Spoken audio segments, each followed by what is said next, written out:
Well, I could use a breather.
Rizzo's Lemon Slap. Slap your whole family tonight.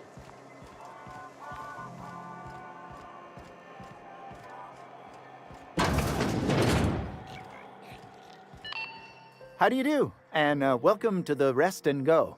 We used to be the Go and Rest, but folks never knew when to leave. Sorry. Business has been slow. Anything to occupy the time.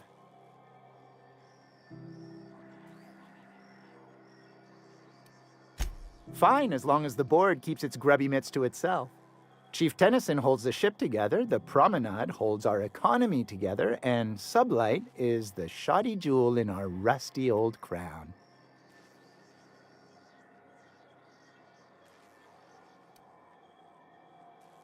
Our Chief Tennyson has an independent streak, same as her mother and grandmother who rode this ship on the crossing. There's a reason the board's embassy is a glorified shoebox. While Junlei Tennyson lives and breathes, Groundbreaker remains free. Didn't quite catch that. You'll have to speak up. Glass ear? Sorry, there's a lot of static on my end. Huh. Now that I heard.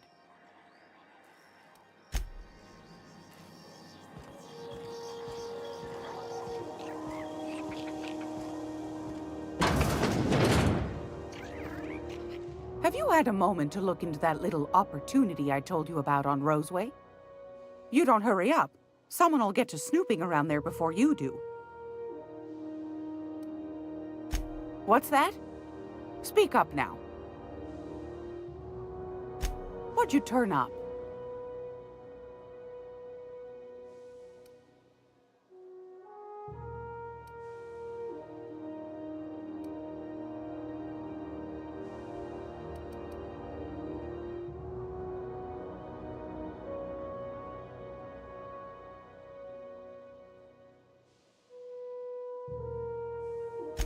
These corporations, I tell you.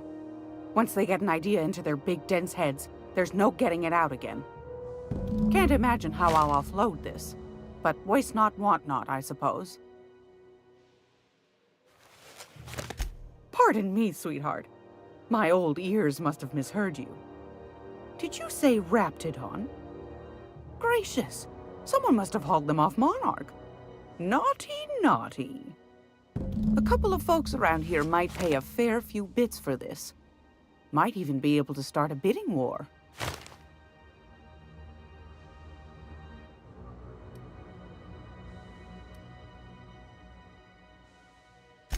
Bless your slippery little fingers. Isn't that just a shame? Prototype schematics go for a fair handful of bits around here.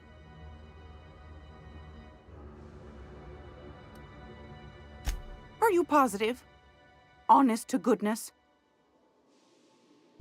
Can't say I wasn't hoping for more, but I suppose it can't be helped.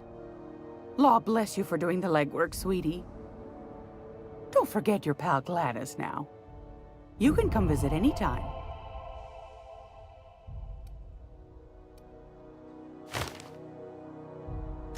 What do you want, then? My hard-earned wisdom? That's right, dearie. The only independent station in the colony. That's us. Though for how long, I can't say. That all depends on Miss Junlei. The board can't abide a community that won't bend to its will. They've always got one scheme or another running, looking for ways to bring us to heel. Like this heat business. Shameful. But it won't work. No, ma'am. Groundbreaker's free till the day she dies, law willing. Chief Junlei Tennyson. Used to be she was chief engineer before her mama passed, and she took the helm. She's neck-deep in the ship guts by day, slap-fighting with the board by night. Bit straight-laced for my tastes, but that's just her nature. She's fierce, too. A fighter. And between you and me, I think the fight's starting to wear on her. This heat problem we've got's gone unfixed for weeks. Can't say I know what the holdup is, but I'm sure she's trying her best.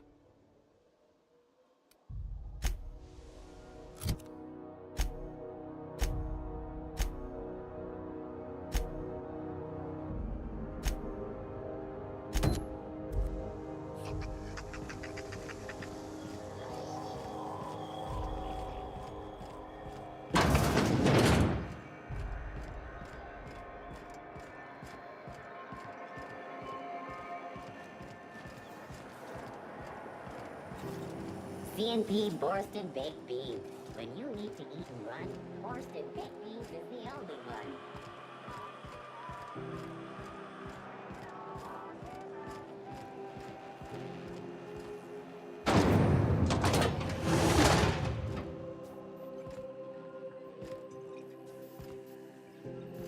This is Halcyon News. We interrupt your regularly scheduled advertisement. Those XF411s? And an old Yakita 37? You think they'd let me peek at the power plant? The league and thrown this pivotal game into question.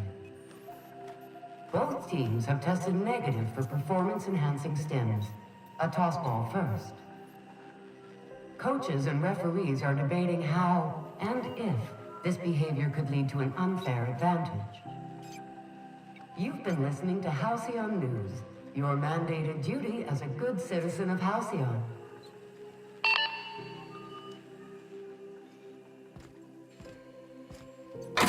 Thought there'd be more machinery. Must be housed on a sub-level. I could spend all day in here and not have looked at half the best stuff. It's all pretty worn, though. Junlei Tennyson. I'm captain around here, but chief to my friends. Hope you don't mind the formal introduction. Groundbreaker doesn't see many visitors. No, it isn't. It's a mess. But it's my mess, so I'll take the compliment. Just so we understand each other, I'm the final word on the ship. The Mardits, the crew, the engineers, their family. I hope there won't be any problems while you're visiting.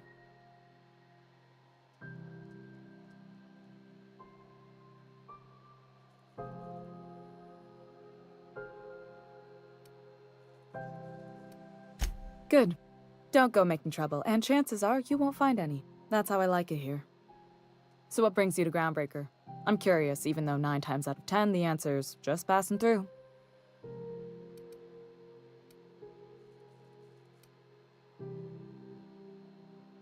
Interesting. The powers that be paint an ugly picture of Monarch. Critters and such.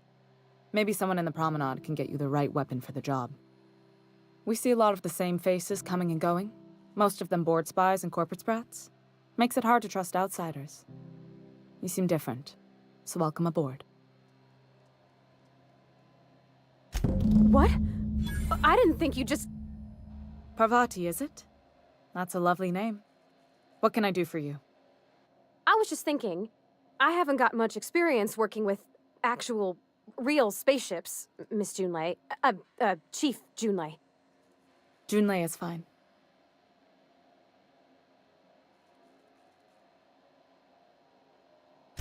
Force of habit, I guess. Okay. Since you run a whole space station, I was wondering if... Well, maybe you could teach me some things. I could message you later, maybe? I'd be happy to make the time, Parvati. You can ask me anything. Wow, great! I'll do that then. Messages. Later. Oh, your name's pretty too. I should have said... Sorry. I like it. Honest. Sorry.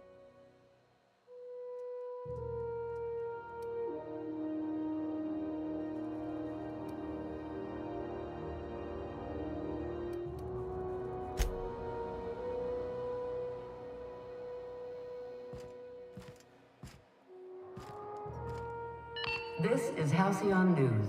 We interrupt your regularly scheduled advertisement for the following story. Do you have what it takes to defend your corporate township from the dangers of alien wildlife and the unemployed? Talk to your local manager about applying for military training and lend your life to protecting our wonderful brands and products. Military service does not guarantee full employment rights, tax breaks, military discount, health benefits, military burial, participation medal, training, or weapon. This story brought to you by Halcyon News. All the news that's fit to broadcast.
You ever wonder if maybe folks keep doors closed for a reason? To the last Raptidon rut in time, leave me in peace! You hull-headed quacks do know that restful recuperation requires not being disturbed, don't you? What? Why? Everything's fine. We're all fine here. No need for her to be worrying her pretty little head about me. I'm just terrible, dreadful sick is all. Got a cough that won't quit and sores all over my body. Highly, lethally contagious. But I'll be fine, so long as I'm left alone. Should've known she'd send a bruiser after me. Damned if I don't rue the day I saved her scrawny little hide. Inadvertently, I befriended a bloodhound in the process. Alright, okay. We can discuss this like the level-headed folk that we are. Seems I've got to do something before Ellie goes jabbering my business to anyone with one ear and an intent to listen. The truth is, I'm not sick. But if you repeat what I'm about to tell you to anyone, I will deny it with my dying breath. You, ain't with the board, are you? See, I owe them a lot. I might have missed a payment or two, and the other night I swear someone was following me back to my room. So I hold up here to lay low.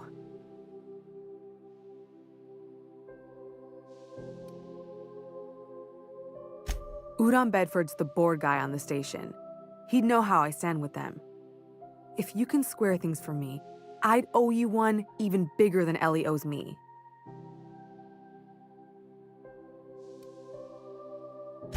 Thanks for helping me with the board. You're a real pal. Or I guess I should say, Ellie is one, huh? You're sure no one followed you? Is it all clear, or am I still a wanted woman? What? No, I didn't do anything. I'm a law-abiding denizen of this ship, I swear.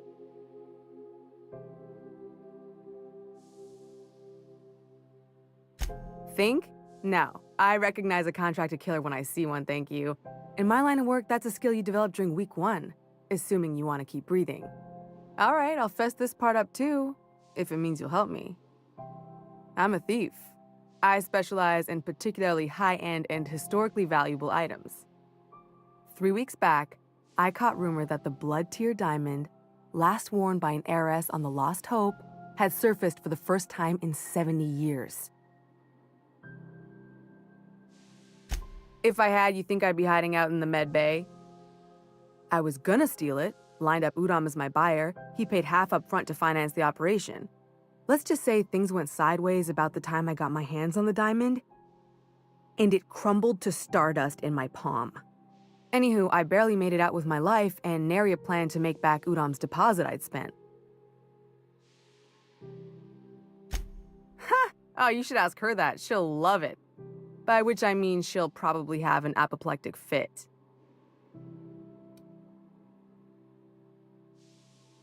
Oh, that's just how Ellie is. According to her, she don't need no one or anything to get by in life. She can deny it all she wants, but we know each other. More than just as passing acquaintances. We've helped each other. Sometimes we even like each other. Lone pirates don't live too long, and it ain't weak to have a friend or two.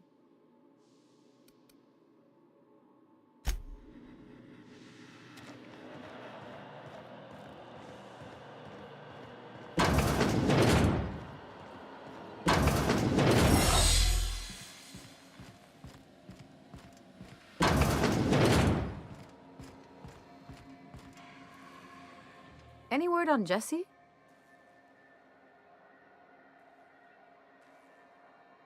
Good luck. The board's got an office on the promenade just before engineering. You can't miss it.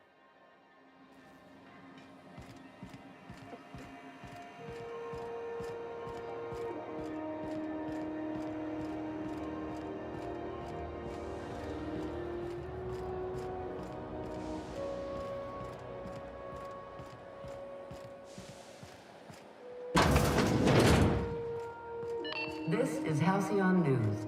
We interact. How do you do? Ah, how might I assist you?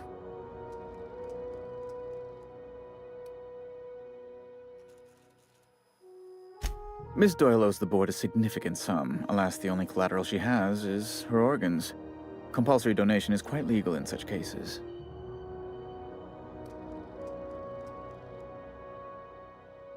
That's not unreasonable. I guess it's better than losing your organs, but I don't know, Captain. It just doesn't seem right. Miss Doyle is deeply in debt, and the board has every right to do whatever they like to recoup that debt. What guarantee do I have that she'll agree to the terms you negotiate?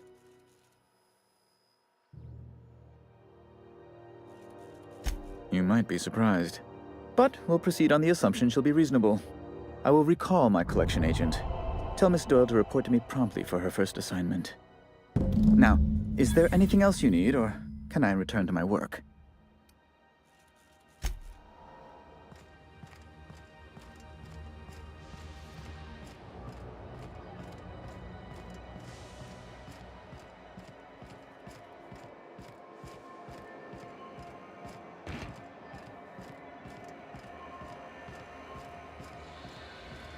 Wish I could say it was good to see you, Ellie. At least you finally got your chance to square our debt. That ought to make you smile for once, huh? Nothing makes me happier than being even.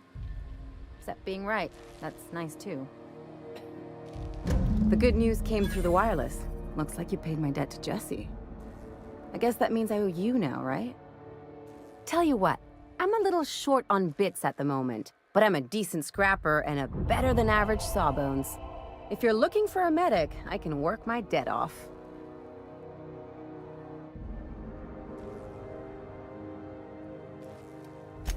It's like people touching a cookie and leaving it in the box. It's just one of those things that gets under my skin.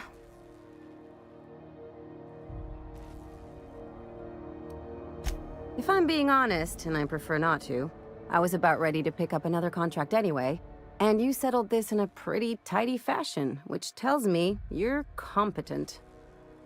But we can say I'm repaying the favor if you prefer that version. You won't be sorry. Though it looks like you've got a full roster already. Time to play favorites, Captain.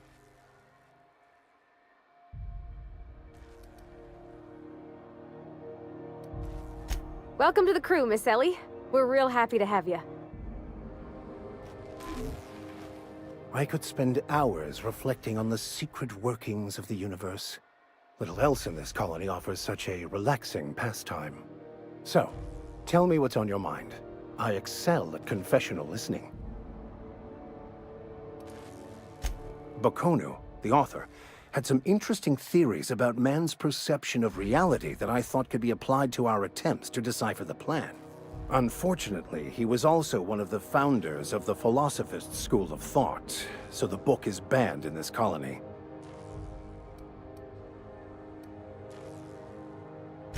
Yes, well, now that we're here, can we check in with security? I'd like to track down that scholar.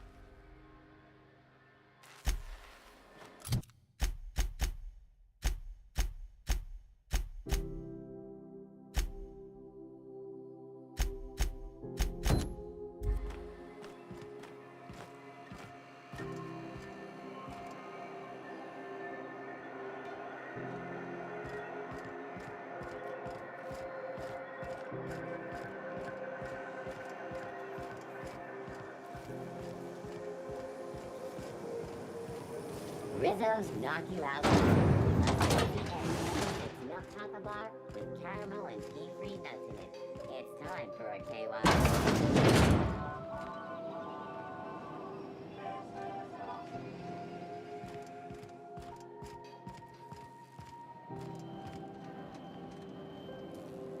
Unless you're here to file an incident report or to inquire about the bounty posting, I must kindly ask you to clear out. The Mardet's offices aren't for leisure time nor loitering.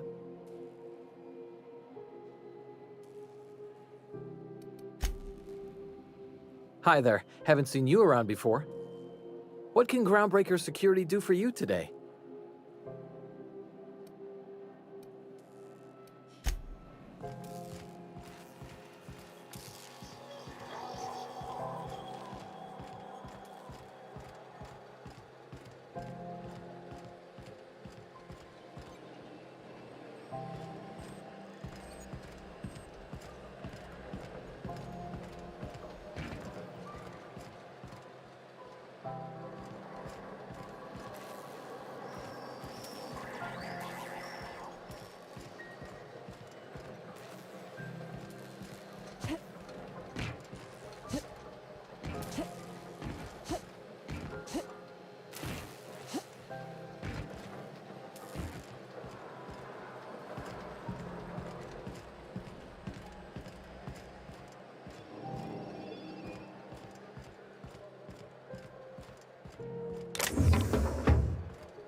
Hey there, Captain. Anything I can do for you? Be seeing you.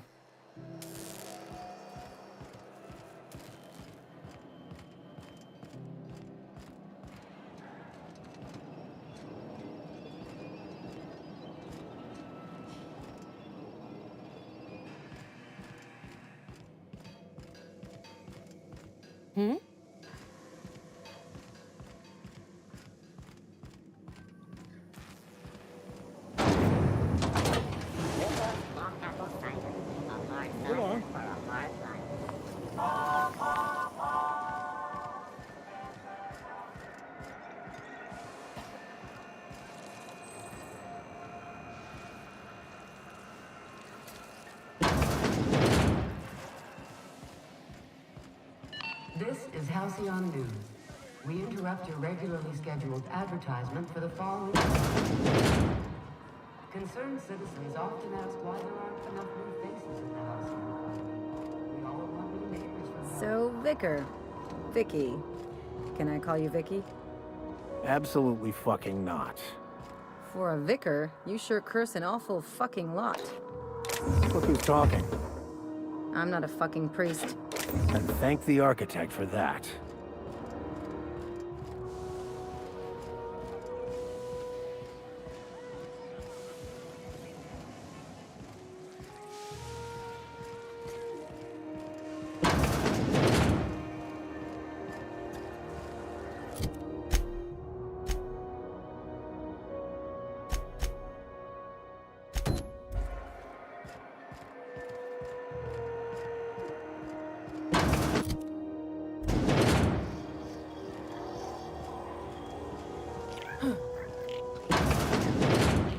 Great law, is it hot in here? Or is it just my glands acting up again? Fantastic. Do be careful with it, dear, as these keys tend to be a tad hard to acquire. You should have a chat with Lilia Hagen in the Sublight offices. She's a dear. You'll love her. Now, was there anything else?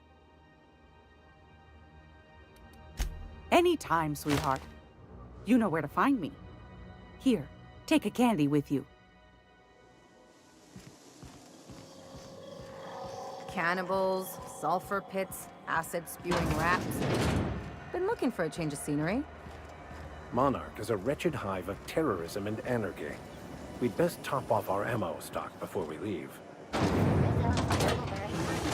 want a punch? We've got your punch right here.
Max, you're always going on about destiny. What did your mother do? If you must know, my late mother was a laborer, Dr. Finhill. And your father? The same. And you ended up a preacher how? The universe works in mysterious ways. Where there is a deficit, it seeks to provide an abundance. Say a church is attacked by marauders and sustains casualties. The replacement clergy must arise from somewhere.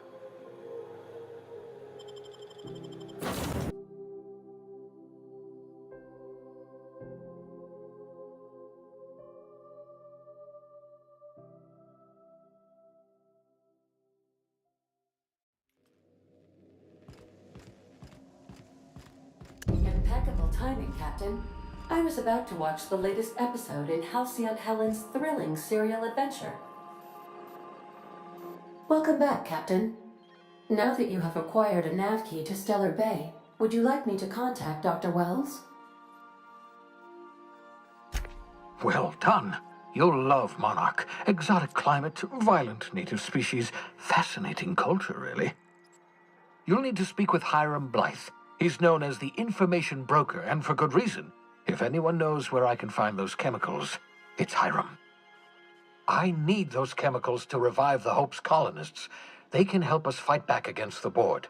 They can help us set things right. If we don't put a stop to the Board, they're going to drive this colony toward a complete societal collapse. You'll see what I mean when you arrive on Monarch.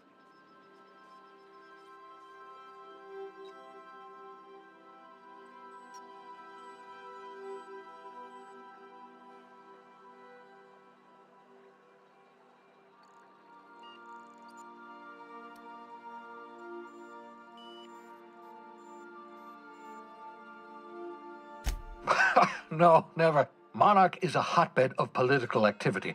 I can't imagine why Hiram set up shop there. Cuisine, perhaps? You'll want to hire the services of a skilled guide. I recommend a hunter by the name of Nyoka. Frequents the drinking establishments of Stellar Bay. Very hard to miss. Once you have everything you need, make your way to Hiram Blythe's compound.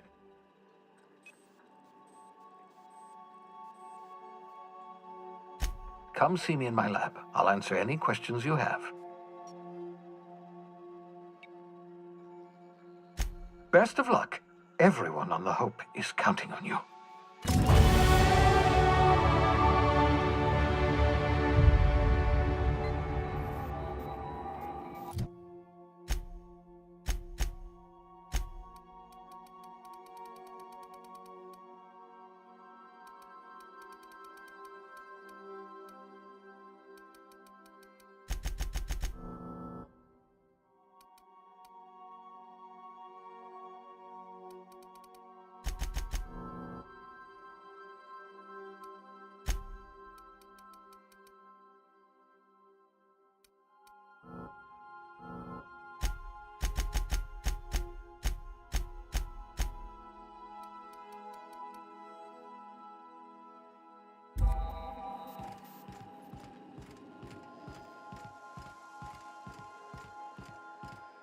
This is my favorite room.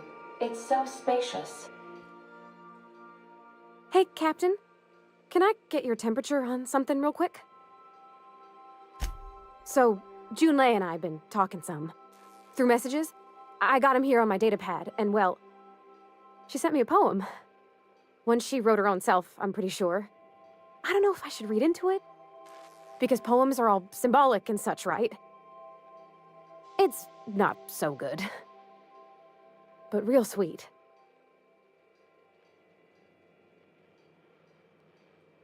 Oh, law. That's what's got me spooked. I don't rightly know. It's about this engine that's been shaking itself apart. Then this lady mechanic comes by and lays one hand on it. The trouble goes away. It sings. I don't want to get too hopeful, but I'm wondering if maybe she's the engine and I'm the lady? It's a real romantic poem. It made my chest hurt, kinda.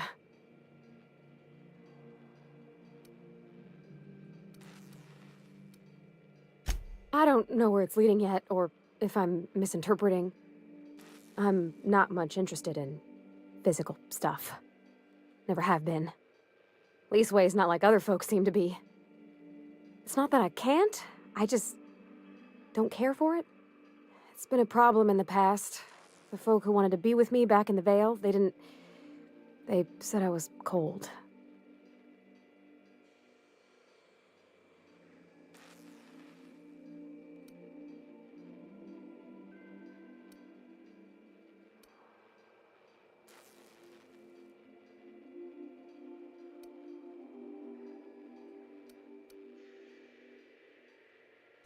When folks start implying you're a little different from an automechanical, you start to wonder.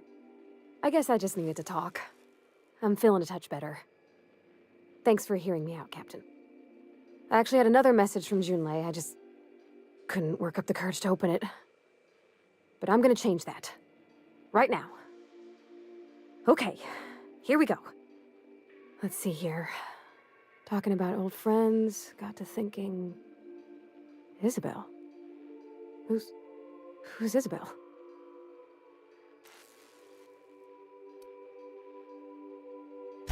They were... close, Captain. Like, more than friends close.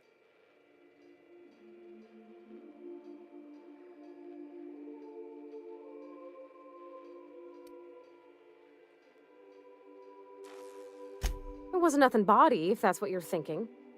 It was just... honest. And full of typos. Captain, I'm feeling all mixed up right now. Could we maybe head to the Groundbreaker? Get some drinks at that bar there? The Lost Hope?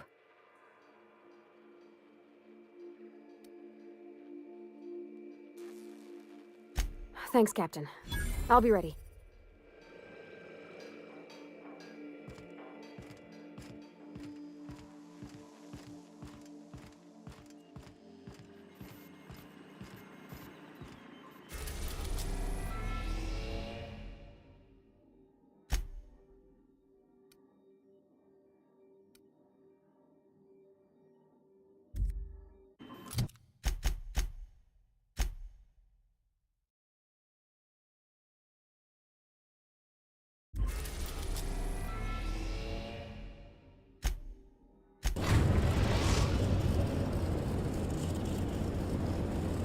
We're now in orbit above Stellar Bay, Captain.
Hey, hold on there. I gotta sign you in. Don't think I've seen you around. That means you must be new to Stellar Bay. You are new here, right?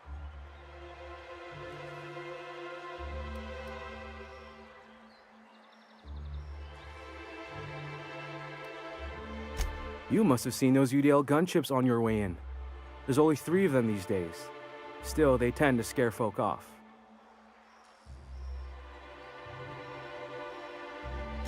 You may not have heard, you being new, but Stellar Bay hardly ever gets off-road traffic, us being cut off by the board and all.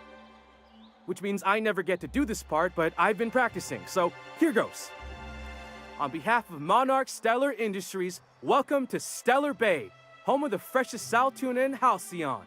Please state your name for the records.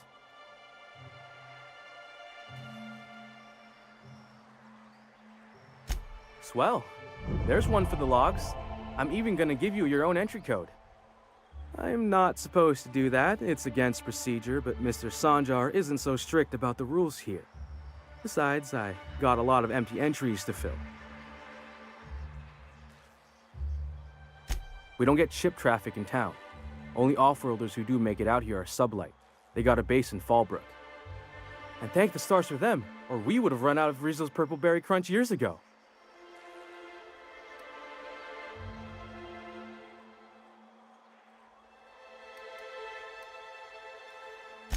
Mr. Sandra will be mighty pleased to meet you.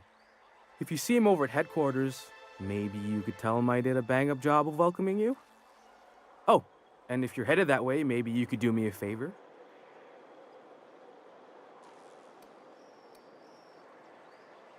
I got this Rizzo's Rangers tossball poster coming in on the next sublight shipment, signed by the Black Hole himself. Only I haven't heard anything in a while. You think you could check with Celia to see if it's come in?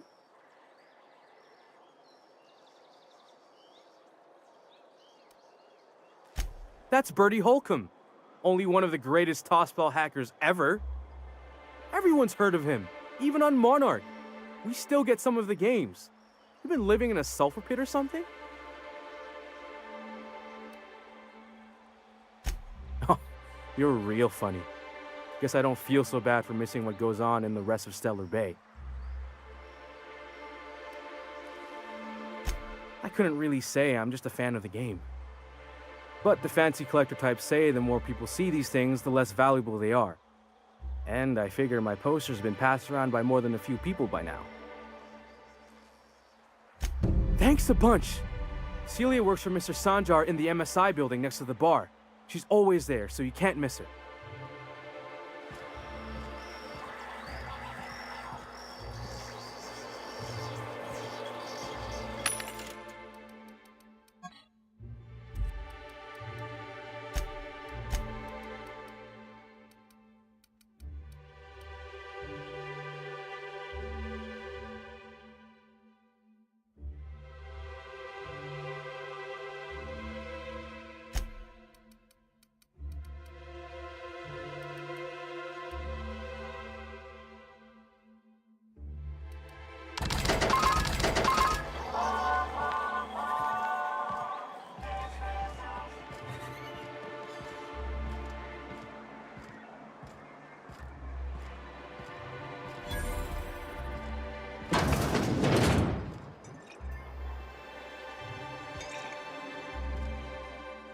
And the little bastard's slippery, right? On account of its blood, so it's sliding all over the place, trying to crawl away. Getting so I can't tell the blood from the mud. But I gotta get in there, get right in that baby rap's stomach and dig it out. If so much as a drop of stomach acid got on that medallion, I don't know what I'd do. Might be I'd hunt every damn Rapt out there. Right. What are you staring? Wait. You ain't from around here. Who are you?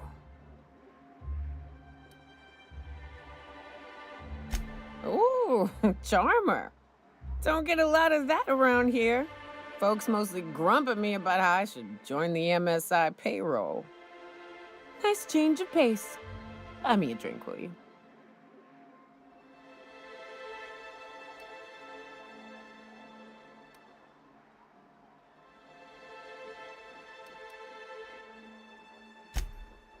Outstanding! What are you doing in Stellar Bay, stranger?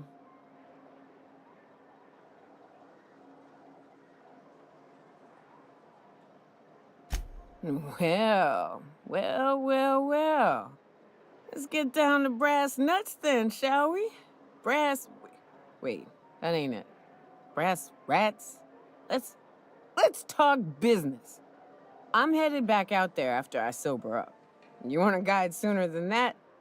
You'll have to get me something to clear my head.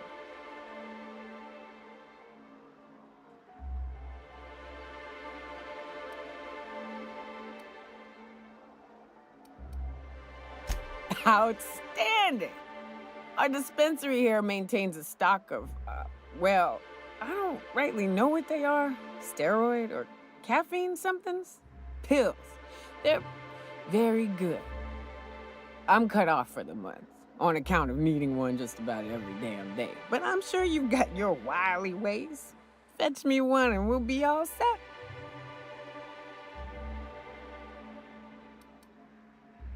Well, they work. We got a deal or what?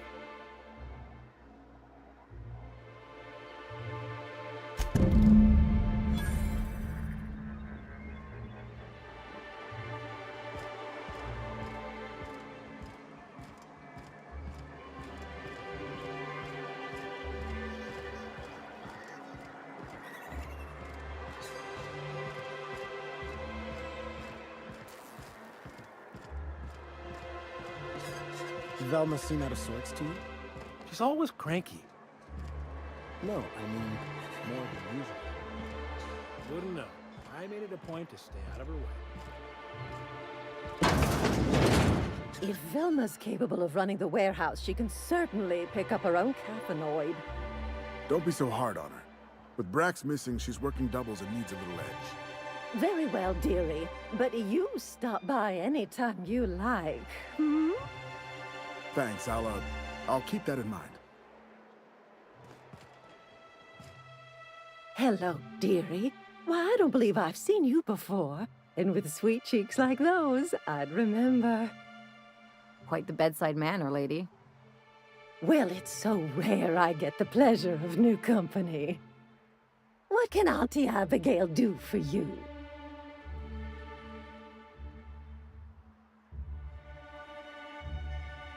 And what a helpful young lady you are. Nothing like a little pill to liven up the spirits. Whiskey helps, too. Please leave medical advice to the professionals. Now, dearie, who's this pickup for? I'm so sorry, but with the iconoclasts and the marauder filth chasing away what little trade we get, I'm afraid I have to reserve my supply for Stellar Bay residents. Our reserves have gotten so low, I've even had to start locking the supply room upstairs. Isn't it a shame what some people will do to get a little extra?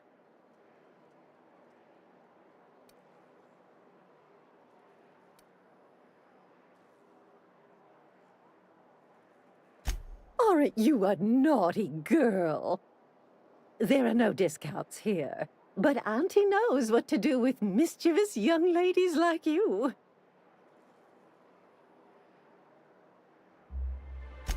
Oh, I'd have to talk to Mr. Nandi about you, of course. Anyway, is there anyone else needing a pickup from Auntie Abigail? Oh, her.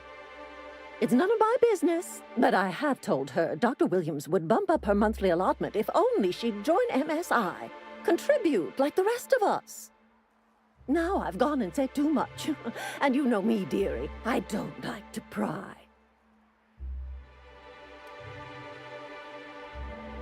I'm afraid it'll be the better part of a month. Our dear Nyoka tends to exhaust her supply rather quickly. Believe me, there's nothing I'd love better than to help you, but there's not much I can do. Dr. Williams managed the town's allotments from his terminal upstairs. Even I can't access them.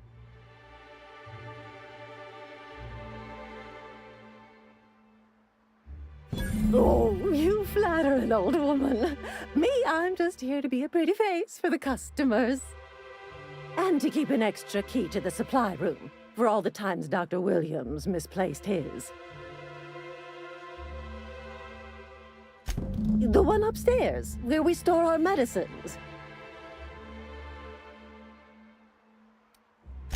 In the town graveyard, I'm afraid. Poor man was always searching for the Flower of Enlightenment. On the way, he tried some rather daring substance combinations. It's a philosophist symbol of some kind, dearie. Never you mind. The graveyard's near the southern ruins. You're certainly welcome to pay our respects, but the bodies tend to attract beasties. Do be careful. I'd hate for anything to happen to you, dearie.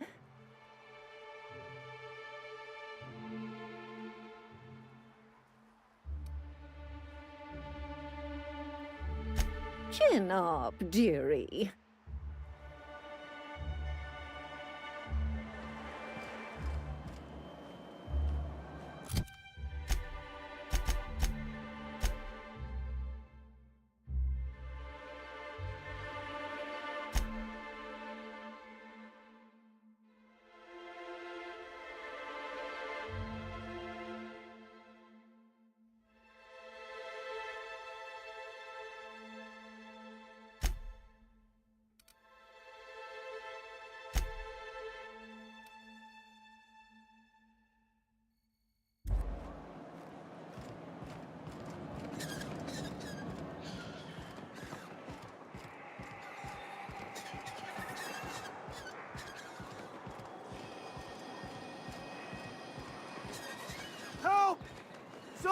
been killed!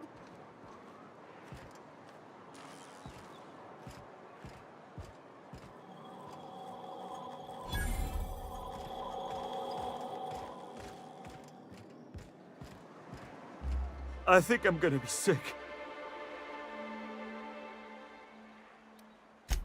I clean the apartments while everyone's at work. I've seen all sorts of messes, but this... If you're going into the apartments, do not go into the lower one on the right. That's where the body is. Now, if you'll excuse me, I need to go contemplate a hot shower.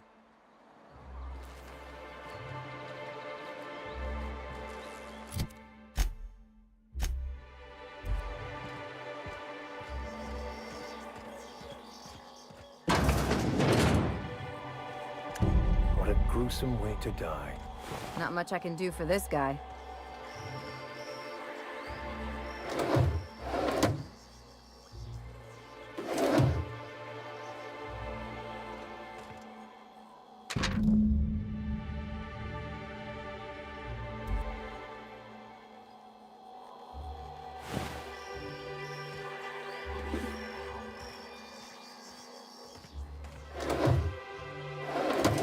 I'll keep it down.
Ooh, you're the new face. Wow, you must be up on all the latest Tossball games. So who do you follow? Wait, don't tell me. You look like a Hammersmith Thunder fan. No, Glacial H Mammoths.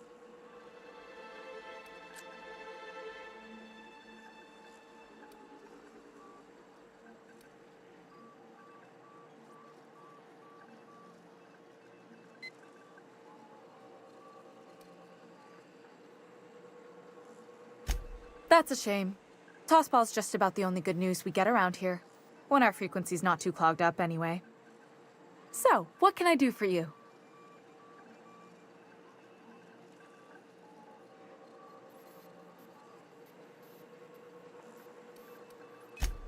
Poor Isaac. I was wondering why I hadn't seen him in a few days. I'd really like to help.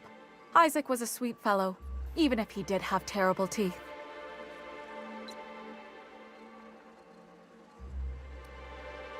Right. So the thing with Isaac is he didn't know where to stop. He'd get stuck on something, and he just couldn't let it go. Sometimes he'd drink Purpleberry Punch by the liter. Other times he'd keep betting on a losing team. Started owing the wrong people money.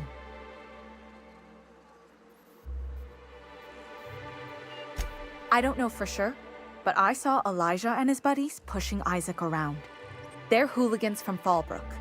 They sweep into town, drop supplies off behind the warehouse, and spend the rest of their stay getting rowdy over tossball games.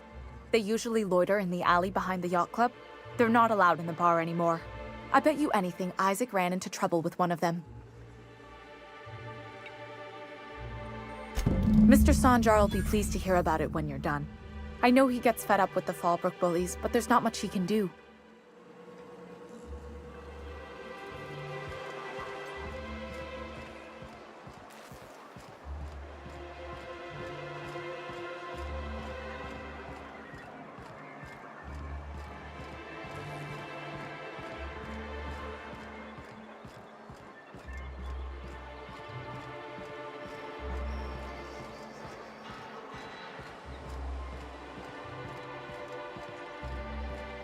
What are the chances of all the times and places we could have been born?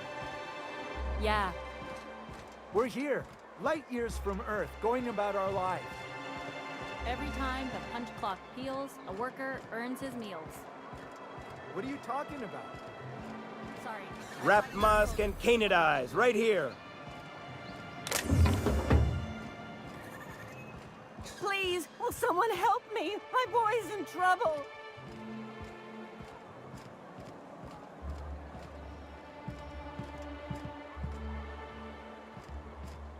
Who the fuck are you? This ain't your alley. As you were.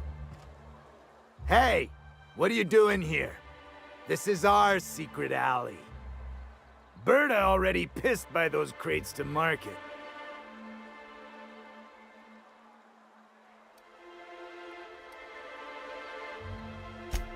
Listen, that purple-toothed twerp had it coming. Not that anyone has proof. And not that it's any of your business.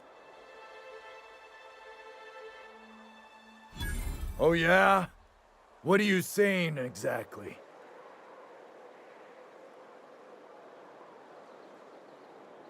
Wow. Most of the pencil pushers around here cave as soon as you look at them funny. Fine, we're going. This ain't worth it.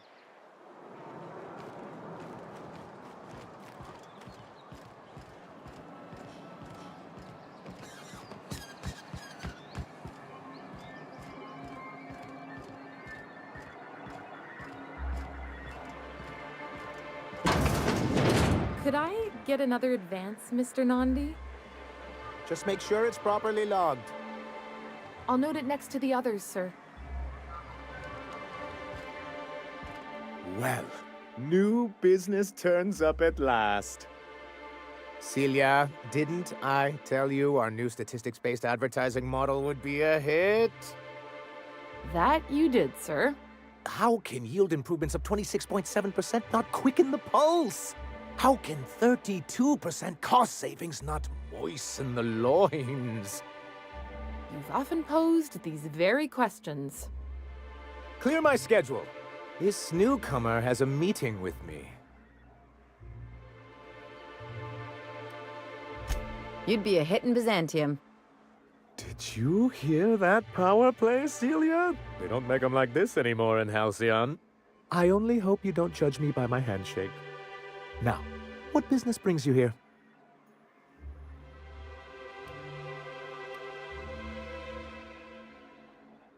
Hiram? Why, he's probably still out at Devil's Peak. Not that he's had the courtesy to notify me, at any rate. But if you're here for him, I suppose that means you aren't here for Saltuna.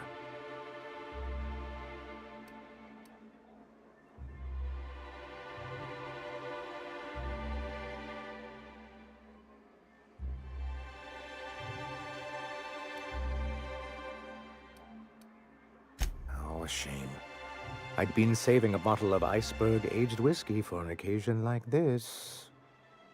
I had hoped that livening up our advertisements with enticing figures would draw the other corporations back to our bosom, but it seems we're back to the drawing board.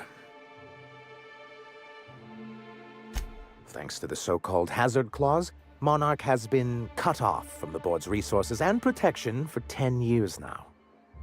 Now, we've kept ourselves in business by trading with individual corporations, but given the off-the-books nature of those transactions, such arrangements are precarious.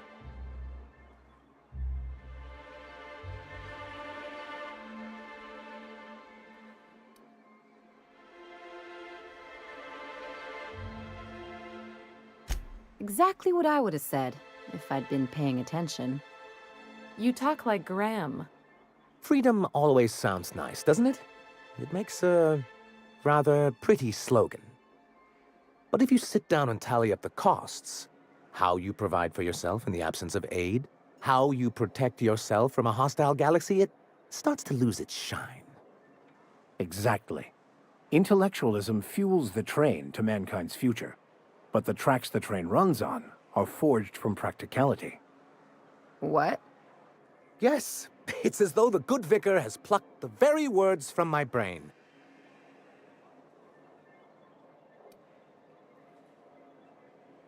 Well, Mr. Nandi here has a rather ingenious plan to get MSI restored to the board.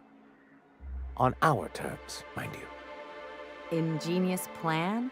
Don't get me wrong, I'm starting to admire your sand, but I bet you could overcomplicate a sisty sandwich. What a charmingly roguish turn of phrase. Allow me to express my thanks at your confidence and assure you that my plan is indeed sufficiently complicated.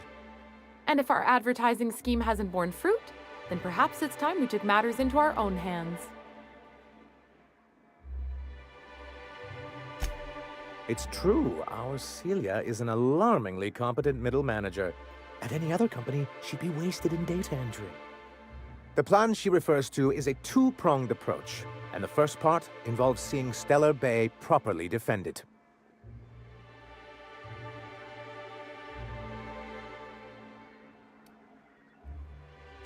Not long, but the devil is always in the details. And the salient detail here is a Bolt 52 cartridge. If you can get us what we need to rejoin the board, starting the Bolt 52, we'll be able to become one of the most productive and secure cities in Halcyon. And you'll have a powerful ally on the board. Why, one of the strongest defenses in Halcyon. An extremely powerful ordnance. Never realized fighting the bureaucracy could be this interesting. It is quite the rush.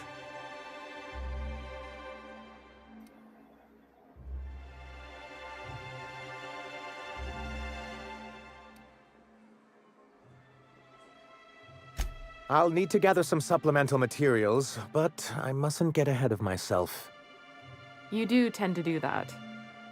The Bolt 52 will be in the old arms building southwest of town, which used to be part of Stellar Bay before we had to move our walls in. And these days, it's overrun with marauders and raptidons.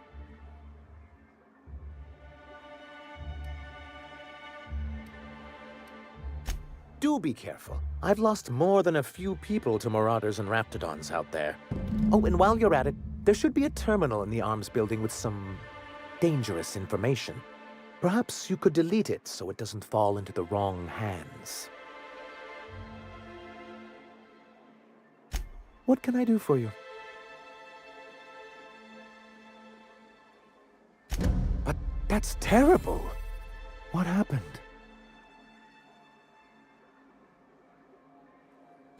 I'm glad to hear you've dealt with them. They've been causing quite a bit of trouble around town. I've been consumed with other matters of late, but I would have dealt with them eventually.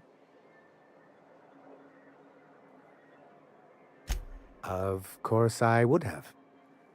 Still, your intervention in the matter is much appreciated. Please consider this payment for your services. Then it's good that I keep such meticulous notes. I've asked myself the same thing many times, especially seeing as the legal mechanisms we employed were part of the board's own bylaws.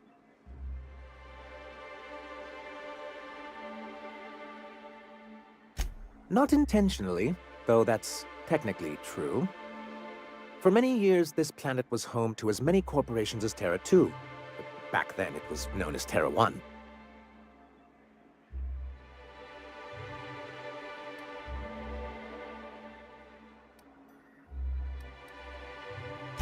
As you may have noticed, this planet has more than its share of hazards. And as the other corporations began to tally their losses, they decided to pull out.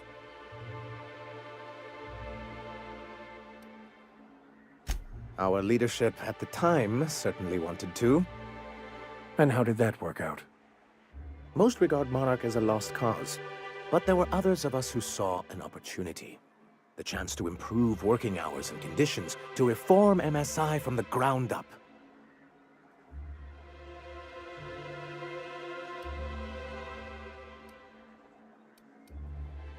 It's humane, but it's also good business sense.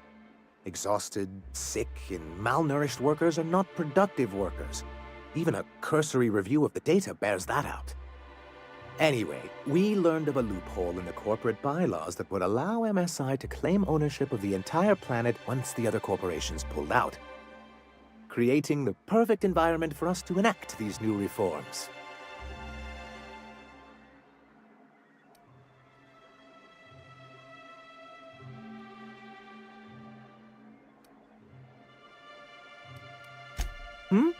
Oh, well, there were surely other junior executives with more open minds, though none of them had the temperament to handle the paperwork.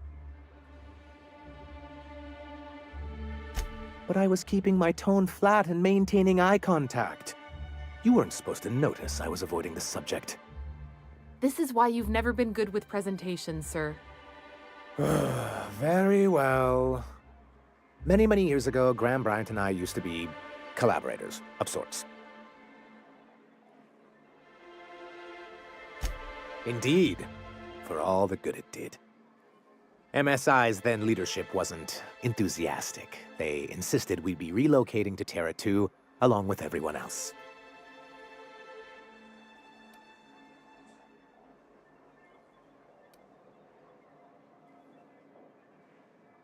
Many of us chose to stay behind. And as the most senior executive remaining, I ended up in charge of what was left of MSI. Must have pissed off some real big suits to get stuck with that. On the contrary, I wrote lots of very important reports on behalf of top MSI officials before I was able to achieve this position. I moved forward with our planned reforms as well as our strategy to assume ownership of the planet.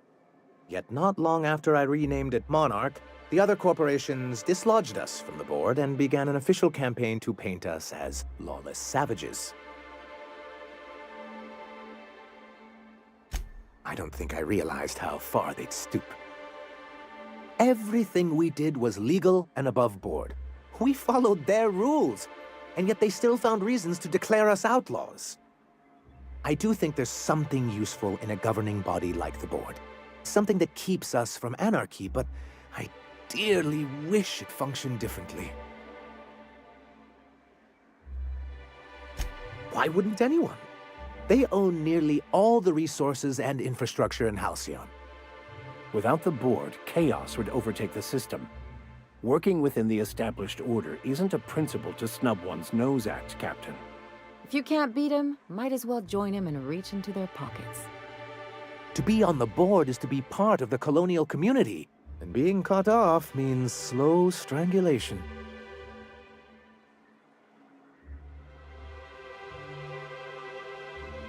I'm not a man to put pride before progress. If membership on the board can ease our hardships and provide us with opportunities, then that's the path I mean to pursue. Besides, I'm hopeful that additional leverage on our part will allow us a more equitable relationship.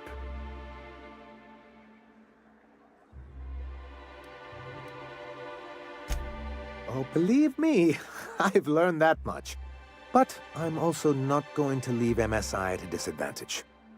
My hope is to maintain the reforms we've managed here, and who knows, perhaps once we're restored, we could spread them to other corporations. It's a legal provision that gives the board the authority to cordon off any planet or location that it deems dangerous. A necessary evil for the greater good of society. That's exactly how the board describes it.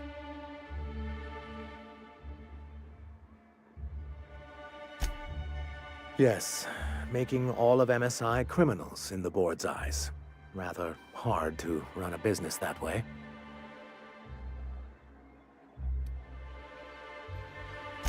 As far as I'm concerned, the less said about Graham, the better. Graham seemed like a reasonable man years ago. We both agreed that MSI's treatment of its workers was untenable. I thought reforms would be enough. I didn't realize you wanted to abolish the corporate system entirely. What can I do for you? I see. And was his delivery of the MSI authorized greeting up to snuff?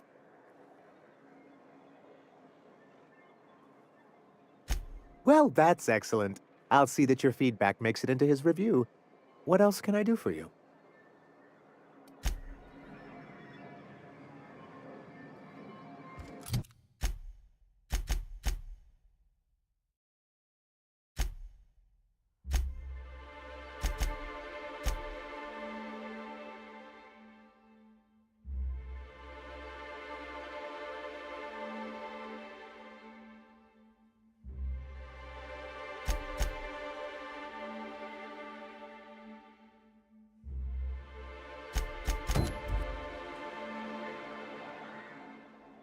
Greetings, and welcome to Monarch Stellar Industries, producers and purveyors of the finest salt tuna in Halcyon.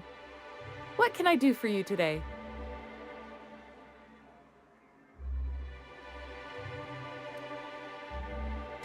You know, sending you is the first bright idea I've seen from that man, because I told him to stop bothering me about it a week ago.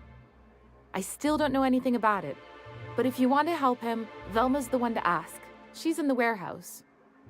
But I'll warn you, Grim wore her patience thin a long time ago.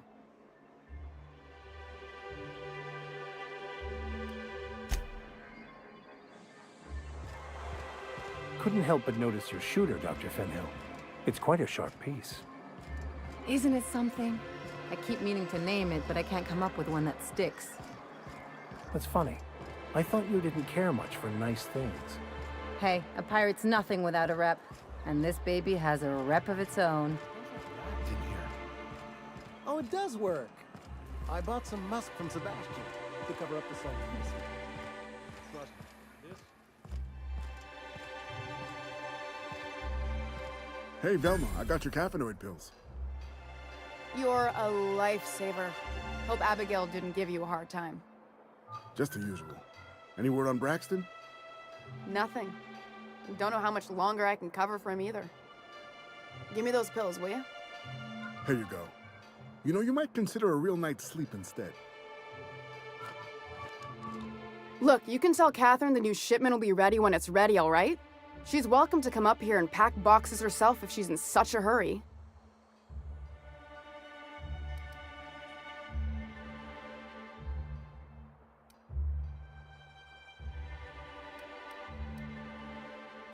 Well, if you're that friendly about it, then you definitely aren't one of Catherine's sublight toughs. My mistake. I hope you can forgive my temper. This job has been running me ragged lately. First, my autoloader foreman stages a walkout, and now my chief pescatological health manager is missing. This again? I swear, this is the last time I contract for any special requests. You can tell Grim his poster came in. You can also tell him I got a better offer for it. So now it's going to Nell. That about cover it? She runs the betting parlor across the way. Nice professional lady. She asked me about the poster once. Just once. Made a real generous offer, too. Damn right it is. It's staying locked up in my office until Nell shows with her money. No, I paid Sublight for it, so it's mine. And when Nell pays me for it, it'll be hers. Grim may have asked for the poster, but it's not his until I take his money. Sure can, if you want to pay me more than Nell's offering. I got a feeling you and Catherine would get on like tumors on a pig. Take the poster then. And if I never hear another word about it, it'll be too soon. Something else on your mind?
Have you had time to check on that poster yet?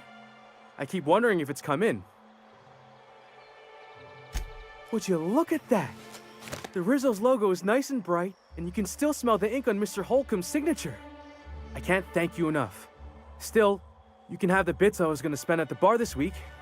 And you know what? Take my old tossball blocker too. Never get the chance to use it these days.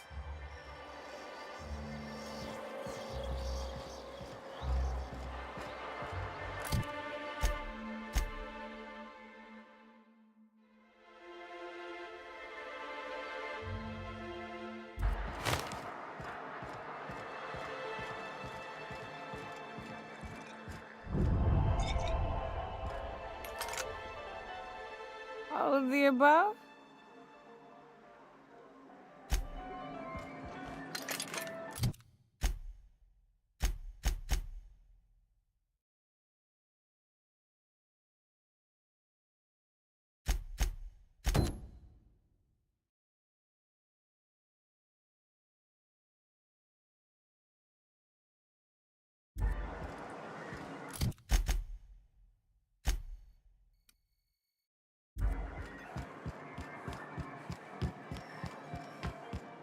This is the simple truth.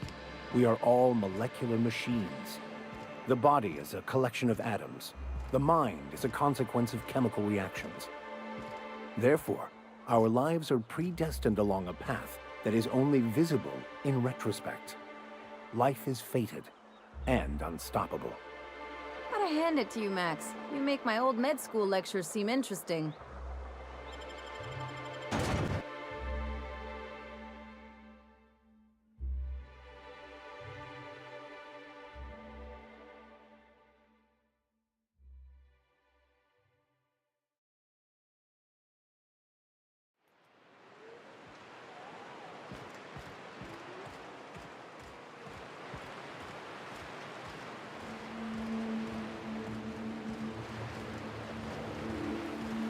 Hold on to your hats, children. This ride is about to get ugly.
Nice one, Captain!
hit! Just that good. Here we go.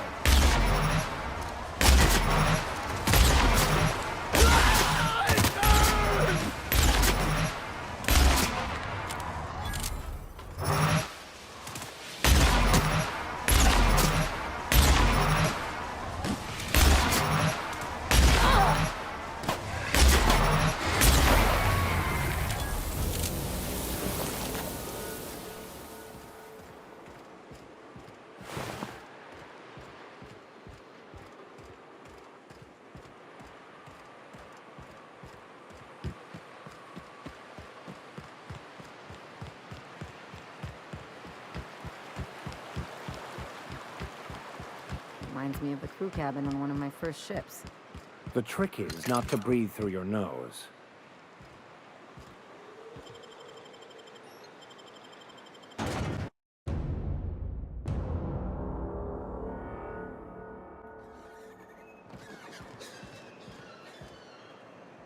Oh, thank you for stopping. Everyone acts like nothing's wrong, like my little boy isn't at risk of being eaten by some vile creature.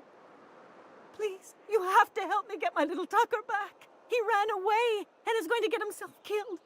Oh, I just know a Raptidon is melting him with acid as we speak. It's more dissolving than melting. That is not helpful.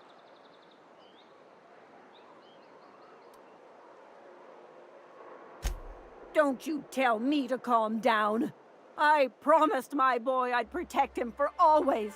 But how can I keep him safe if he's run away? He ran out into the wilderness a few days ago. I warned him about the Raptidons, Mantisaurs, and Marauders, the toxic sulfur pools and poisonous plants, but he didn't listen.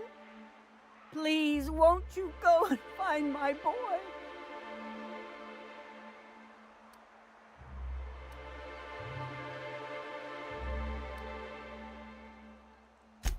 Well, I guess I can't ask you to leave the town walls for free. It is deathly dangerous out there. I've got some bits saved up for a rainy day. I'll give you every last one if you just bring my Tucker back to me. I won't even be mad at him running off. You tell him I won't be mad. He's been pining for an adventure. Says he's tired of living cooped up behind the walls. But he doesn't understand how dangerous it is out there. I warned him. A Raptidon would snap him up first chance it got. I just know one's ripped his arm off and is gnawing on his sweet little fingers. He should have listened to his mama. I promised I'd keep him safe here with me.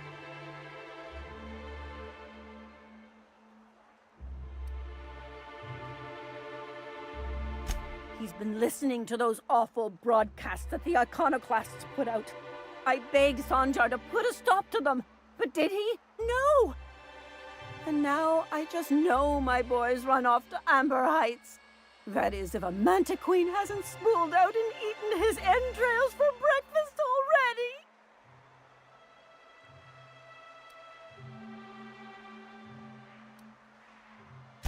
That old settlement, southwest of Stellar Bay. I don't know which is worse, the thought of my son shacking up with the nutty Iconoclasts, or that he never made it. Sprats could be nesting in his rotting body alongside the road as we speak. Or maybe Marauders got him, pulled all his teeth out, crushed him into their drugs and made him snort them. Oh, the things that could happen to my sweet baby. Those low-life degenerates, leading innocent boys into a life of danger. Oh, they make it sound so exciting, like it's noble to risk it all out there, fighting for the greater good. How noble is it to worry your loved ones? Not at all, I say. But still they preach their sermons of anarchy and rebellion to anyone who'll listen. If they weren't holed up in Amber Heights, I'd knock them all upside the head. Thank you. Oh, I know he'll be safe now that someone's able to fetch him home. You look for him in Amber Heights, you hear? It's down the road southwest of town. I'm sure he made it that far. I just know it. And if you find any of them iconoclasts indoctrinating my boy, you punch them in the mouth. Tell them what I think of them luring little boys away from their mamas. It's immoral. Black fucking hole! Oh, that smarts! Damn near twisted my ankle right there. I thought men and women of the cloth were supposed to be all meek and patient-like. The universal plan favors the bold, Dr. Fenhill.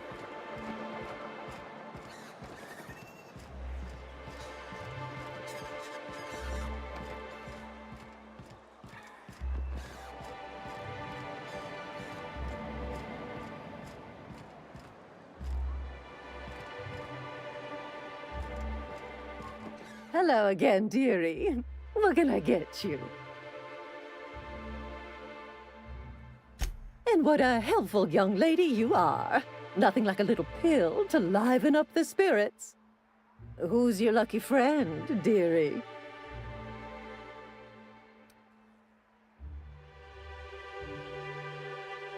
Don't blame me if I puke on your shoes. Aren't you a saucy thing? I may not be a fresh young thing anymore, but with age comes experience, dearie.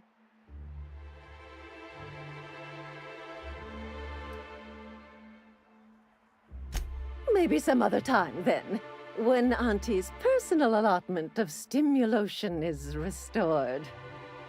But I'd hate to send you away empty-handed. You were here for Caffeinoid, weren't you? Who's it for?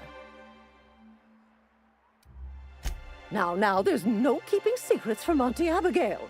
I'll tease it out of you one way or another. Also, I really do have to enter someone's name for the allotment. After all, I have to keep track of where our little pills wander off to.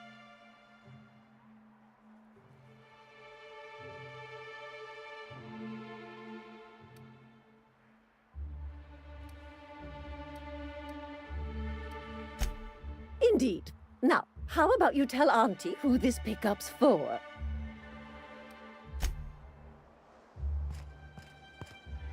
Nice and easy.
I hear those rich people in Byzantium pay a handsome bit for rat musk. I bet they also pay to use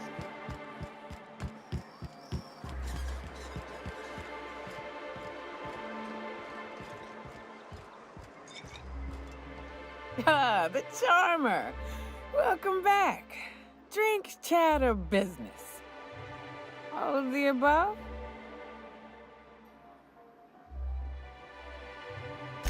Says someone who's never had any fun. Exactly. See? I'm glad someone on your crew's got some sensible. Got her head on straight.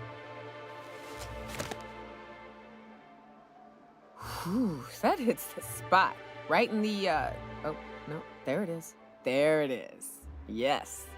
We're in business. Let's go. That was fast. I gotta see about stocking some on the ship. You be careful. The first one's free. After that, they'll offer you gainful employment.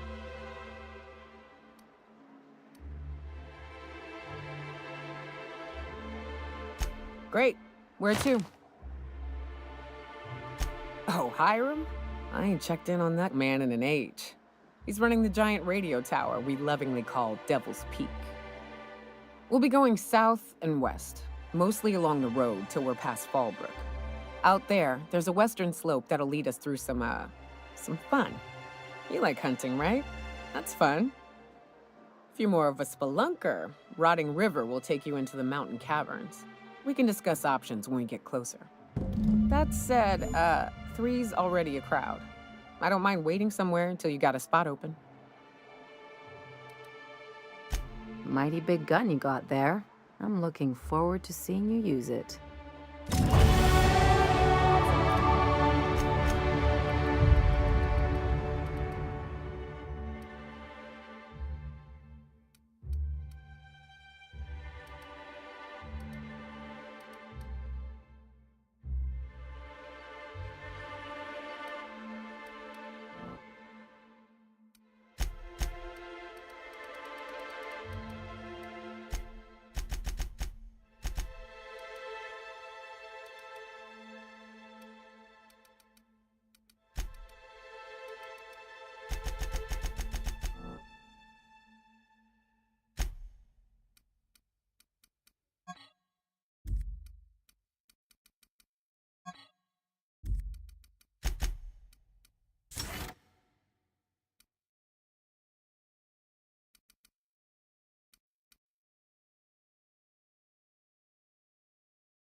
Pretty big gun for a hunter. I don't know what the game's like on Terra 2, but out here, the daintier weapons ain't gonna cut it. Manosaurs require stopping. I shipped with a merc who had a gun like yours, Nyoka. He polished it, sang to it, slept with it. Not like that, as far as I know. Sounds like he had himself a discerning palate. Where are you going with this? He couldn't hit the broadside of an assault cruiser, hence the tin shredder. Wouldn't be the first man I met bearing compensation for his lack of skill.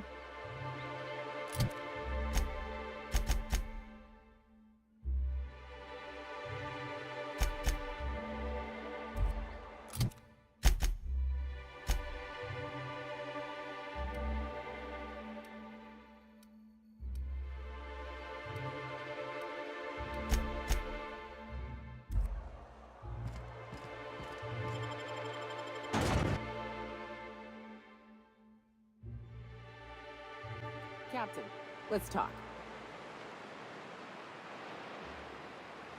Hey, got a favor to ask you. Figure while we're out here in the wilderness anyhow, we might stop in on an old friend of mine. Preferably before we get to Hiram's. It's on the way, don't worry. You don't seem the type to run off and get yourself killed, and I could use the help.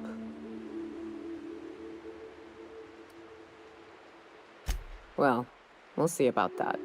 I'll be upfront with you. I hate asking for help. I hate it. Every time I give someone the opportunity to disappoint me, they seem to make it their most immediate goal. But this, what I'm thinking, it's dangerous.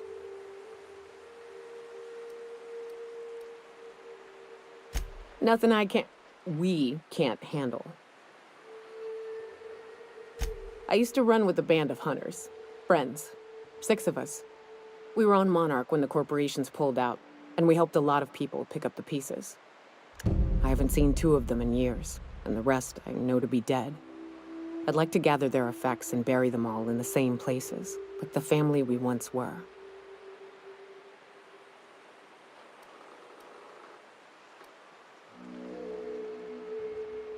I saw it happen. Hell, one of them was in my arms at the time. His name was Hayes, and he's our first stop.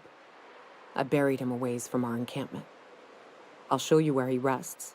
He had a medallion in his effects. That's what I'll bring home to Barry. Then we find my 2 lost trackers and bring them home. A long time ago, we built an encampment in one of Monarch's cave systems.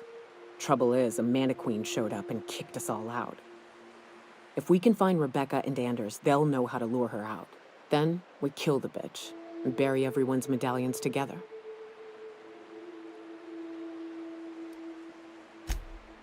Oh yes, I can't wait.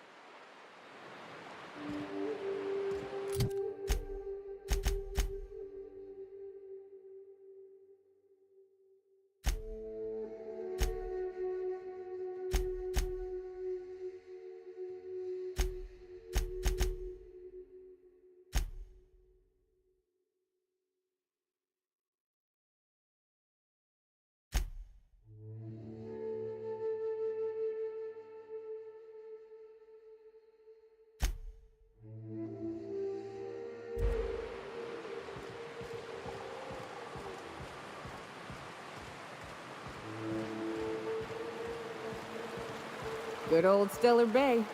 Only place on the planet that don't stink of sulfur. On account of it stinking like fish instead. Am I the only one getting hungry?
Careful.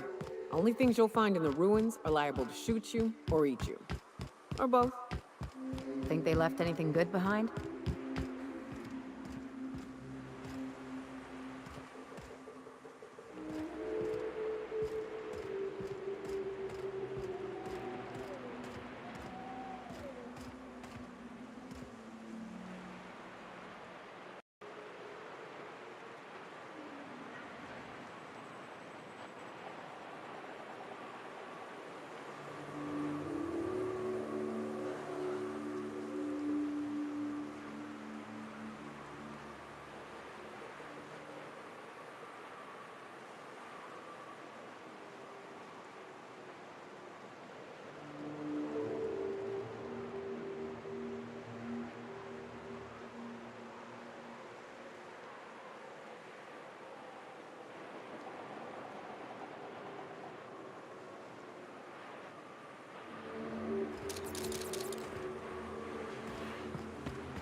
On my way.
can wraps wear boots?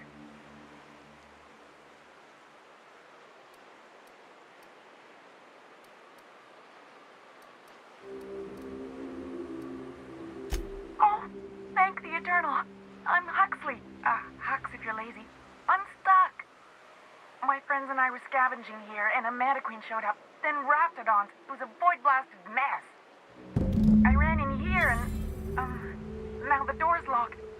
Little help?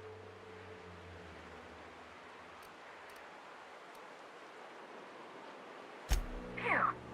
Thanks, lady. My buddy had a key, but I ain't heard him in a while. He locked me in here and took off. Probably got munched. So look for a dead guy, I guess. Or a rat. Maybe it's in a rat belly. Gross.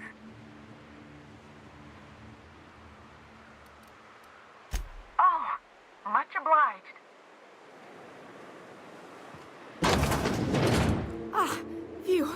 Thank you so much. It was getting all stuffy in there, and I was getting a mite lightheaded, and I think maybe I was gonna die. Now I'm out here, and I'm headed back to Amber Heights.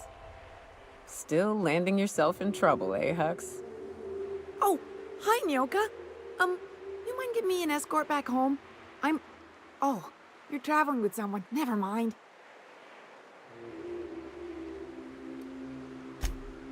Oh, sure, I'm a runner. I'm used to getting all dizzy, and hey, who's your identical, slightly blurry friend?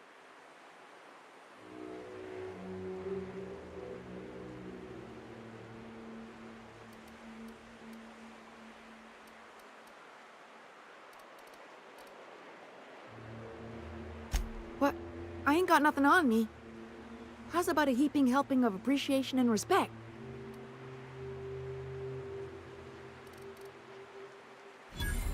That's true. Okay, fine. Here. Thanks a lot, lady.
I don't suppose you've found the targeting module yet. I've sent patrols, but they're running into trouble with the iconoclasts. They're all mad. And what's more, they left us. I don't see any way for us to work together.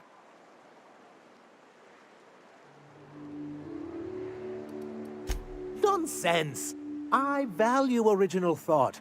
That's what makes MSI different, after all.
Ready for more.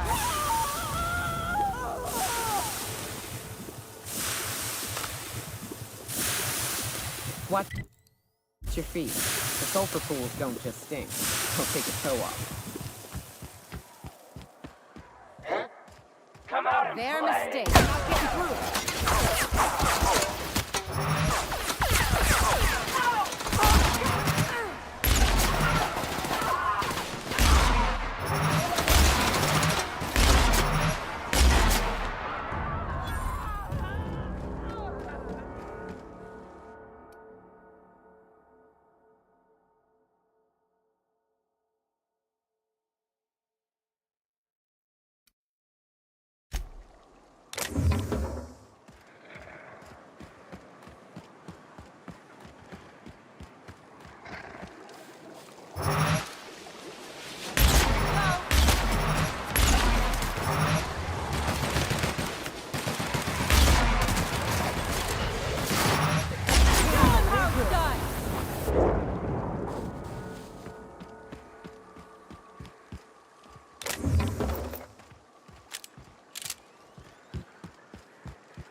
Okay.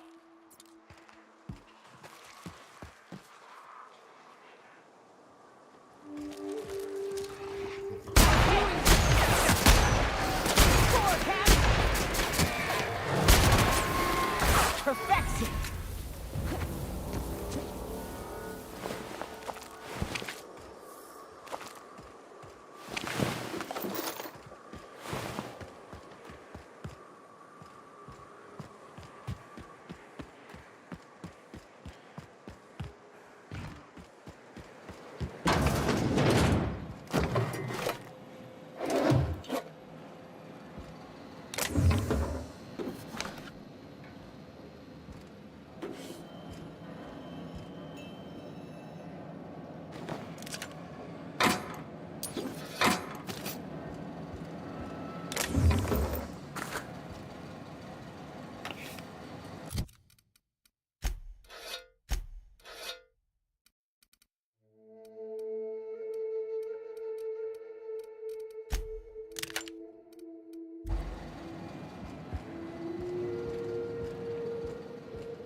I'm going.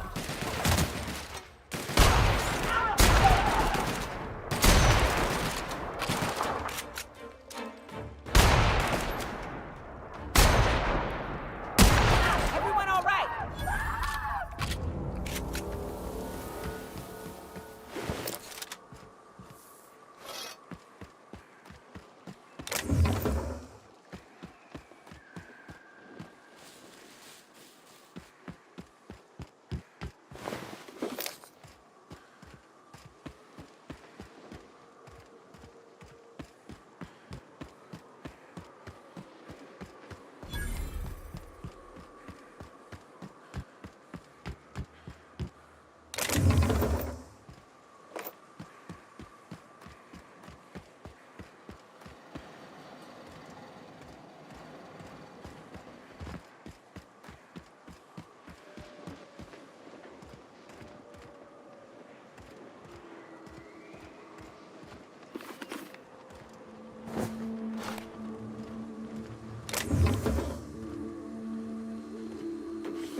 Well, hello, and welcome to the home of the Iconoclasts. I'm Rose. Please take a pamphlet.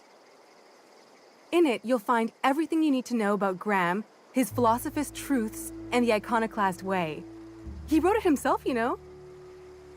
Oh no, I'm so sorry. I keep forgetting we're out of pamphlets. Gosh, blast it! Why, we're the only free people in Halcyon. No corporations, no shackles, no problems. Oh, those are just hurdles. We deal with them as they come. You're welcome to stay with us, so long as you can earn your keep.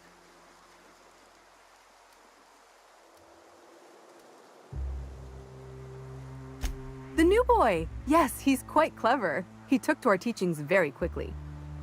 Last I saw him, he was headed into one of the buildings up the hill.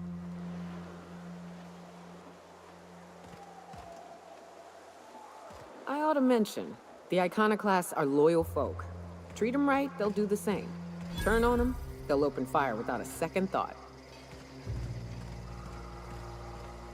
This armor itches something awful.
What a bunch of junk.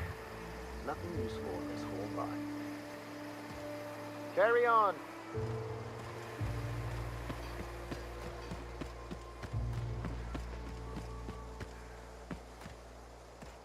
All I'm saying is it ain't worth it. It's gonna taste like sulfur all the same. Nuh-uh. Taro's got that sweet blood. So? You gotta boil it or you'll get sick. Then all that sweetness takes to the air anyhow. Nah, don't boil it. We're gonna get sick all the same. Might as well enjoy it. Don't boil. Do you want the runs? Better than tasting sulfur and dirt every damn day.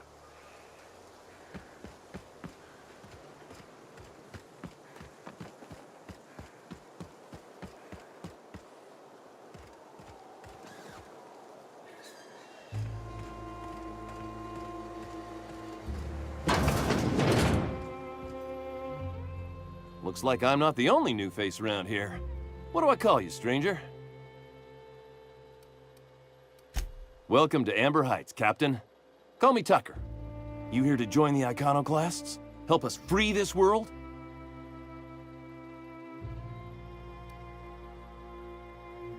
I am not a little boy. Haven't been one for decades, no matter what my mama wishes. I take it she's still looking for me? Had hoped she'd accept my decision.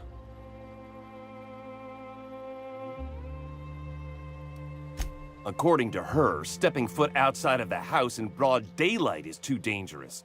My entire life, she crammed a fear of danger down my throat. Don't go play with friends. Mantisaurs will tear your arms off. Don't leave the city. Raptidons will spit acid on your face. Marauders can violate you. You'd fall in a sulfur pool. I stuck around way too long, ruled by her fears. I'm 42 years old, but she still sees me as a little boy in need of her protection. I won't stand for it, I tell you.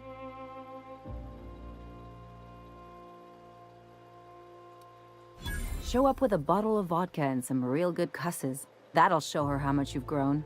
Then she'll think they've brainwashed me into some kind of hooligan.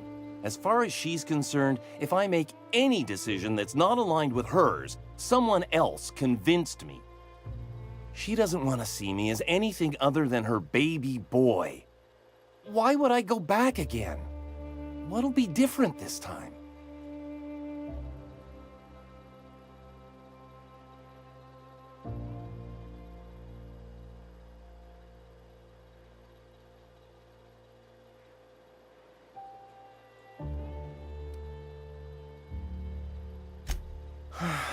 You're right.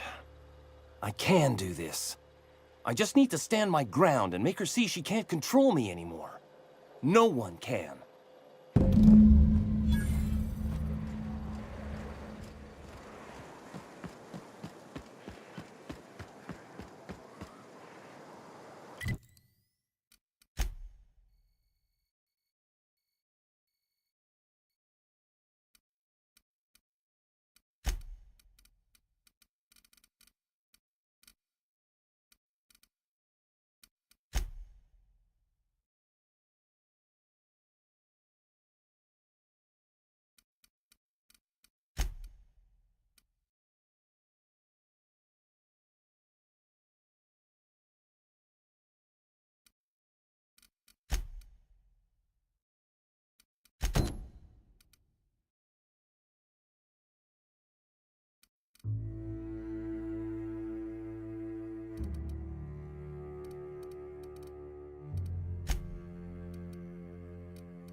If I never smell another Rapt, it'll be too soon.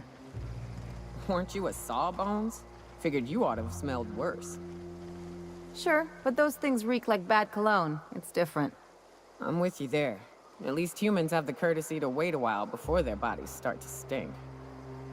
Most of them.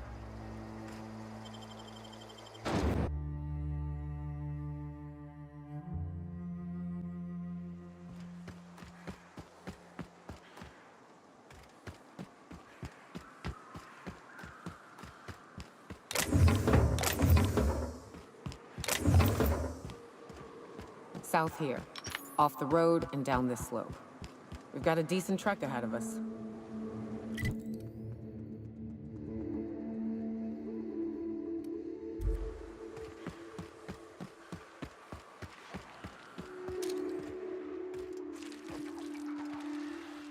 Here we go.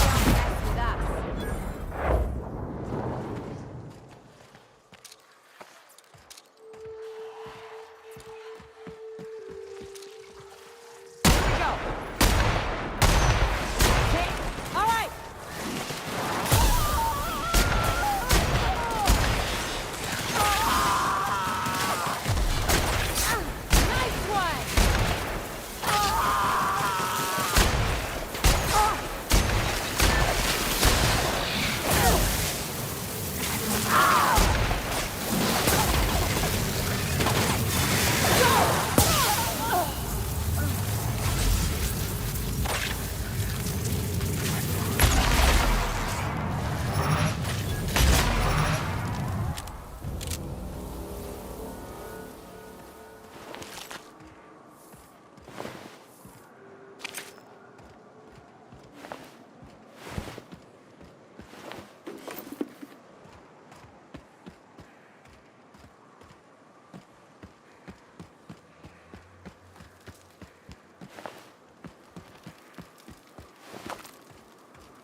This is new. Way the edges are burnt. I guess people did this, not the wilds.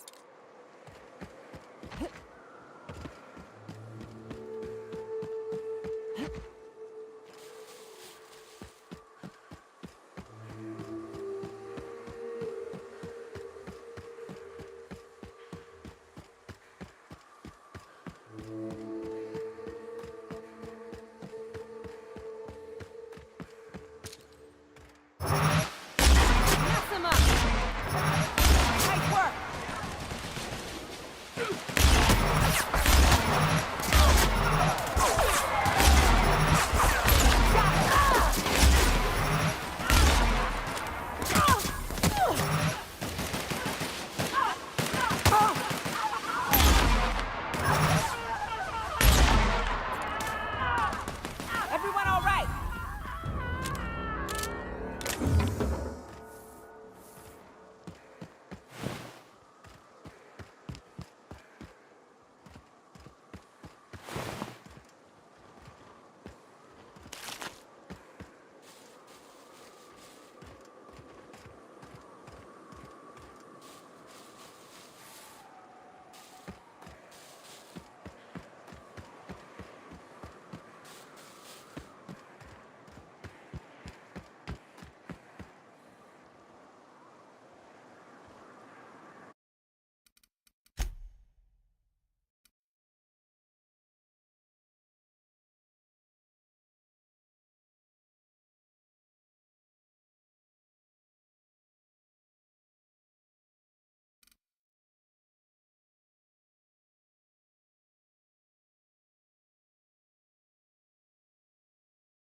Fallbrook's on the other side of the bridge there if you need a drink.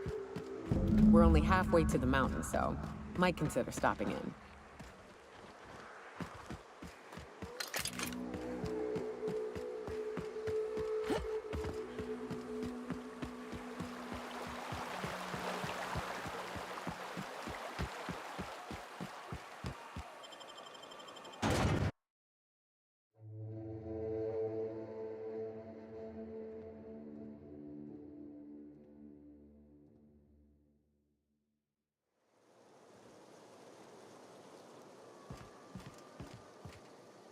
Trouble checking in?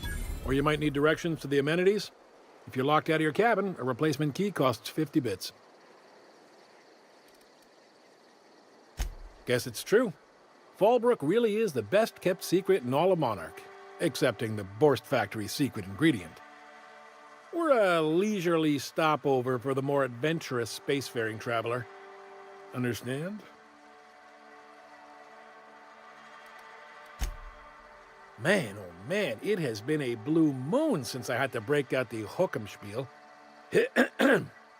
Allow me to paint a picture in your mind. A parcel of pure paradise nestled beneath a waterfall within a mountain. We've got activities of leisure. We got proclivities for vice. We got booze and bets and non-communal beds. Sublight owned and run, so you know you're safe while you're breaking the laws. Check in at the saloon to start spending your bits now. I am here to anticipate and facilitate your needs, patron. No reservation, no problem. Day trippers are always welcome in our saloon. Straight back and to the right. If you hit the falls, you've gone too far. Check in with Ms. Malin. She'll set you straight. Time for a round of whist. Or a round of whiskey.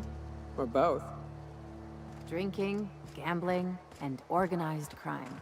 Everything you need to keep civilization running.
Want to make a run with me to Stella Bay? Boss lady told me to take the night off. No, I'm beat.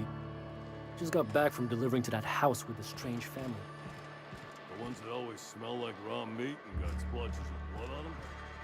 Yep. Oddest thing.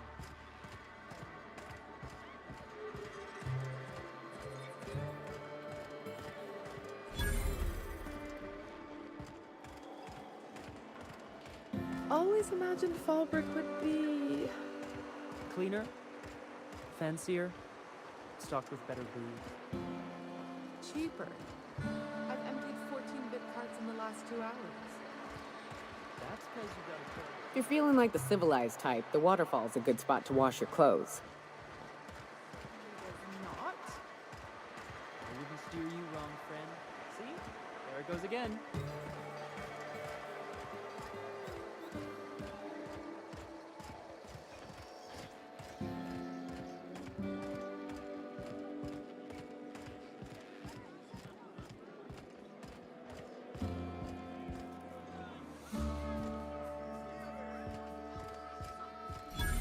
You don't look like a smuggler nor a dandy.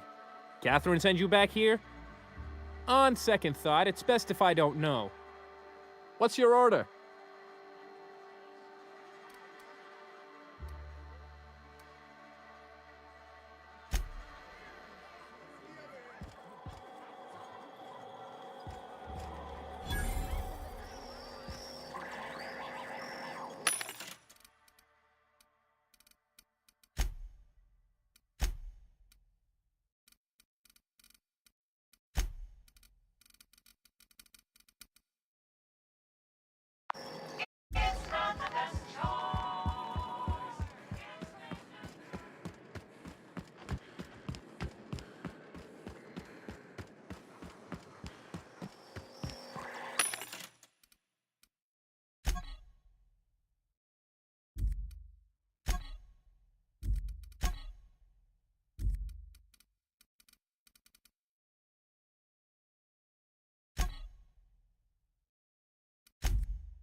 Take a gander at that mug.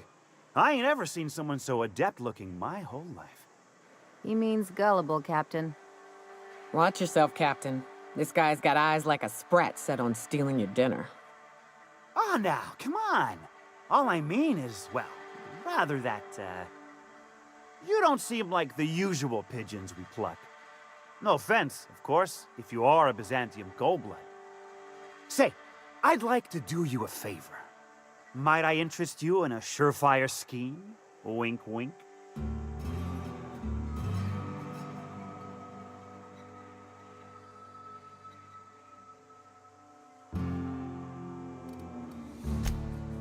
Oh, I enjoy a good challenge. I'll get right to it then. Pure and simple, it's like this. I run our drug delivery service. Recently, I had the genius idea to cut costs in half by swapping our autoloaders with faster, cheaper sprats.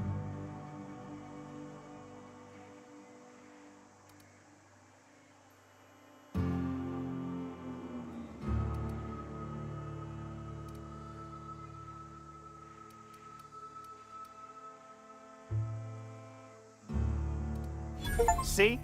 I know a fellow genius when I clap eyes on him. Too right you are. Only problem is my sprat carriers ain't arrived from their latest run. As I was saying, you look more capable than most of the hoople heads around these parts. What say you locate him and retrieve the goods for me? In return, I'll cut you 5% of the profit.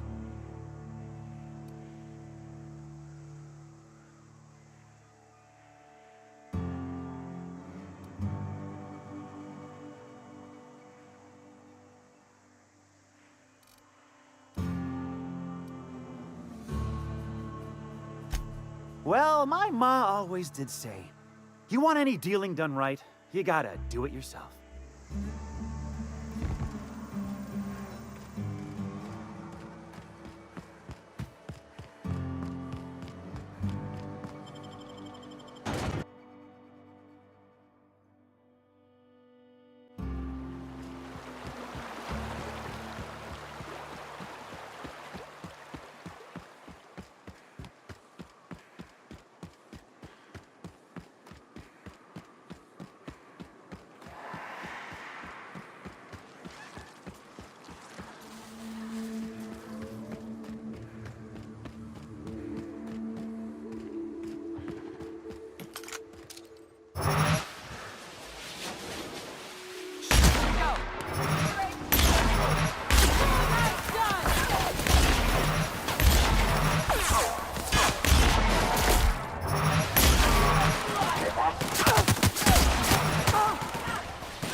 Look northwest. That ain't it, but marauders sometimes camp inside the buildings there. Steer clear unless you fancy getting shot. Westbound still. I'll let you know when we can start ascending.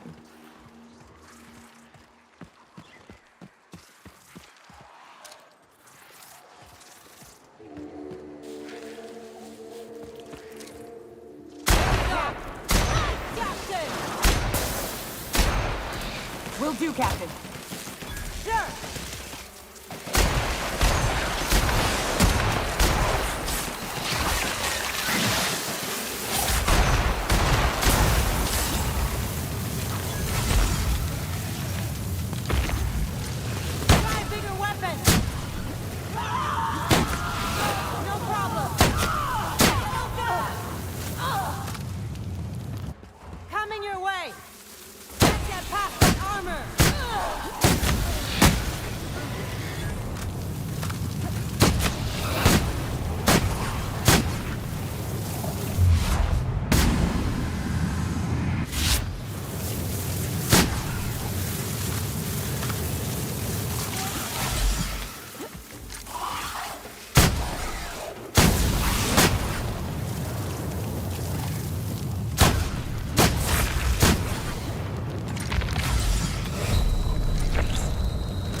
be right there.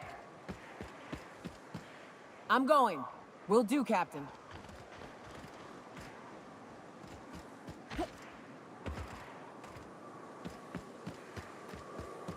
Sure.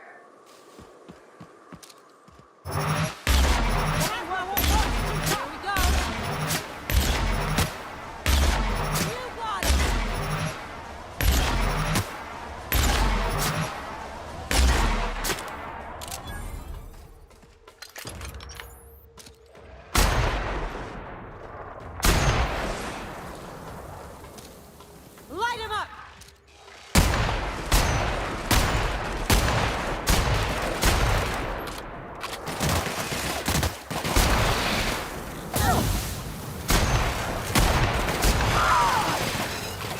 Libations on me, folks.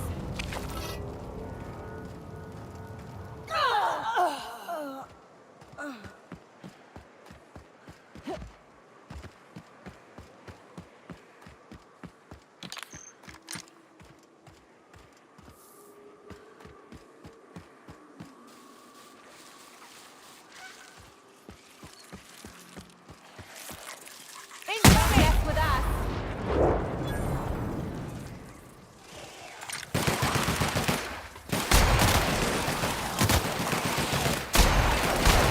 Solid kill.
I'm moving. I'm going. Right in my sights.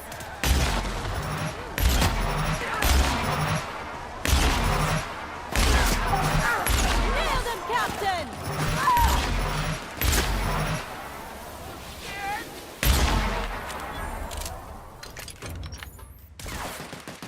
Love a good fight.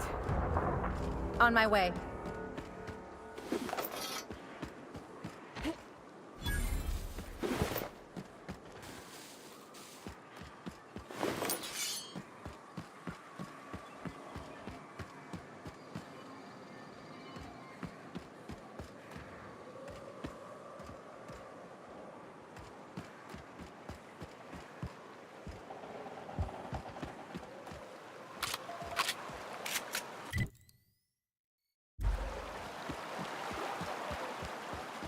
I call this Rotting River, on account of all the dead things I've thrown in it over the years. It'll take you into the Devil's Peak Caverns if you follow it under the bridge. That's one option. Other's the slope up. If you're up for some fun, let's chat. Here they come!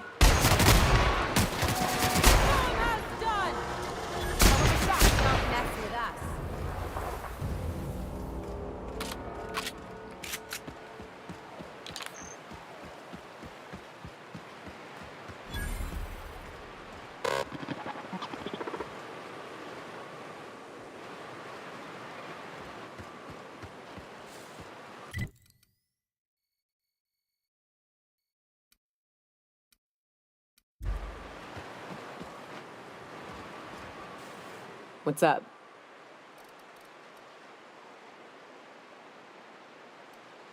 Right. We can take the caverns up, but if you ain't into spelunking, there's a path a little ways north. I'd warn you, it'll be a tough trek. Big bad's up on that hill. I'm game to hunt them if you are, but it'd be safer to stick to the caverns.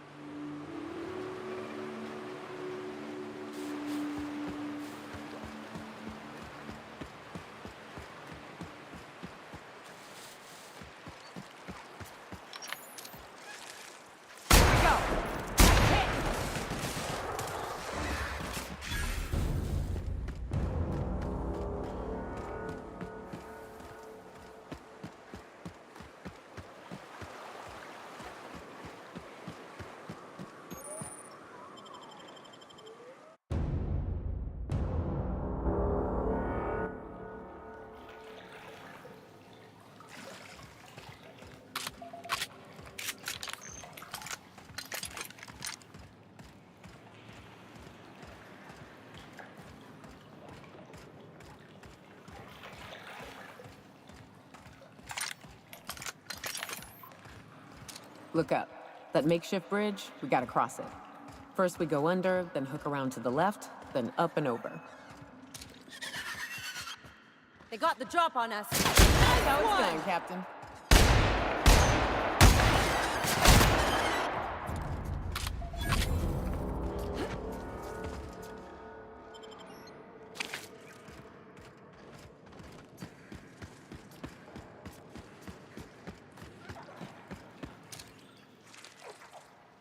Ain't happening. Here I go.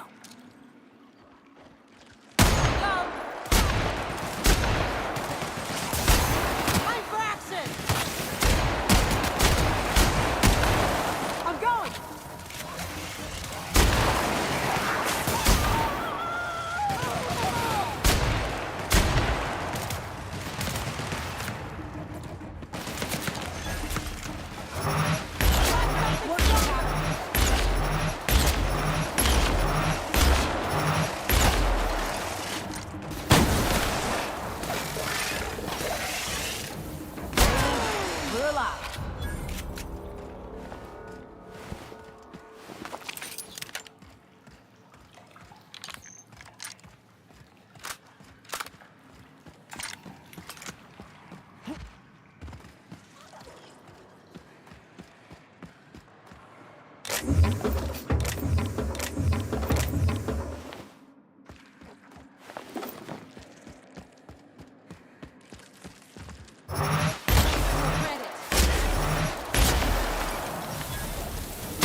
Tunnel here.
Ah, shit. That's a big one. We can tiptoe around to the left or go in guns blazing. Up to you. I vote the latter.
That assist was a violation of corporate law if I ever saw one.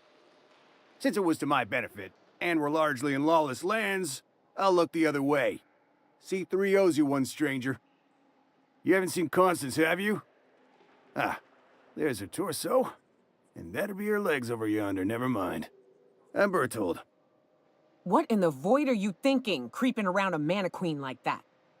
At the time, I was thinking, please don't see me, oh law, I don't want to die, nah nah nah. Now I'm thinking it was stupid to come in here.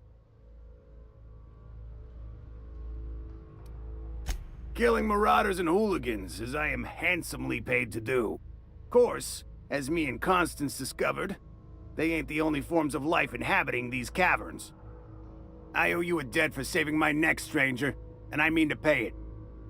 There's a station up the way. It's where my C3s are posted. We can talk more there where it's safe. I'll be on my way, once I've gathered up Constance's parts.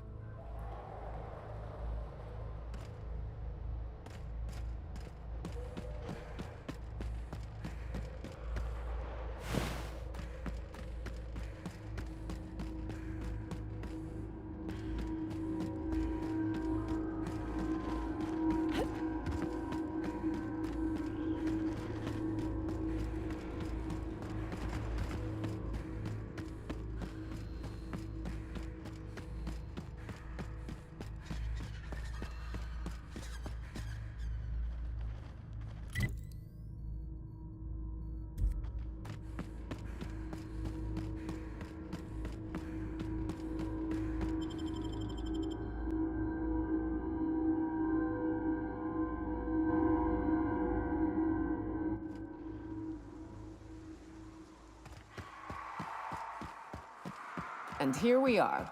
Told you we'd make it in one piece. Station ain't too far now. Hey, you! Get over here! There are marauders up ahead! Oh no. How the hell did marauders navigate the caverns? This station's under the protection of the corporate compliance crew. You a marauder? 'Cause me and my sunshine, that's my gun if you were wondering, we don't take kindly to marauders.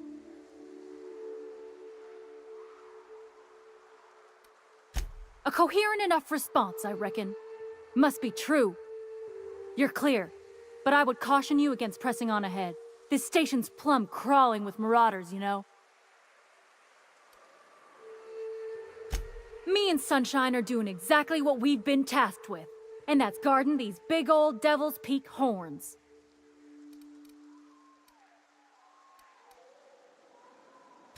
There is nothing I'd enjoy more. But the C3s play it by the book. Usually. Go petition the boss man. Maybe you can convince him to alter my duties. You ought to talk to my crew. They're guarding a small barracks to the southeast, by the edge of the mountain. See that path that runs underneath that giant archway? Follow it on down. There's a little station near the cliff. You'll find the rest of my crew there.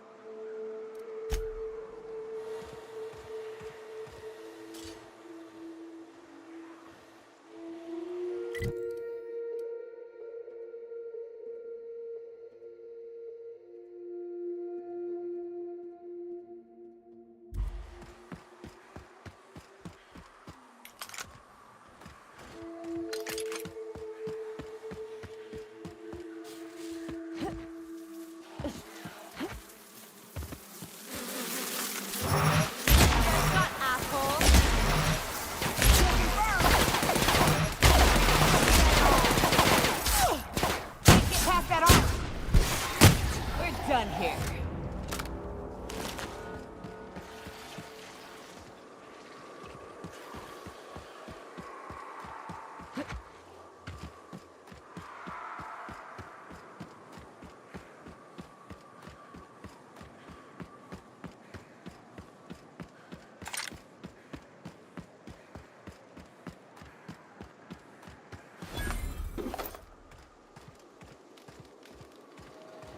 I owe you for bringing the boss man back to us. Thank the architect! Bertold's back! Got a problem? Maybe I can help.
I owe you for bringing the... Hey, Mannequin Slayer. Glad you made it in one piece. After all, not everyone's so lucky. Meet my corporate compliance crew. Then check out our weapons locker inside. I reckon you'll find something you like. Then we call it even between us.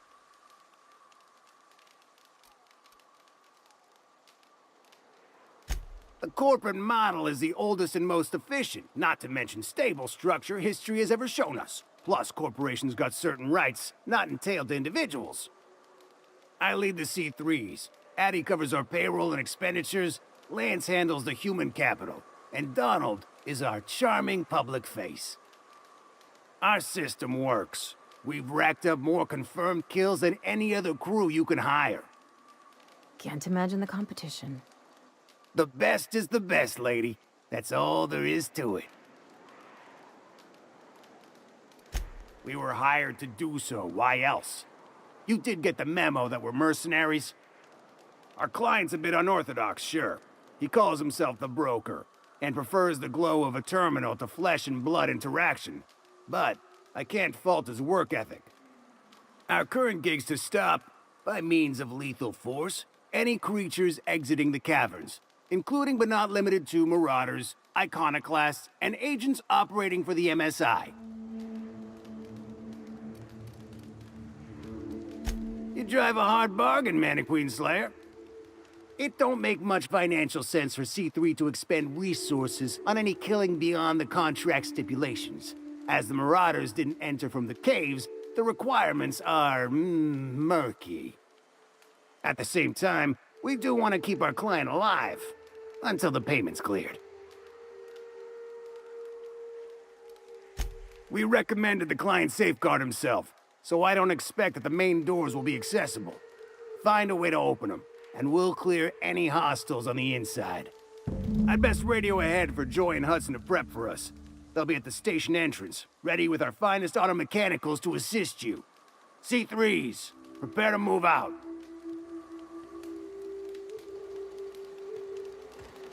We're locked and loaded. Joy and Hudson know you're coming. They'll back you in the frontal assault on Devil's Peak.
Who feels like getting into trouble?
What's up? Hiram has them on retainer to guard the caverns. They have a station around here somewhere. Maybe they can help. Unless you want to go romping through traps and shooting marauders yourself. Could be fun. What's up? What's with the pleasantries? You want to know something, just ask. I didn't. I was born into security detail, and when the corporations abandoned this place, I stayed.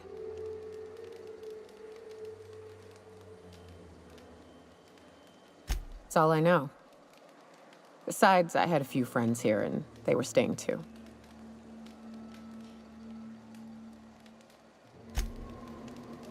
What's up?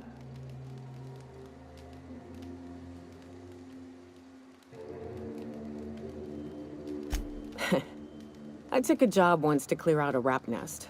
Partnered up with a fellow out of Fallbrook who called himself Dirty Don. Bit on the shorter side. Had a penchant for cards. Thing is, he introduces himself and the man is immaculate. Clean. He had a flowery presence to him. A pleasantness that didn't invade your space. He was just there and you were glad for it. When we set out to hunt down the Raptidons, I found out firsthand where his nickname came from. Dirty Don killed those Raptidons with his bare hands. His bare fucking hands, Captain. He was a whirlwind of grotesque primal fury. In the end, he stood drenched in blood over the entrails of a dozen Raps. If he had a scratch on him, I wouldn't have been able to tell. It was glorious.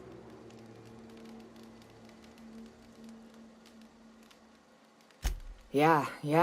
I never seen anything like it. Day came when he tried to take on a Mantiqueen. Got himself eaten one limb at a time. Wonder if he tasted like soap. Oh well, live and learn. No matter how tough you are, if you're gonna fight something bigger than you, bring a firearm.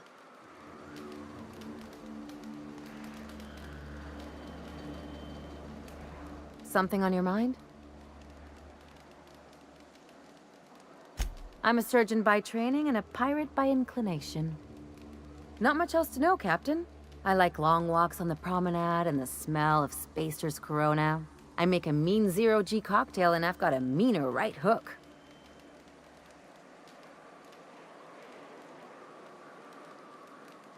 It's a mix of whatever you've got on hand. Usually zero-G brew with some Spectrum vodka if you're lucky, purple berry shake if you're not.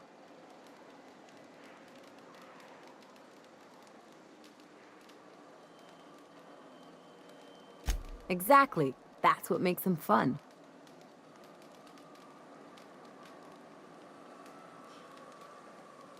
I'll make you one sometime. If you don't enjoy it, I'll make a few more until you do.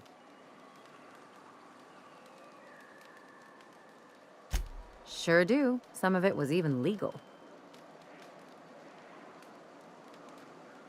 There's a lot of business that goes through the Groundbreaker. Some of it's board-authorized freight hauling, and some of it's not. I've done all types of work with all kinds of crews. If there's one thing you ought to know about me, it's that I won't tell you your business. Your ship, your way.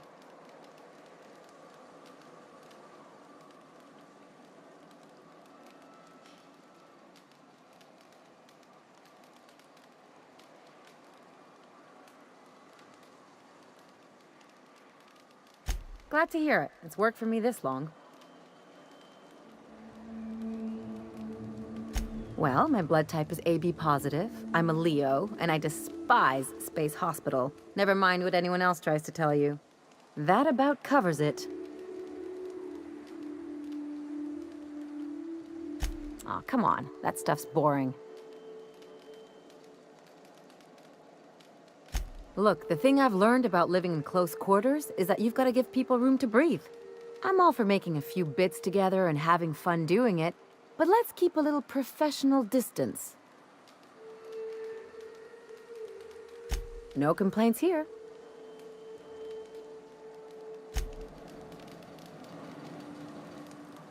What's up?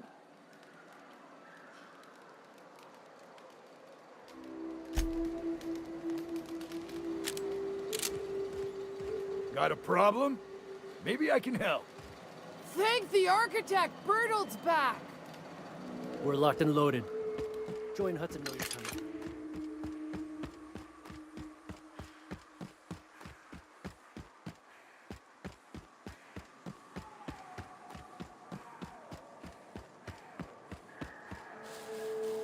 There you are. Boss man said you'd be up I this wonder way. if Hiram's home. Quick regroup before we shoot up the place. Just kidding. Guy never sets foot outside. Fox radioed ahead. Said I'm to follow you. Provide whatever support you need. If those bastards start shooting, we'll join in. I gotta warn you, my girl Sunshine here is a tad trigger happy. Of course, me and her will follow your lead. Just wanted you to know we wouldn't begrudge you of any violent inclinations. Ain't it the same, really? I'd say me and my piece meet each other halfway on the issue. She likes to be used, and I like to put her to good use. As so very often as I can. We can tell friend from foe, mind you, but it's probably best not to walk directly in front of us.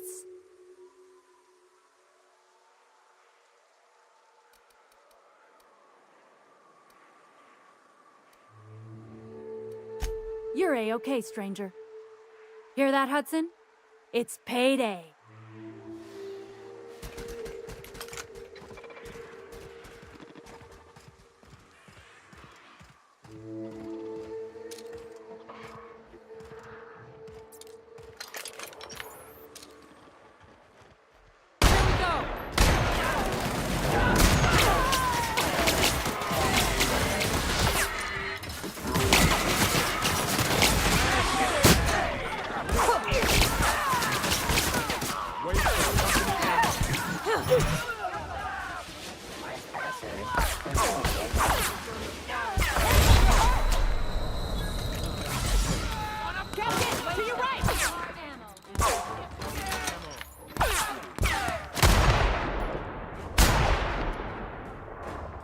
I will end you!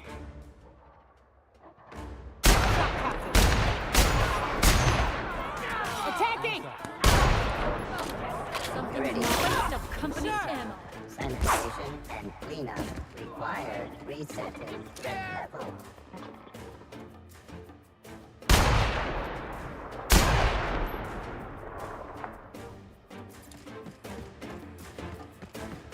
I'm coming!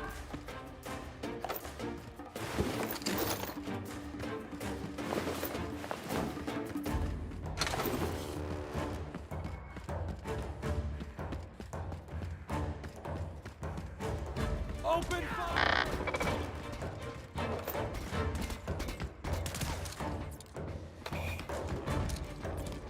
That's the last of Company them. ammo.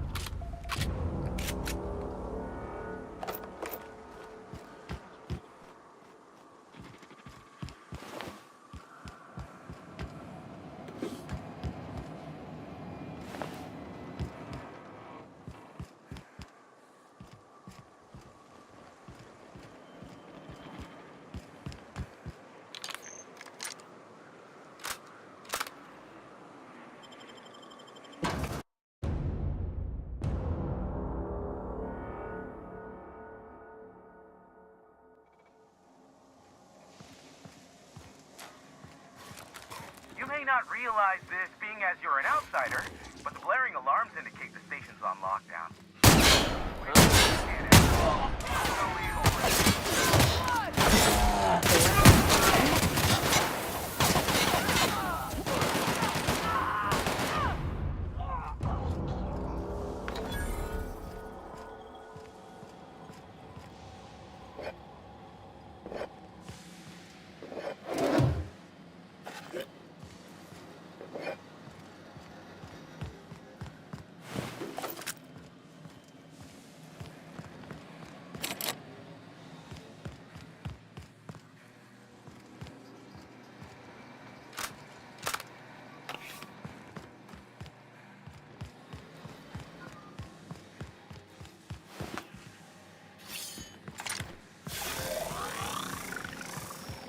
Here's the elevator, but it ain't gonna budge while this place is on lockdown. Guess we keep moving forward. For another way up.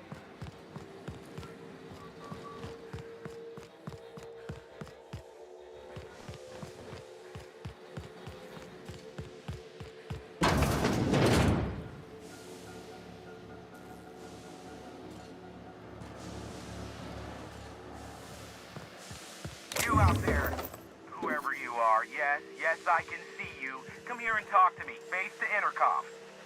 I can't tell if you're brave or simply touched in the head. What in the galaxy are you doing sniffing around my station? Unless you are, in fact, trying to suicide by Marauder?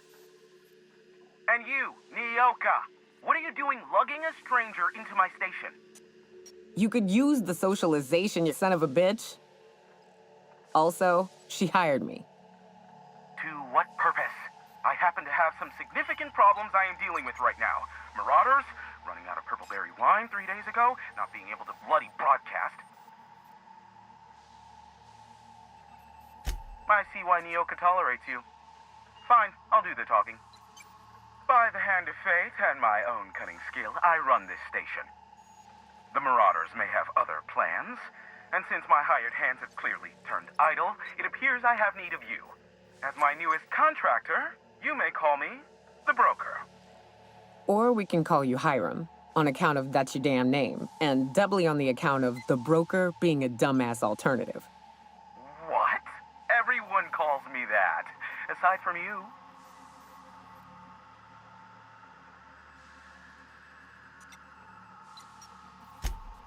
Oh, now they'll take action. It's about time, I tell you. I'm up to my neck in Marauders in here, which, by the by, they were supposed to prevent. I barricaded the broadcast center, but I can only hold out for so long. Clear the Marauders out, and I'll pay you double the going rate. They destroy the transmission equipment, and I'll be out of business. The elevator and doors to the second floor are back online. Hurry before I have to lock them down again.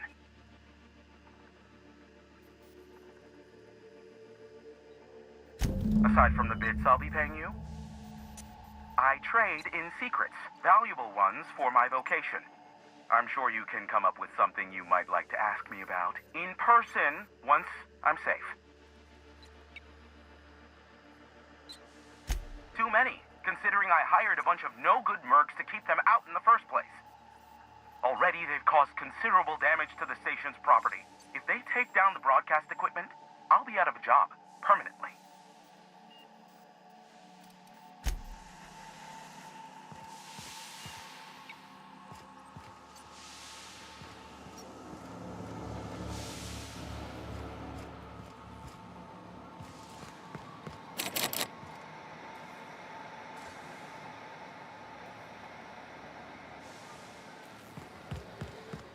Hey, elevators to your right.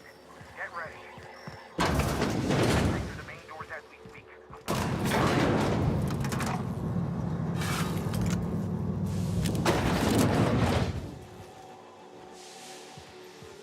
Light 'em on fire, ladies and gents! Something's not right. Fire! Gotta find cover! Huh? Show it!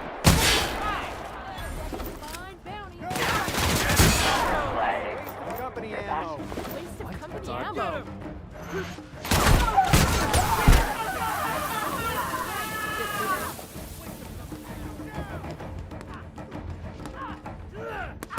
Company ammo.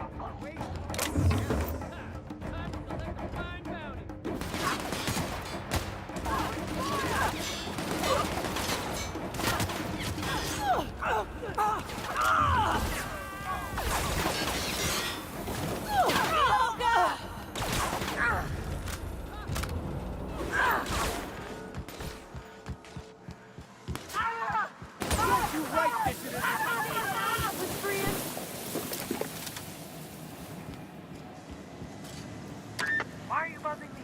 That's the last of them, I think. Marauder free at last. I'll get the door. Do hurry on in.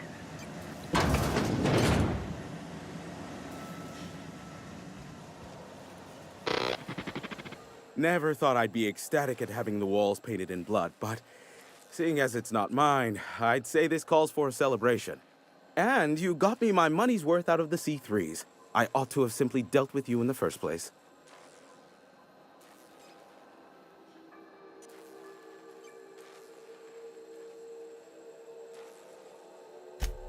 Oh no, my business is in trade, not owing others the burden of a favor.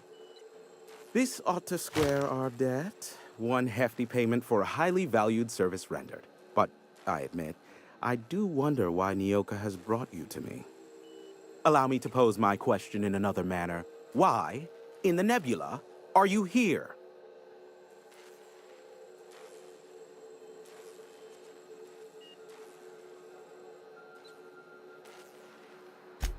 If you insist. As I was telling you before, I am the premier broker for all of Monarch. Phineas must have sent you.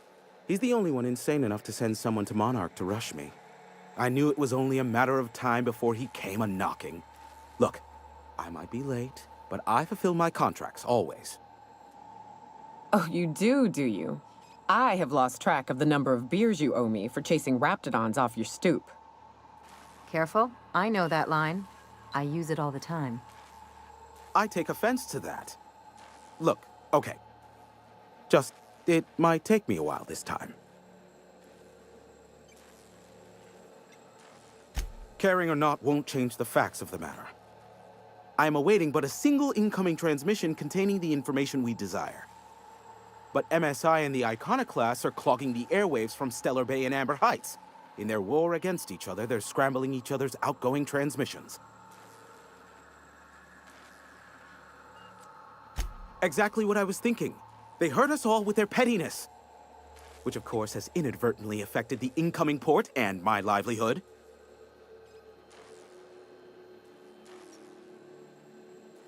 My former partner, Sanjar, transmits from his office in MSI's headquarters in the center of town. Don't let him try to fool you. While his messages might seem like gibberish, they are in reality coded business orders to off-world companies. I understand why he needs the bandwidth, but we had a deal and he's broadcasting ceaselessly.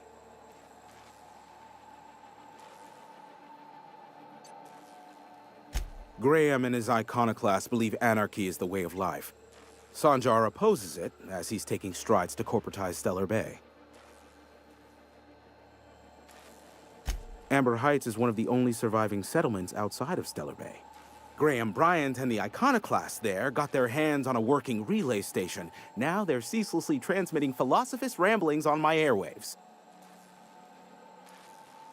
No, they're jamming the limited frequencies we have at our disposal. Nothing extraplanetary can get in or out until the frequency pollution thins out. The safest bet is to convince Graham and Sanjar to stop transmitting on their end. You do that, I'll be here, waiting on the receiving end. Luck be with you. I have a feeling you'll be needing a pinch of it, plus a vat of patience.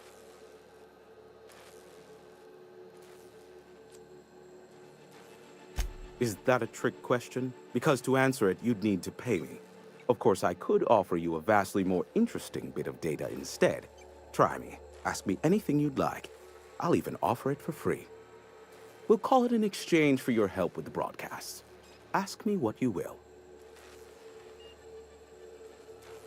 There are so many members. Do specify.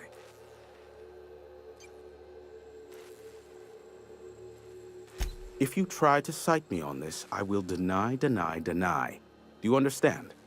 What I am about to reveal is the sort of information that gets a body disappeared. MSI's ownership of Monarch is technically legal, but it would give MSI too much power on the board to grant them such status.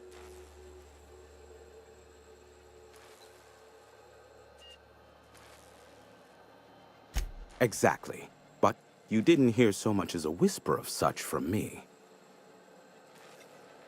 Luckily for you, I am a veritable font of information.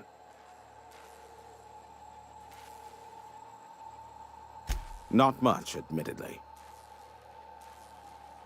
Phineas has been in hiding for the past 35 years. He got in touch with Nyoka first, who I use as a physical go-between. The rest is history. As far as what's between us, I mean. Outside of that, well, that's a Raptidon of another color. I do know this much. There is a sharper side to the good scientist than you'd expect. If allegations are to be believed, the experiments he conducts for the greater good are in fact treasonous and for self-gain. I am not convinced as to the validity of these allegations, considering the source, but I am also not unconvinced either. Luckily for you, I am a veritable font of information.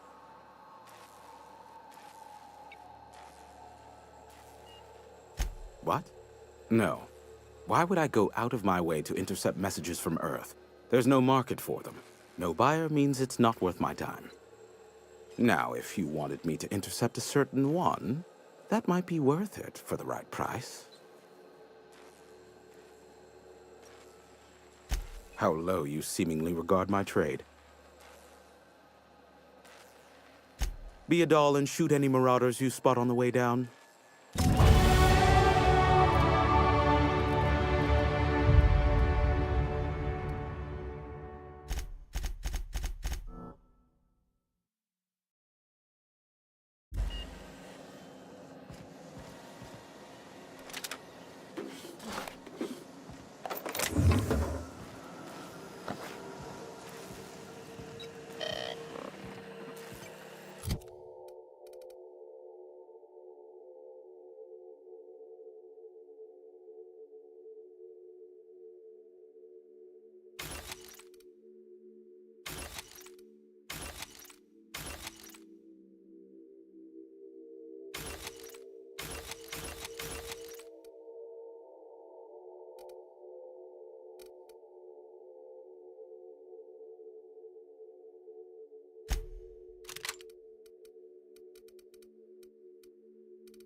Well, I see you've had a sobering effect on our friend Nyoka.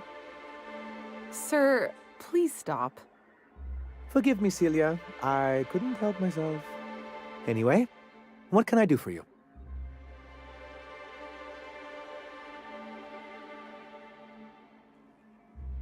You weren't supposed to look. I asked you to delete it. Oh, yes. No doubt someone else was having a laugh at my expense before you. This has been my albatross, the great shame of my career. I give MSI everything. My work, my youth, my left kidney, and for years, I was a joke to them.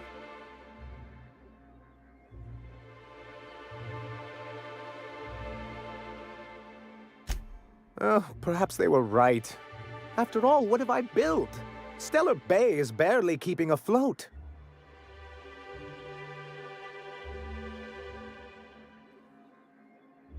Please, I can't think about this right now. Celia, schedule 30 minutes of inconsolable weeping later today. I'll pad it out with an extra 15, sir. Now, was there something else you need?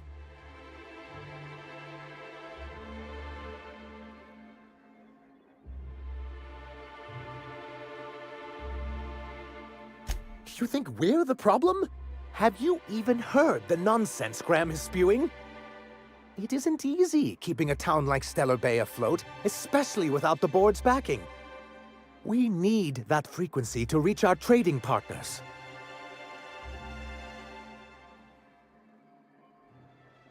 Indeed. That's why it's imperative that MSI be reinstated onto the board. And the first step is getting the Bolt 52.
A fine day for business, isn't it? Anyway, what can I do for you? Oh, yes. I'm going to be up all night with this. All those blanks waiting to be filled, boxes waiting to be ticked. Try to control yourself, sir. Have you any idea how powerful this is? Corporations have been toppled with less.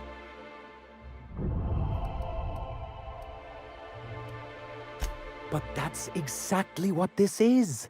The world isn't changed with guns and speeches, much as Graham and his followers would like to think, but rather with meticulous documentation. And the Bill of Liquidation/Transfer Form 52 is one of the most formidable pieces of data entry in all of Halcyon. One false stroke can invalidate the entire document. It's true. One of the old execs gave herself a stroke trying to fill out the exemption section.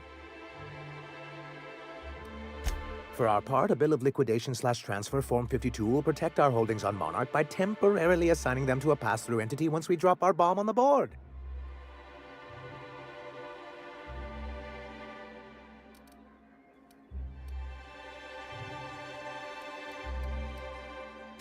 What Mr. Nandi means is that we have some rather momentous information to deliver to the board. Or we will, with your help.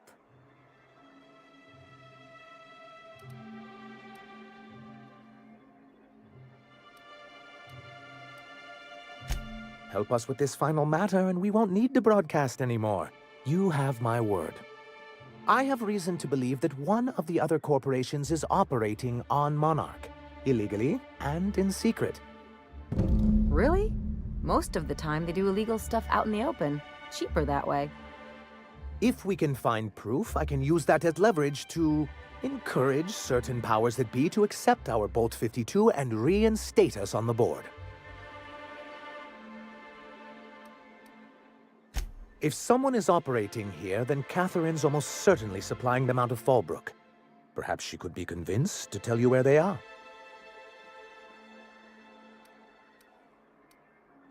Oh, I imagine you do. But as much as I love your can-do attitude and dangerous gravitas, Catherine handles all of our shipments. So it would be best if you could leave her in one piece. Is that how you people put it?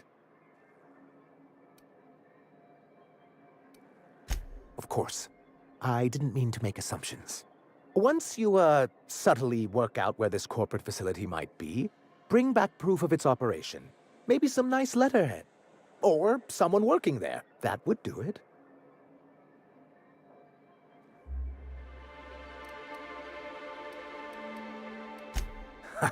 I knew you were the right person for the job. I suppose I'll leave you to it.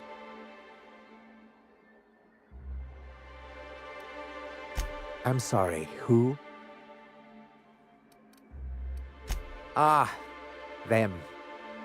They're hardly a corporation, more like a jumped-up band of thugs with certain pretensions. The evidence I'm hoping for would implicate one of the board powers. Anti-Cleos, Spacer's Choice, UDL, someone of that caliber. Not that we don't appreciate your diligence.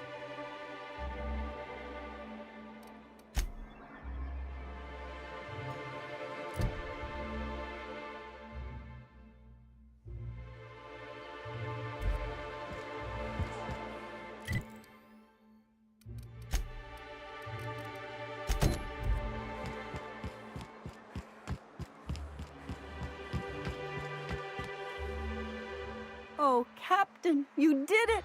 My little boy is back, safe and sound. Tell the captain how grateful we are, Tuk-Tuk. Mama, I told you that I'm not staying. I just came back to talk to you about why I left. Then I'm going back to Amber Heights. Oh, we'll get that silliness sorted out. You're safe here with me, and that's how it's going to stay. Isn't that right?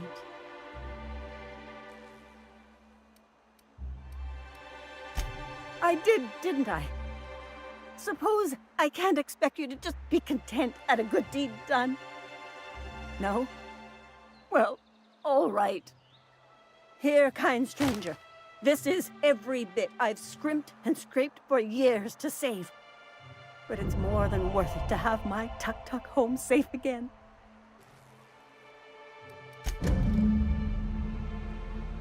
Don't worry about me, Captain. Mama and I'll work this out.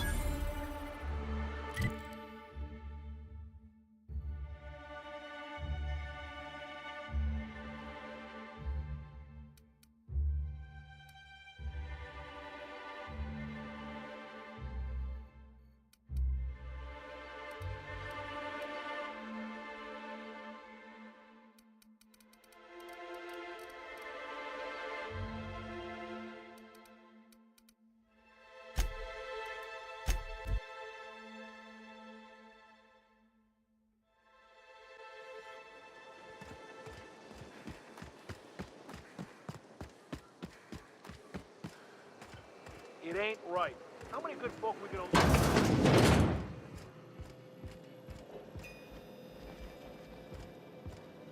A Manta Queen. Yeah. We felled it, mind. But we lost 2 runners and 5 gun hands. A total failure, then. So much for the ruins. And hell only knows where the Van Oys are. They never showed. I'm sure they're... Let's talk later. It seems we have company. A stranger comes to our home. If you're looking for a path to walk, you've found one. If you're looking for a teacher, I am one. Welcome to the Iconoclasts. The truth that I have come to learn and embrace since shedding the corporate yoke. Out here, we survive by the sheer strength of our spirit. We have no need for the endless rules and red tape of a corporate structure. We do seem to burn through endless ammunition and medical tape, though. Yes, well, such is life. Our descendants will enjoy safety and luxury, but our generation is the foundation on which that future is built. Now, why have you come? Stop. No. Spreading the truth is the only way to combat the board's poisonous campaign of propaganda against their people.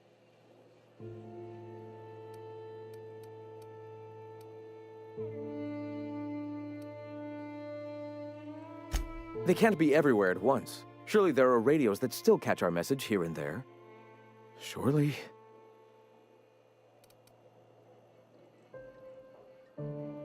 Graham, we should be focusing on survival anyway.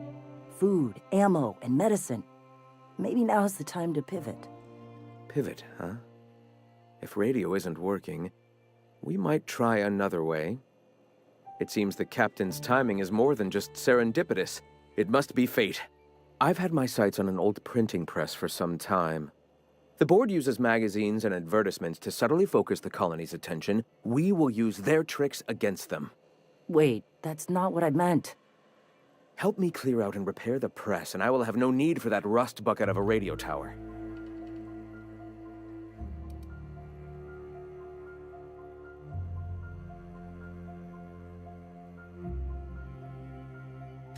Might actually have better reach.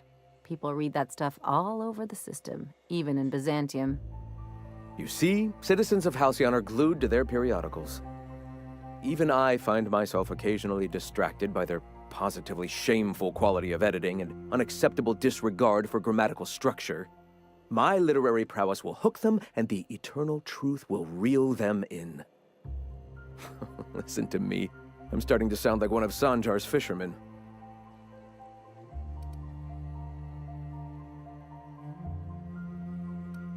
Wonderful. I requisitioned replacement rollers for it some time ago. Huxley should have delivered them yesterday. Speaking of which, where is Huxley? You bought rollers? You haven't even cleared the wraps out yet. What are you doing wasting bits on... Forget it. Huxley's still recovering. She won't be up for a run for a while yet. It seems we're out a runner. If you intend to help our cause, I'll ask you to meet our MSI supplier in her stead. One of our sympathizers, a woman named Carlotta, periodically buys goods on our behalf from Stellar Bay's store. Stellar Bay has caught on, but they remain friendly, though the goods now come at a considerable markup. She meets us in the ruins of Bayside Terrace. From our compound, follow the road north. So you're her mysterious savior. She sings your praises.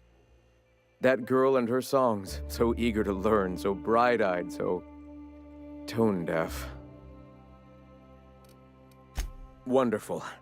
While you're at it, I wonder if Carlotta still has those high-capacity cartridges? Grab a few, will you? There should be some funds left over from the last shipment. We can use them to copy and modify radio serials. Yes, not just magazines, but their precious dramas. Unbelievable. I hope I don't have to tell you this, but if there is extra money, would you mind buying, I don't know, food and medicine? Graham, if you need me, I'll be in triage.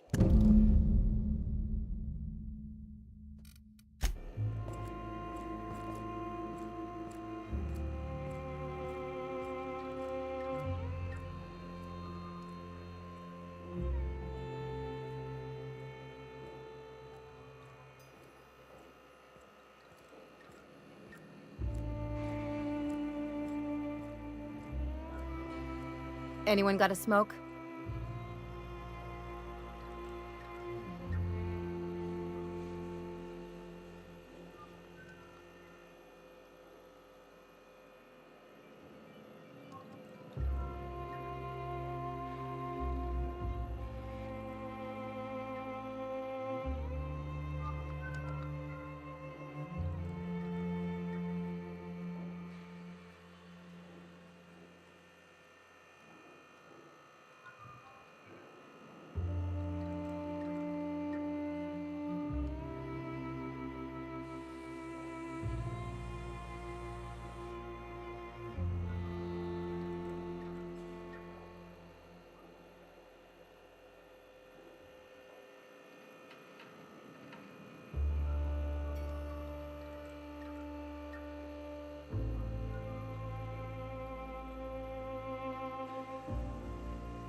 What's the hurry, right?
Huh. Hey, move along.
Excuse me, but this area's off limits. We got a leaky generator. It ain't safe.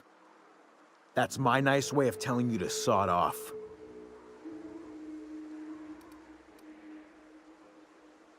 And I'm just gonna let you walk on in?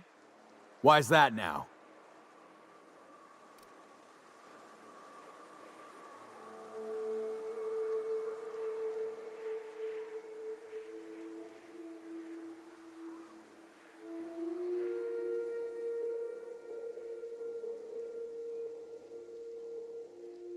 Hell, I ain't gonna pass up free bits. Make it painful.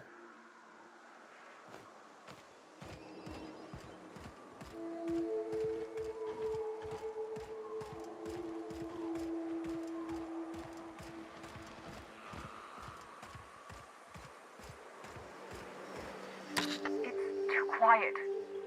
What are you up to out there? Hello? Relax. I've been cooped up in here for almost 2 days. Who are you, anyway? Oh, finally! Tell Graham that this is the last run I'm doing. Sanjar's declared a stop sale to you lot, but even if he hadn't, I'm not risking my neck anymore.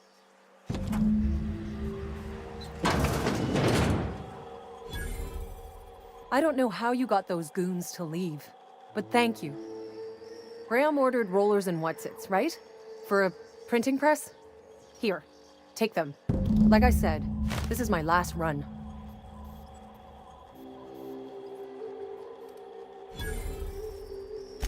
Law help them. I don't know. Maybe Sublight can lend a hand. I should go. Look, Graham's got a bit or two left in his account. I can send one last dropout before I wash my hands of this. What do you want delivered? I always took that woman for the sensible type. Good on her. I'll send some along. Give them all my regards. And good luck out there. Don't go getting eaten.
crazy town. Never change. The folks in Amber Heights always manage to find a bottle or two of the good stuff. Keen scavengers, I tell you. I'm telling you, the Van Noys are fine. Bullshit, Graham. They don't just abandon orders, and they weren't at the ruins. Where in this sulfur-sodden hellhole did you send them? They're on a very important... we'll continue this later. Welcome back, Captain. They're hunters. Badass ones at that. Hope they're all right. They're our best unit, and now they're missing in action. And we'll continue that discussion later. Thank the Eternal that someone's got some sense in their head. Carlotta usually schedules the next drop during the meeting. When's she coming?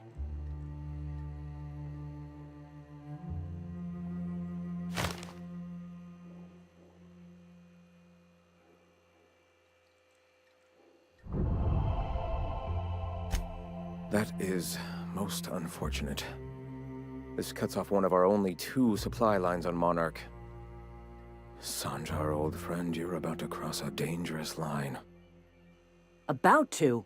That idiot just declared war. We will deal with his subversion later. For now, we must redouble our efforts to spread the truth to the colony.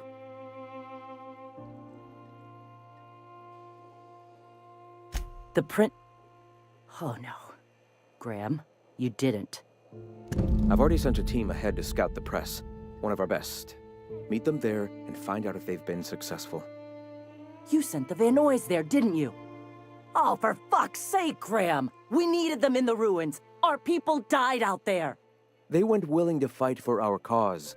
We need reinforcements. We need new recruits. The Van Noys saw the printing facility with the same importance as I. The hell's the sense in recruiting if you're just gonna get them killed? I have the utmost confidence in their abilities. Friends, we must have faith that the men and women we recruit can handle the duties for which we recruit them.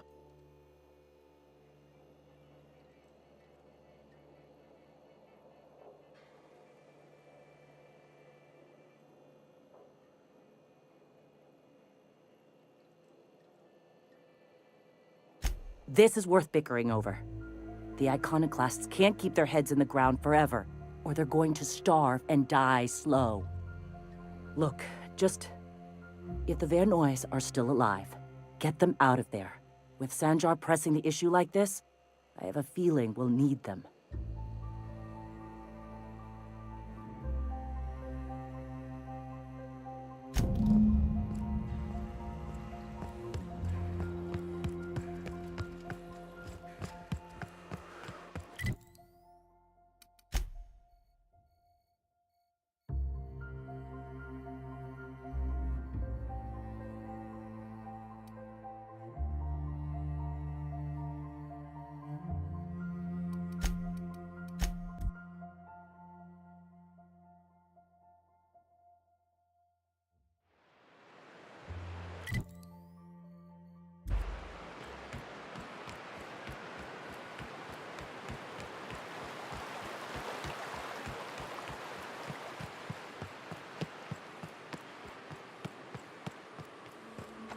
You hide incoming!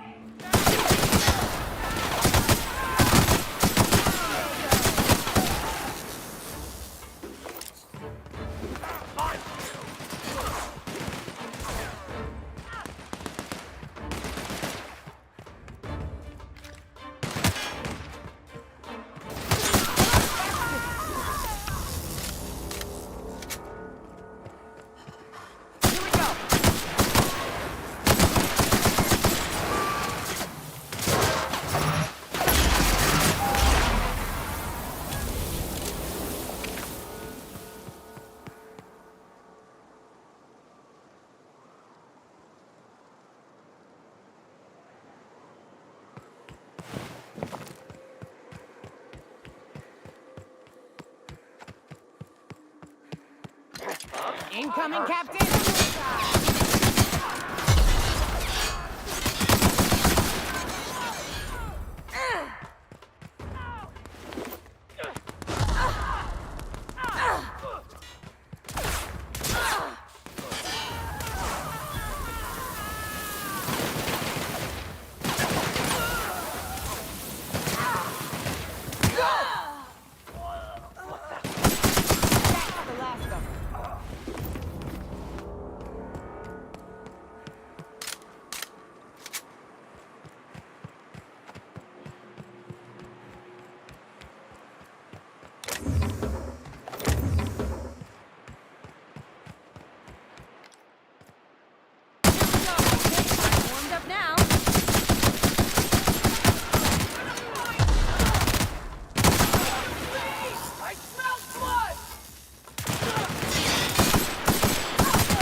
Incoming, Captain!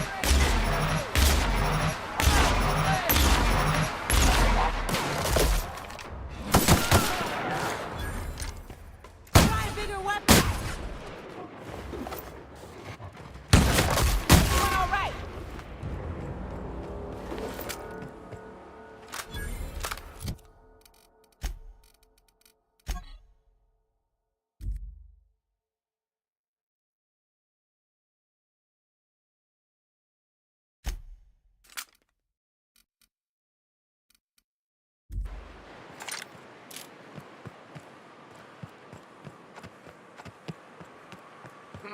I smell big blood! Mistake. Get away! Here we go!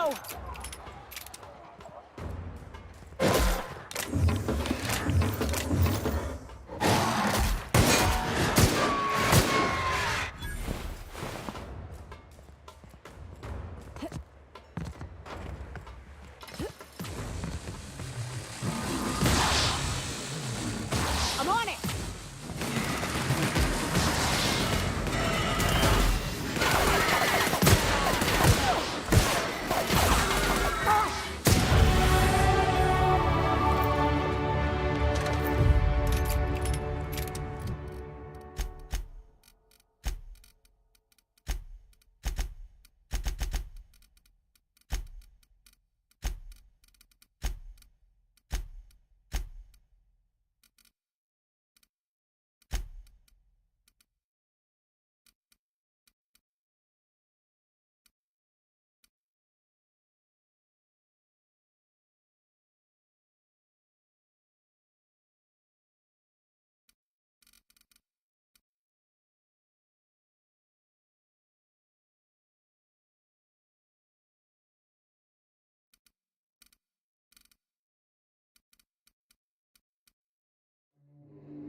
this up, right?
Nyoka, you're a sight right now, I'll tell you what. We are up a creek. I bet. You really come this far north for a printing press? Yeah, I know, but that's the mission. Don't suppose y'all are busy right now.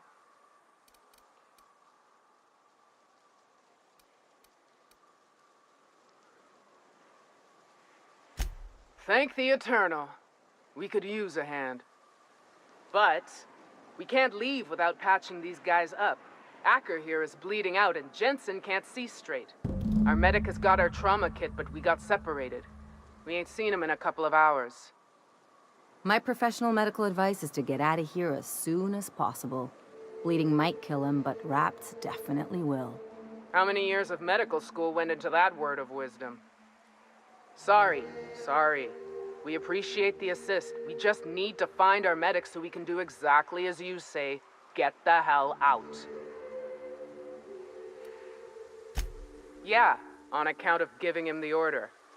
He's searching the old settlement to the north of the press.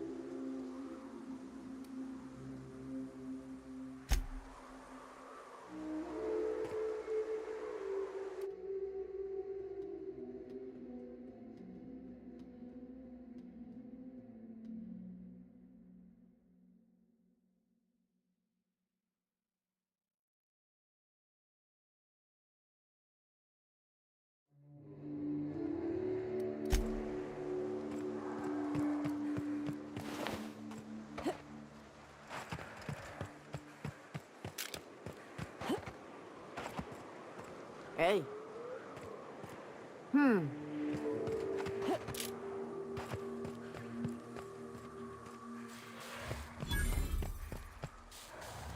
Take you!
Any luck out there?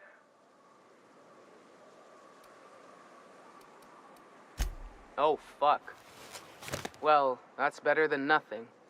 Thanks. We'll head out as soon as we're patched up. Hey, thanks for the help.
of them.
You are in for it now.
Hope Zora sends me on.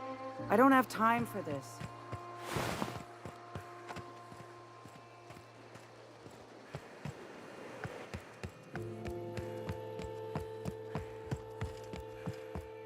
If you'll just listen... No, no more listening. No more preaching. We are losing people left and right. We need to act. Enough, Zora. I'm not putting the torch to innocent people. Do you want to bring the board's cruisers and gunships down on us? Captain, apologies, but our situation grows dire. Our people talk of foolish endeavors. What news do you bring?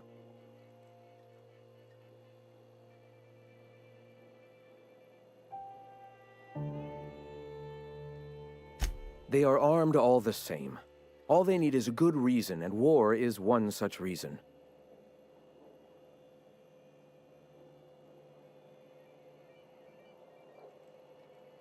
We're out of time. We need food and ammunition. We need to hit Stellar Bay while we still have the manpower to do it.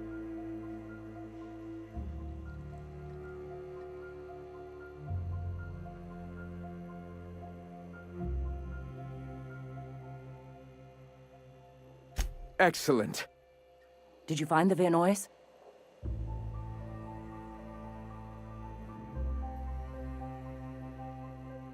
Thank the Eternal. We're one step closer to bringing the truth to every man, woman, and child in Halcyon. For now, you can tell Hiram that I'll stop using Devil's Peak.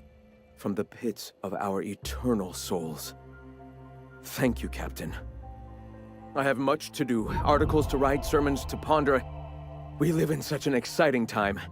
Let's talk later. Hey, I need to see to the wounded, but drop by the clinic when you can. I want a word. Nice day, huh? For Monarch, anyway.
You seen Arthur today?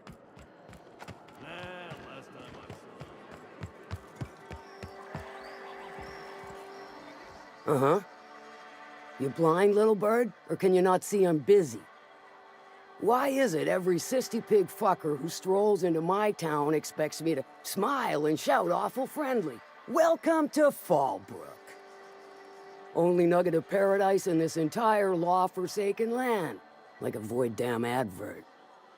Catherine, you're as welcoming as ever. Truthfully spoken, I do aim to properly represent my aforementioned nugget of paradise.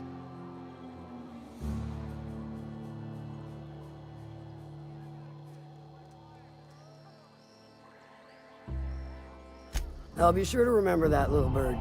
Want to tell me what you need? Well, I'm half listening.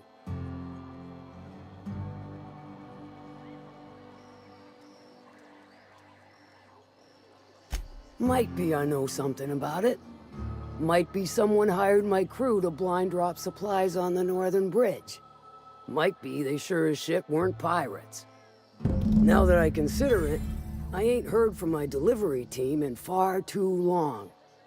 Find them for me, and I'll pay you handsomely. And I'll thank you kindly for it.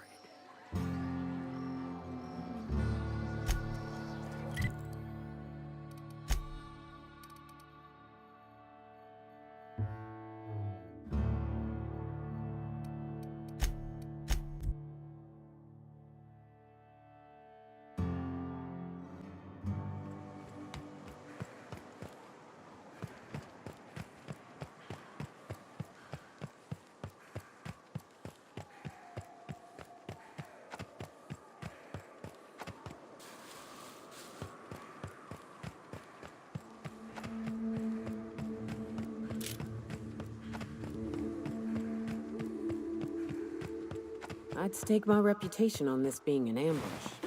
Bunch of amateurs. Sublight should have seen this coming.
Stay back. I may be wounded, but I'm still armed. How'd you get past my traps anyway? Just remember, I still got bullets, in case you get any funny ideas. What are you doing out here anyway? That feels a mite better. Wish I had something to give you, but I gnawed through my last Spratwurst an hour ago.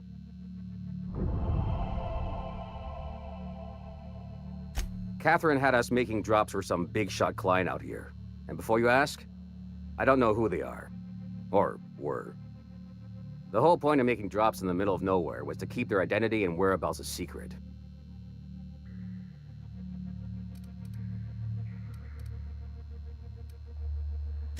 Yeah. I guess the Marauders noticed because they were waiting for us. Blew the bridge and took off with the goods. Last I saw, they were heading back up the hill. You'll see it on the right when you get out of here. If you've got the sand to go after him, I'm sure Catherine can reward you for your trouble. Me? I'm headed back to Fallbrook, just as soon as I've caught my breath.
Good.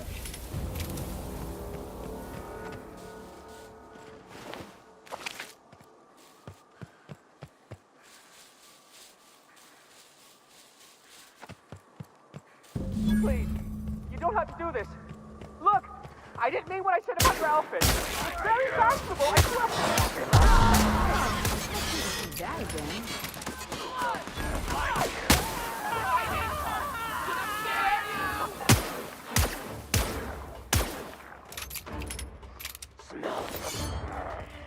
Come out of the way! Get past my armor!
Thank you again for retrieving the bolt.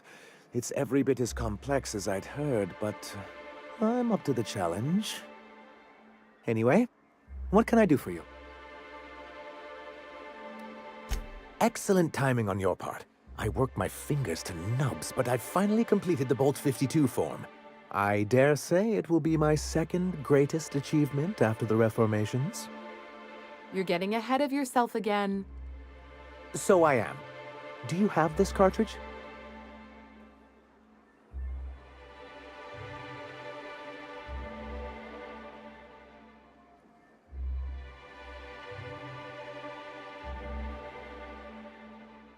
That's just cruel and inefficient. I'm working on a plan to reorganize the board. Slowly, peacefully, and with meticulous documentation. I don't know what you think you're gonna accomplish. I'd just as soon reorganize it into itty-bitty pieces with a really big gun, but you just keep being you. You can't build anything that way. What's the point? It's fun. Nonsense. There's nothing more invigorating than a well-developed 10-year plan. But truly, I am getting ahead of myself. First, I need to submit the Bolt 52. With that data you're holding, of course.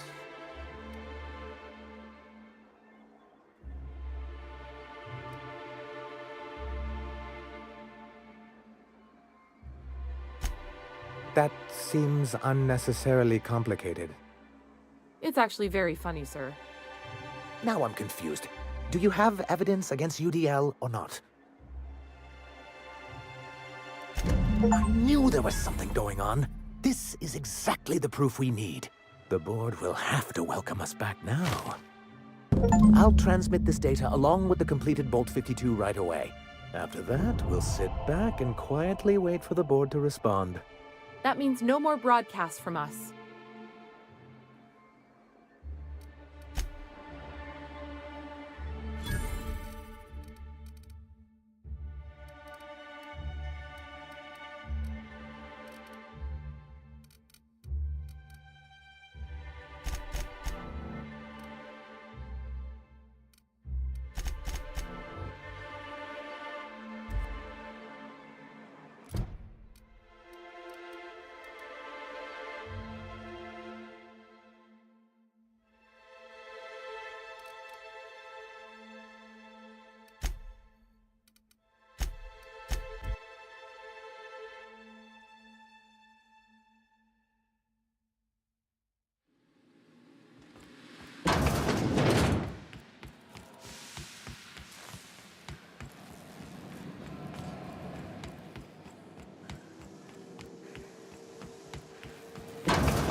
Who feels like getting into trouble?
So what's the plan?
What's the hurry, right?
got time.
Anyone got a smoke?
You know, the more of those Spectrum bottles I drink, the less I'm able to differentiate their colors.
Do you hear that?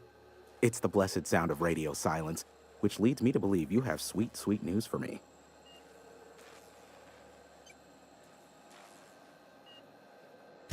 Yes, indeed. I am back in business. But before we get down to it, might I ask how you handled the problem? In the end? Does it matter? Job's done. Is that so?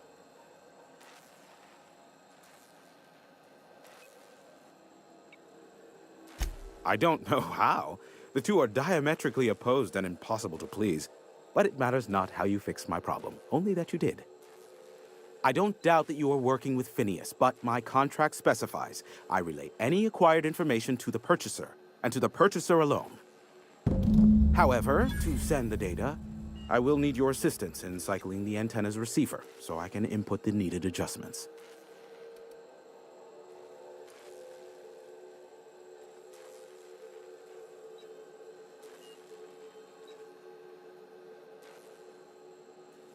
First, I never leave the tower, no exceptions.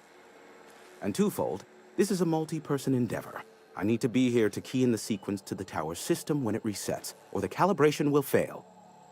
Normally I'd beg Nyoka to do the honors, but it appears she's following your lead now. It's simple, truly. I merely need you to waltz outside and throw the lever to cycle the power. I'll key in the numerical adjustments from in here.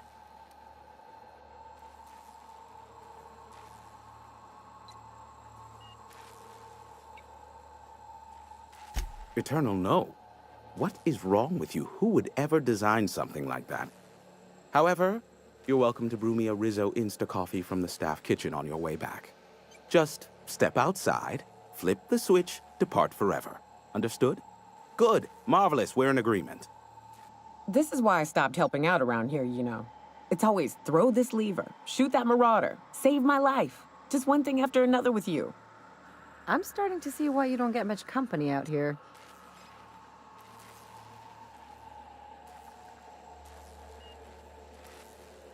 Terrific.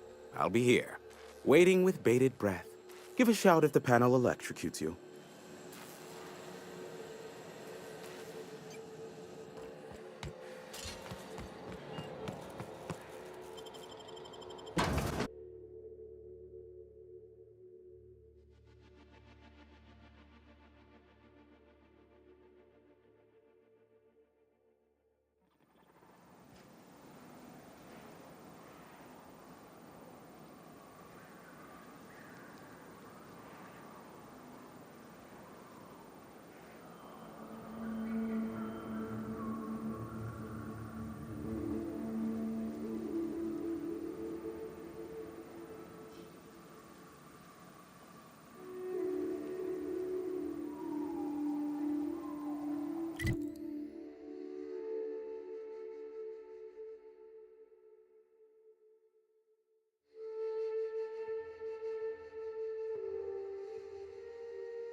Testing 1, 2, check, check.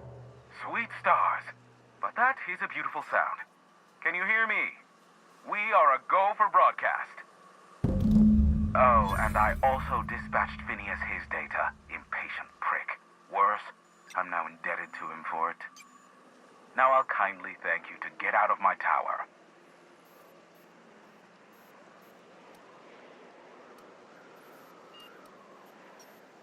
There's no need to assert your dominance.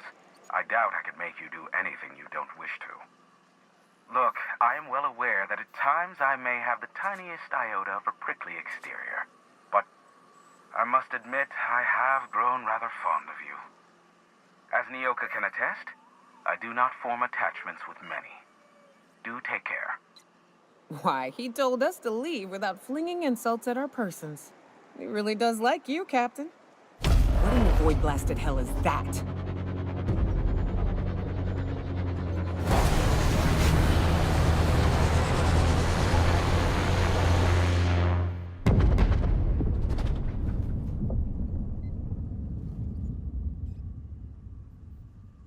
Black holes! Did you see that? Looks like a UDL ship. Based on the gunnery attachments, I'd guess it's one of the board's blockade enforcers, but don't cite me on that. Oh well, a pity for the crew, but I can't see how it affects me. Hiram? Can you hear me? Did you see that? Architect saved me from swindlers and fools. Sanjar, what are you bloody doing on my channel? Did MSI or did MSI not cease broadcasting? Yes, but... Hiram! Hiram, are you there?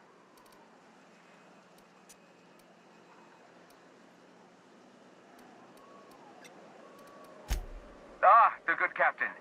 The truth brings us together once more. Our salvation has come crashing through the stratosphere. We need only collect its weapons. Are you mad? That's a UDL gunship. You'd probably shoot your own toes off. Par for the course, really. You should do like I did. Get out while you still retain a shred of sanity. We could use the gunship's armaments to defend Stellar Bay, but we need its targeting module. Our message is so close to breaking free of this planet and spreading to the stars. Help us secure that module and we will save our colony. Listen, I don't care a single whit what you do, so long as you leave me out of it. Which means, get off my void damn channel. I'm more than finished with you lot.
You hide now! Like true professionals. Got that!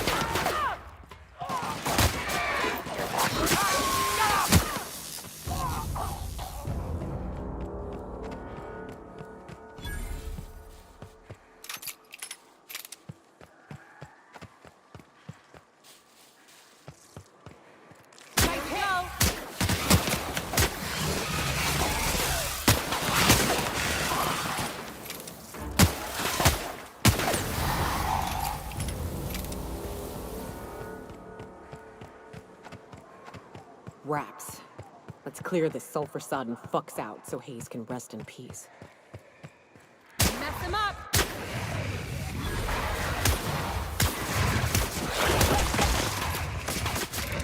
That's the last of it.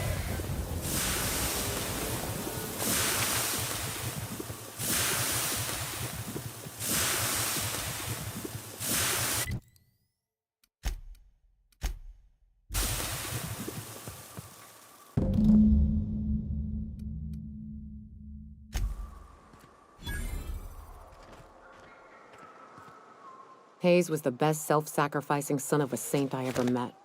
Halcyon is worse off without him.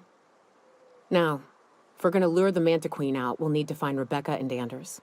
They took a UDL contract on Terra 2. We never heard from them again. Think it's time I call in a favor with Hiram. If anyone can track them down, it's him.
I don't know much about it. It paid well, so they took it. They said they'd be back in a couple of weeks, and that maybe we could all use the money to get off Monarch. That was a long time ago. I should have. I really should have. But soon after they left, Hayes and the others died. And to be honest, after him, I stopped trying, because it hurt like hell to do so.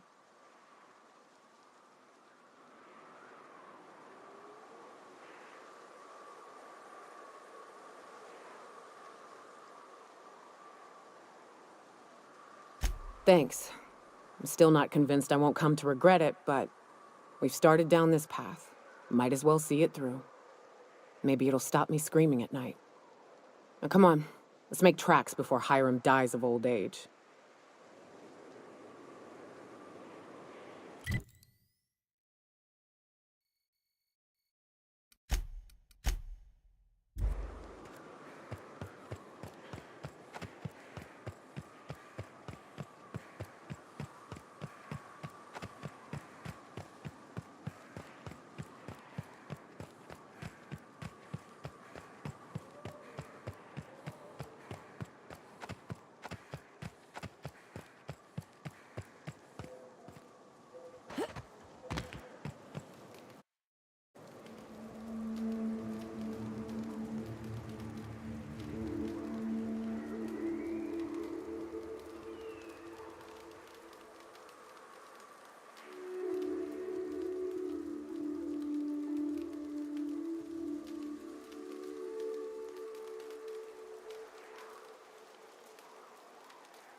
Take your best shot, asshole! Down they go!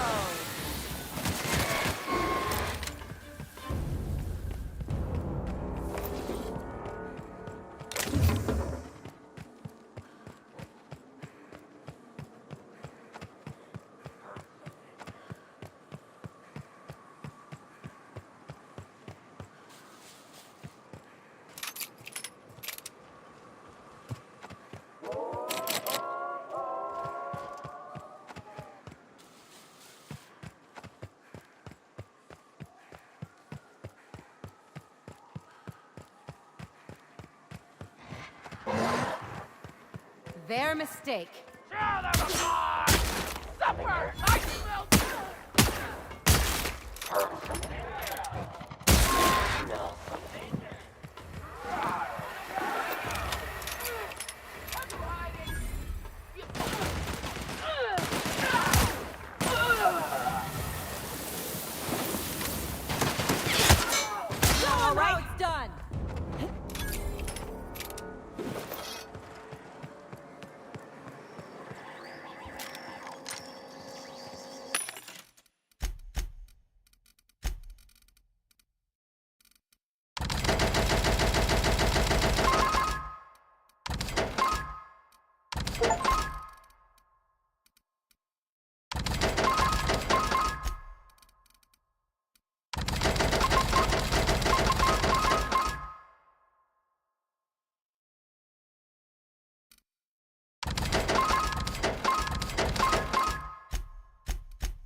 Huh?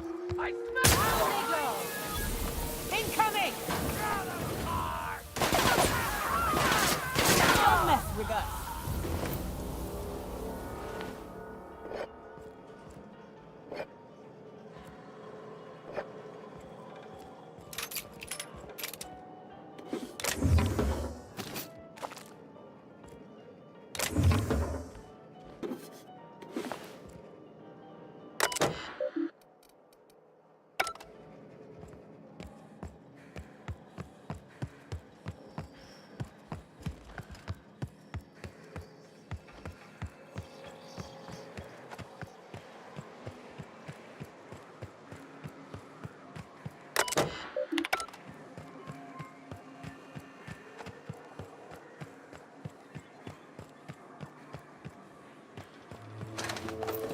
Here they come!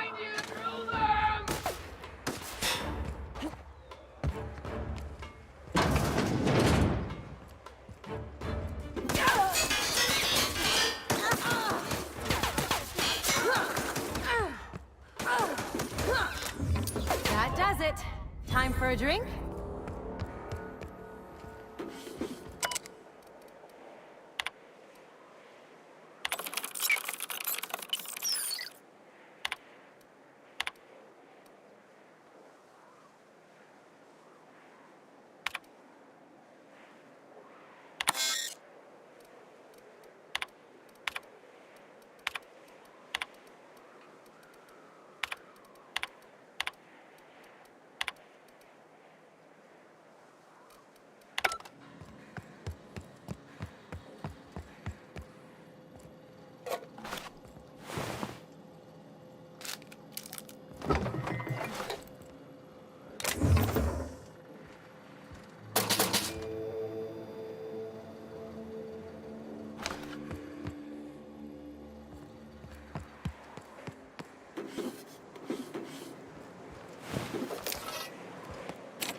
Nice one!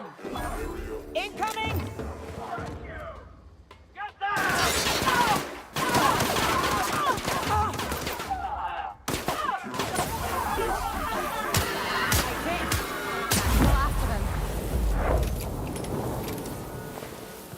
That thing crashed a long time ago.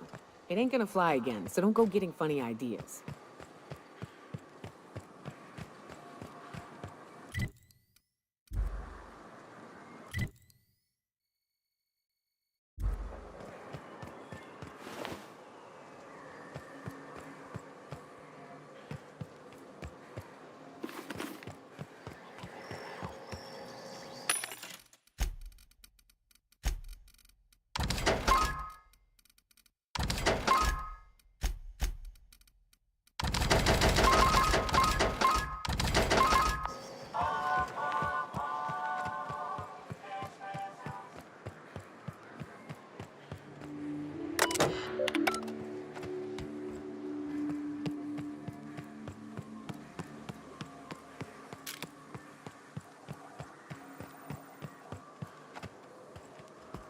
Stalking, and we're stalking.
more.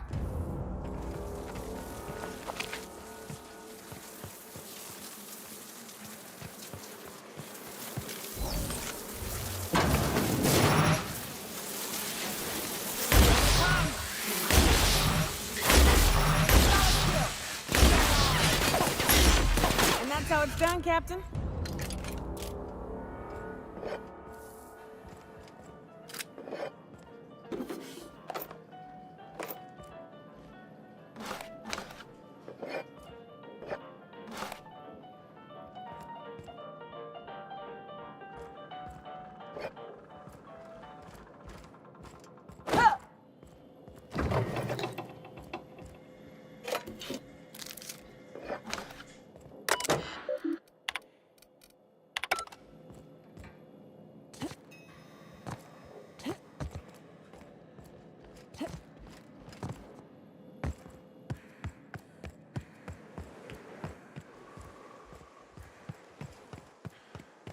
Used to be, you can get the best wine on Monarch here. You take us to the nicest places, Captain.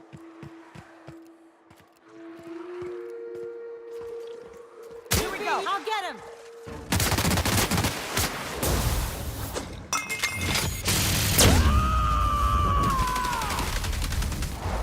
To shreds, you say? I got him! Just like that. I got another fight in me.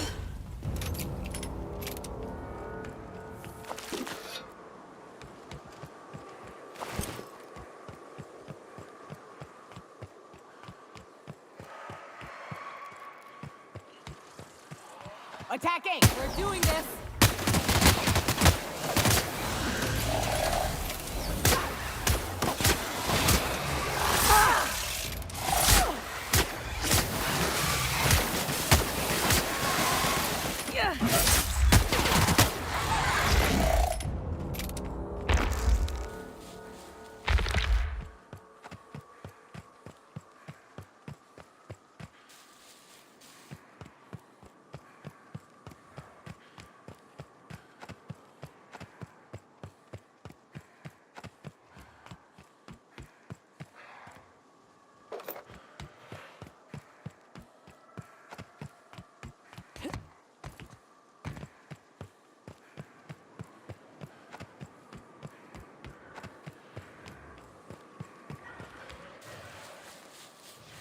Oh, here we go.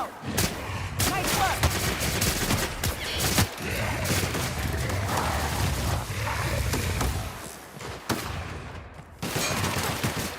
That's the last of them.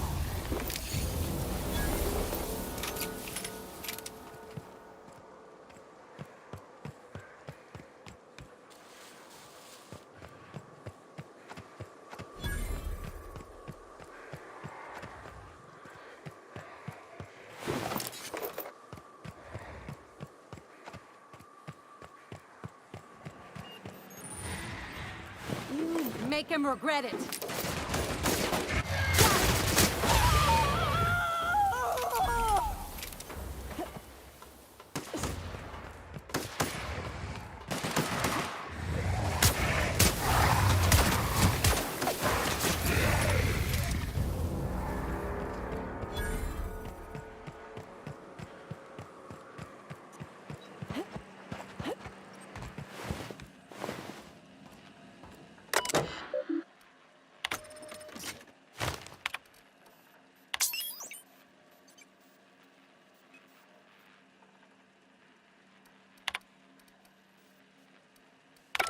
Hello, my name's Jen. I'm the chief engineer on this gunship, and I'd like to let the record show that our captain is a total fucking hullhead. I told him again and again that without fixing our regulators, spinning up the engines are going to blow through our coils and we'll go flying off in a completely random direction. Well, here we are. Thinking we'll hit soil in about 30 seconds. This is your chief engineer signing off for what is probably the last time. It's a shame you can't see this middle finger I'm holding up, because I'm doing it as hard as I can.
What's up?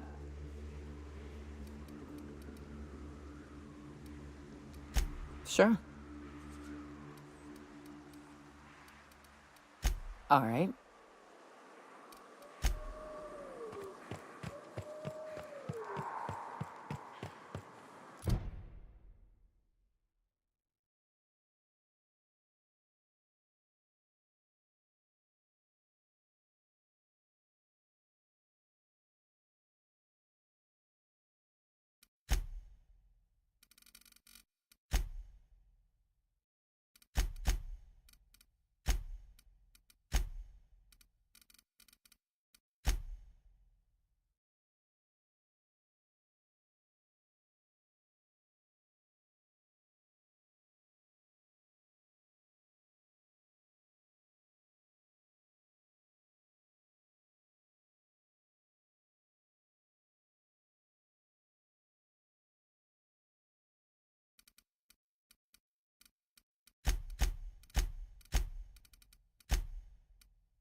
The gunship. Have you secured its targeting module? Mount its guns to our walls or the walls of Stellar Bay. The board is coming, Captain, and these weapons will defend us from their blasphemies. Why wouldn't they? As we speak, our message assaults their populace through their favorite entertainment mediums. Surely their retaliation will come soon.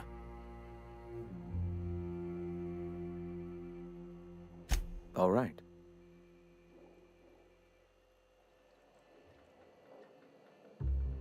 The gunship.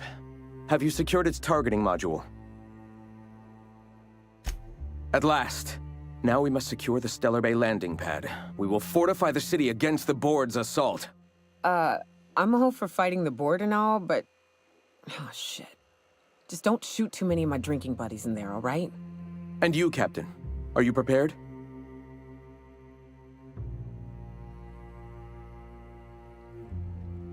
Time is of the essence, Captain. Be swift with your decision.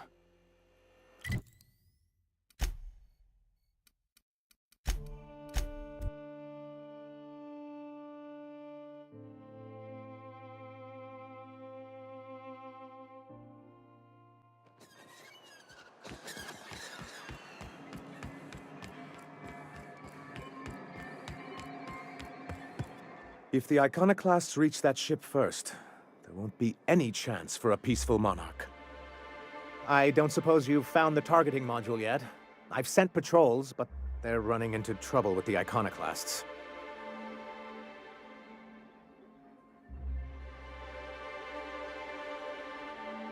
Well, because the module controls the weapons systems.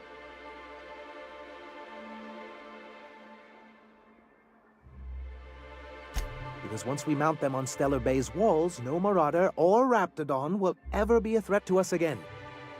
Stellar Bay will be as secure as any other settlement in Halcyon.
The board's own salvage and recovery clause 30.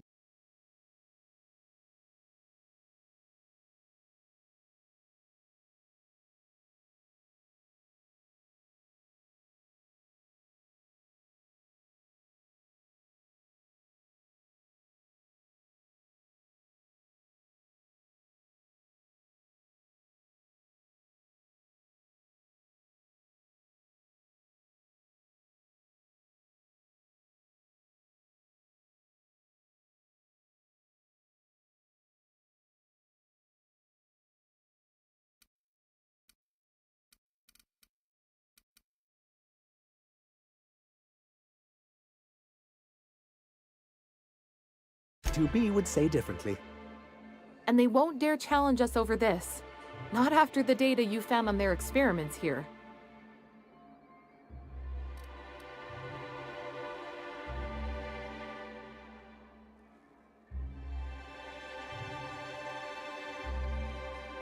Can you imagine what those maniacs would do with weapons like that?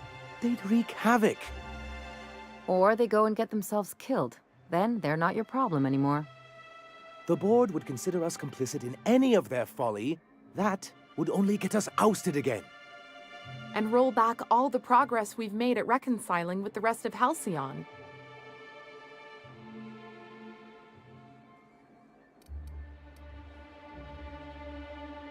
Oh, I've known their ilk long enough.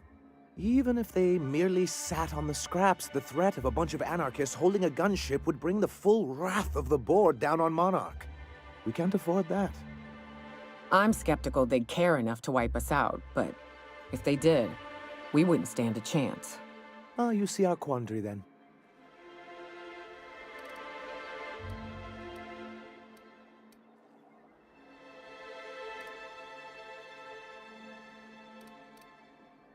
Don't worry. We'll send an engineering team for those later. We'll have to disconnect them from the rest of the ship. Of course, they'll be useless without that targeting module, which is why it's critical that you retrieve it.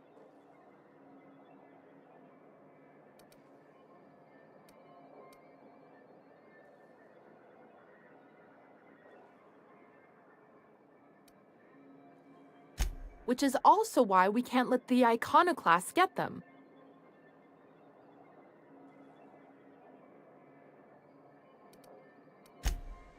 Look, Celia, she's being funny again. I don't think so, sir. Really? Well, I could have sworn... Well, that's not important. What is important is that there's a considerable distance between us and that ship, and most of it is inhabited by marauders and raptidons.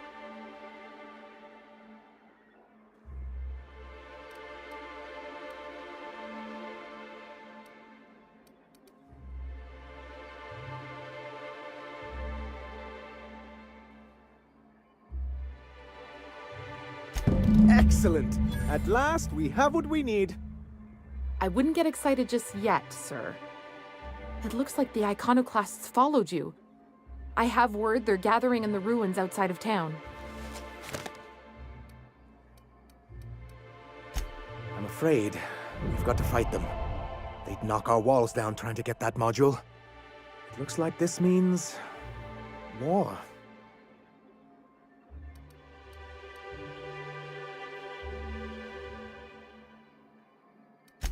She's right, sir.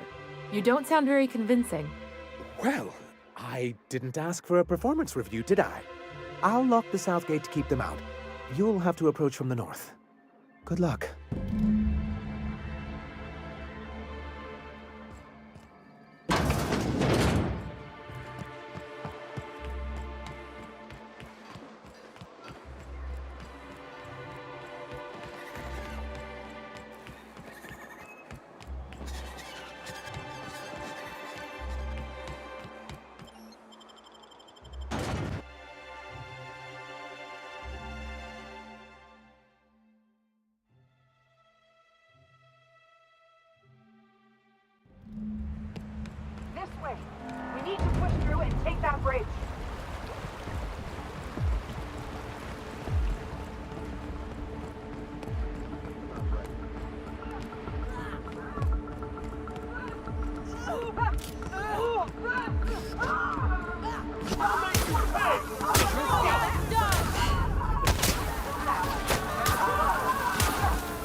Don't mess with us. Yeah, that's how we fucking do it. Laura can see me now. This will be fun.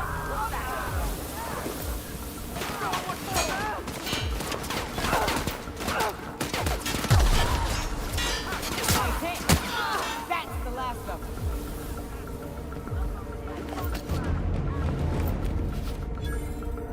Laura can see me now. Let's show him.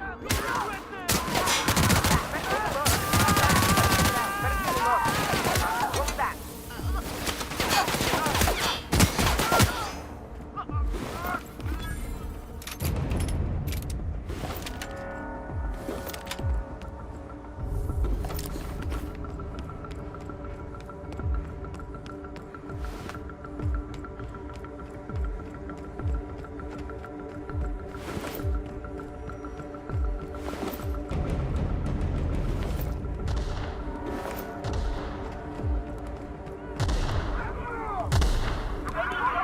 We're doing this.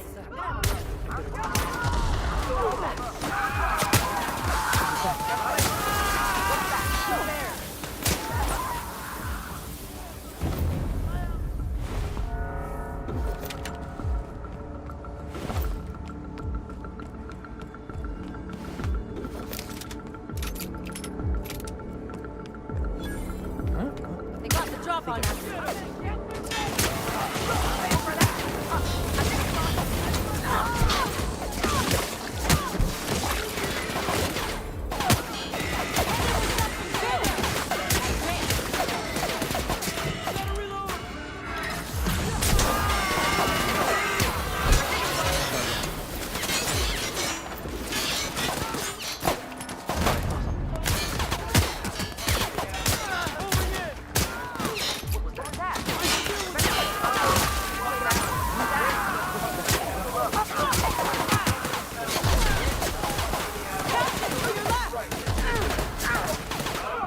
Something's not right.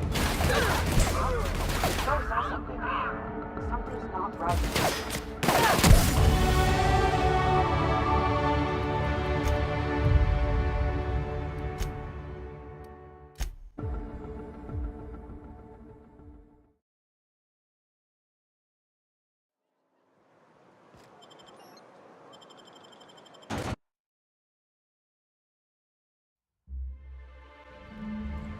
This way. We need to push through and take that bridge.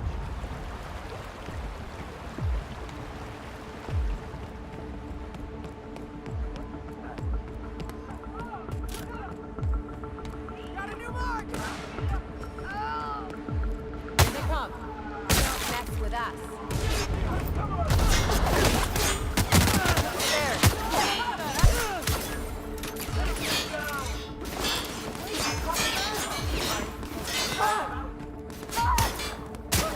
Nothing like a good tussle. Here they come.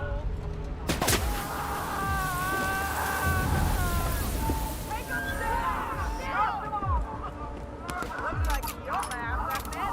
Welcome to the Iconoclast, asshole. Here they come. What was that?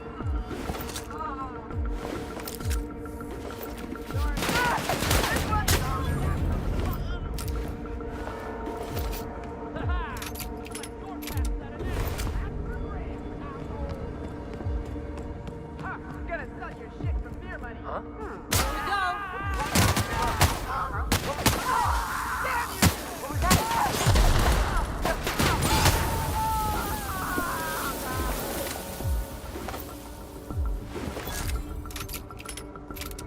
Take him down.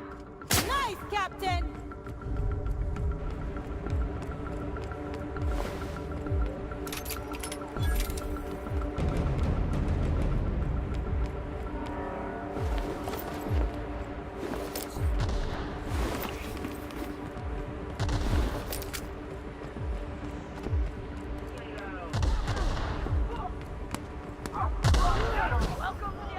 Birds up in here to take you. That was a nice warm-up.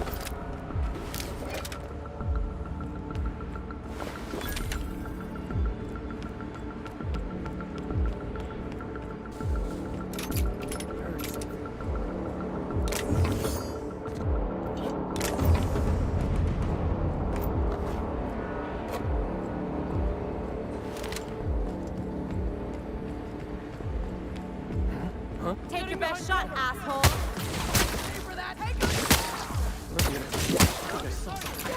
What was that? There. Nice one. Nailed it, Cap.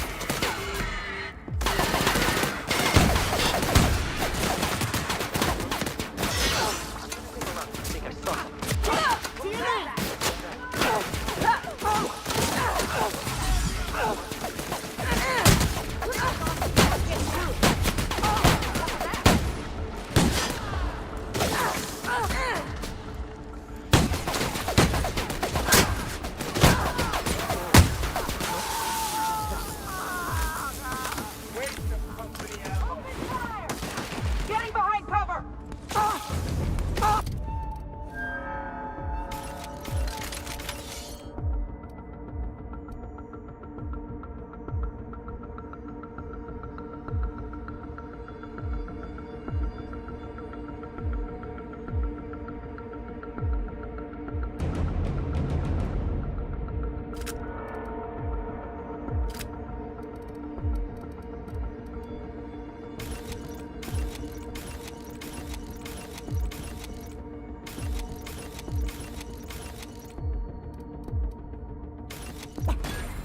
That's the last of them.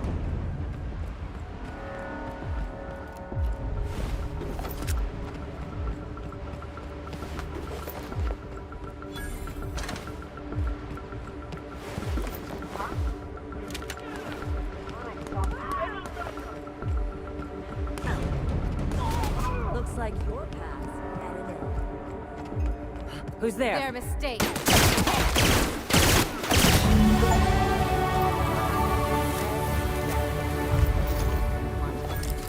This means they'll start rebuilding this place proper. I'm for it.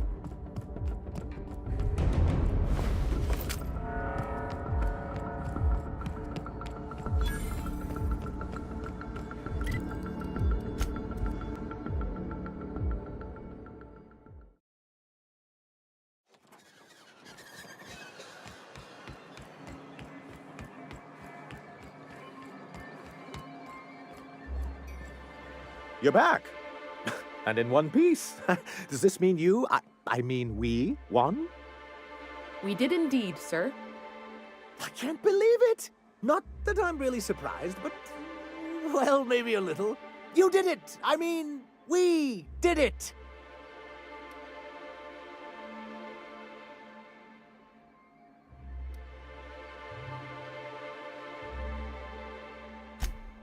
Oh, I certainly will. Between our reinstatement on the board and the gain of this ship, we'll usher in a new age of prosperity for the people of Monarch. That's a hefty promise. You've got Monarch's hopes up, Sanjar. Don't go messing this up like our last overlords did. And perhaps in time, I can use my position on the board to turn things around for the rest of Halcyon.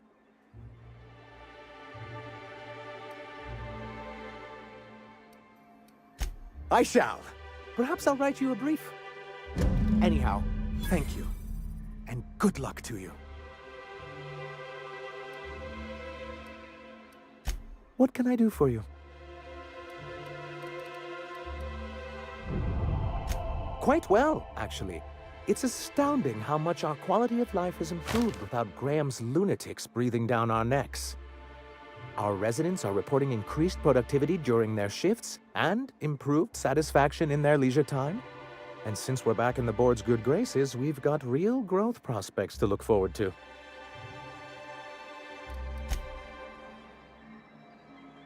Hello again. How are you finding Stellar Bay? Can I help you with anything?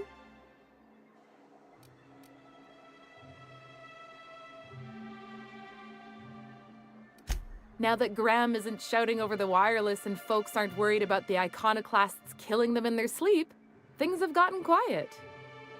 That means I can finally get some work done. You don't know how long I've been waiting for this. Oh, was there something you needed? Not at all. Mr. Nandi treats us all right and pays us well. I just spent most of my paycheck on Raptidon acid. Laws, no. Sometimes it's canid teeth, or mantis worm wings, Whatever Sebastian has in stock, really.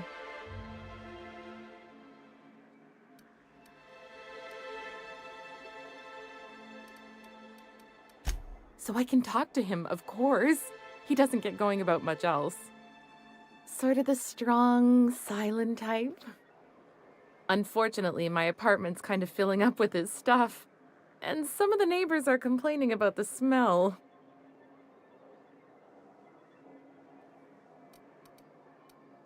I couldn't. What if he says no? Hey, maybe you could ask him for me. I mean, a no would still be bad, but it won't be quite as embarrassing if you ask. Oh, Mr. Nandi's doing that thing where he breathes through his nose real slowly. I'd better get back to work.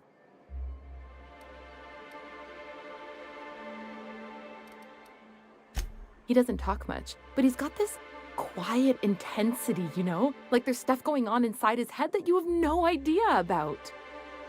Plus, he's got great legs. It's hard to find a man who doesn't skimp on lower body exercises. Good to have standards, I guess. I know what I'm looking for. You think that's what I'm looking for? You're funny. Not in Stellar Bay. Everyone else who isn't taken either smells like Saltuna or they're my boss.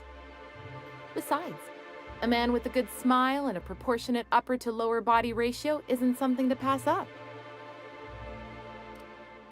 Sorry, sometimes I get carried away.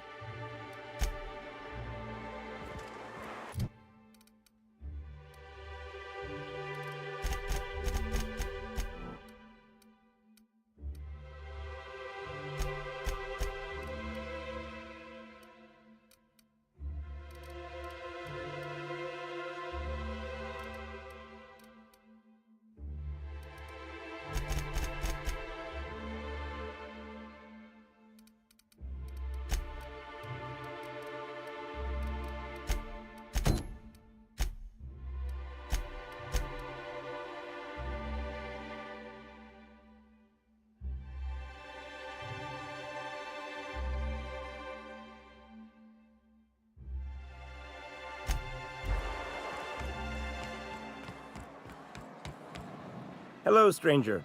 Can I interest you in Raptidon tongue? Or maybe some canid toenails? You look like a woman who's looking for some mostly fresh animal parts. Sebastian, you ever get your hands on those pheromone sacs? Manipillars ain't gonna hunt themselves, you know. I must have hunted a dozen, but I couldn't find a single sack on any of them. Must be looking in the wrong place. Manipillars ain't got pheromone sacs. I just told him that so he'd stop asking me for advice.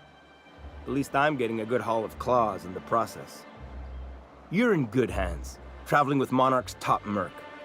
Still, if you want any rat glands or manticlaws, I've got you covered. Huh. I haven't seen her in a few days, but I've been meaning to ask her how that Raptidon acid is working out. I hope it's working okay, because no one else really seems interested in this stuff. Wait, I see what's going on. She put you up to this so she could get a discount, hmm? Don't get me wrong. I'd like to give her a discount. She's a real fine lady. Always talks nice and slow, so I understand. But if I give her one, I won't hardly make a bit, on account of no one else having any use for Raptidon tongues.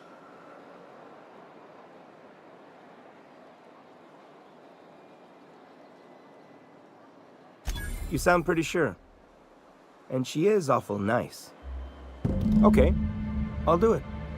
Once her shift ends, we'll go someplace nice. Maybe to Chef Raymond's.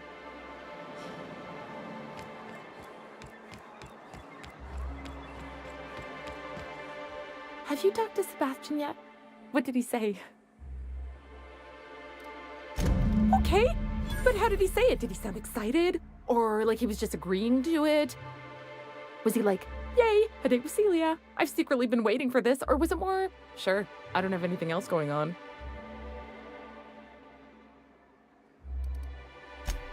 Oh, I will. Now I've just got to figure out which jumpsuit I'm wearing and how I'm fixing my hair. Or maybe I should go with a casual look? Ah, look at me going on. I'm sure you've got other things to do, and Mr. Nandi's giving me that back-to-work look. Anyhow, thank you.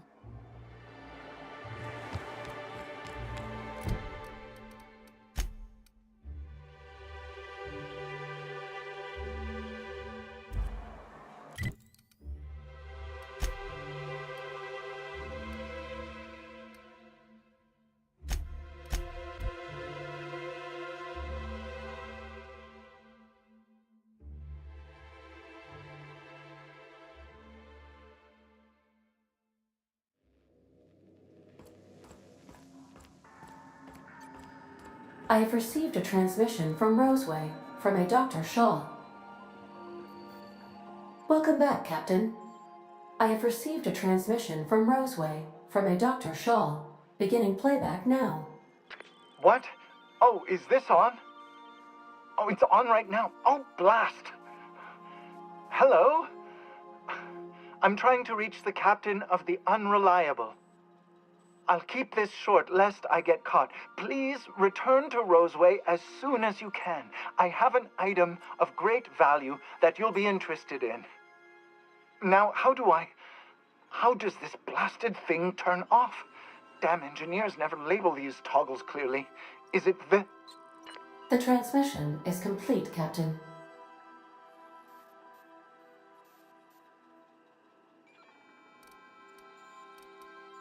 See you soon, Captain.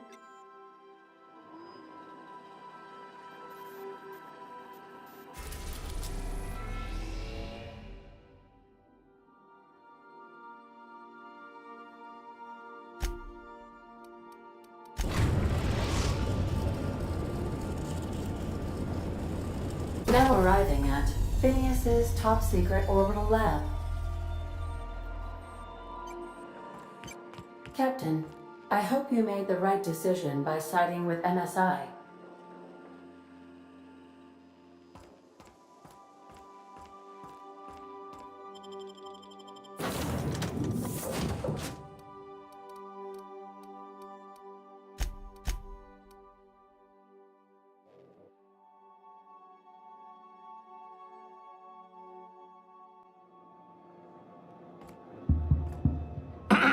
Hello? Can you hear me? Does this work? Oh, damn it! Blast, that's loud.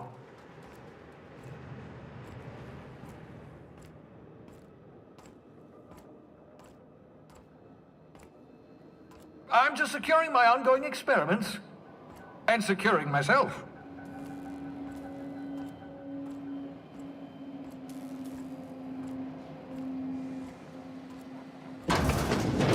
Mind the mess.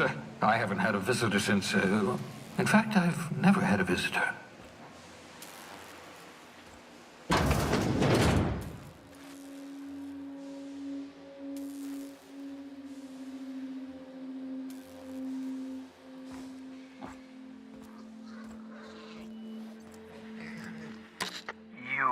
I'd clap you on the shoulder if I weren't behind a wall of bulletproof glass. I don't know how you did it, but Hiram Blythe just sent me everything I needed. According to Hiram's message, Minister Clark has ordered a suspicious amount of dimethyl sulfoxide. It's almost as if he's hoarding the colony's remaining supply. Typical elitist, hoarding supplies during a time of scarcity. Once I have those chemicals, we can revive the Hope's colonists and put some decent people in charge. So, good news. You're going to Byzantium and stealing those chemicals. Exciting.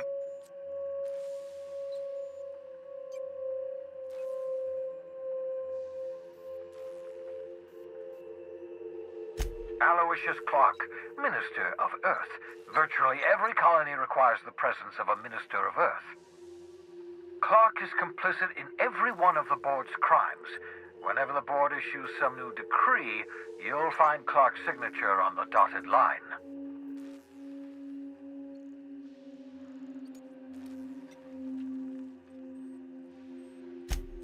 If I had time and several blackboards, I could explain the details to you, but to put it briefly, dimethyl sulfoxide is the reason you're alive today. the chemical is absolutely essential to reviving the Hope's colonists. I need you to steal as much as you possibly can. The more, the better. If you don't bring me enough chemicals, I might not be able to save the Hope's colonists, and then nothing will stop the board from destroying this colony.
Yes, the details. I'm not about to ask you to rampage through Byzantium trading bullets with the board's agents. We'll have to resort to subterfuge. Carmen Imagawa. She's my contact in Byzantium. Meet her at the docks. She'll have all the necessary intelligence you require. I'm giving you my old nav key to Byzantium. You'll need it to land in the Golden City. Remember, you're looking for dimethyl sulfoxide. Big green bubbling vessel with a warning label. I'll take as much as you can find. You can trust her if that's what you're asking. Imagawa is the finest special agent in Byzantium that money can buy. My money, anyway. Of course, of course. What's on your mind?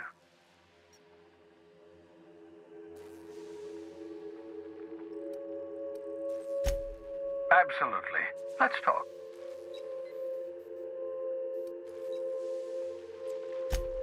Oh, goodness, no. I wouldn't survive 10 seconds in the blackness of the Aether. Well, no, I imagine I'd last at least 12 seconds before I'd lose consciousness and die of hypoxia.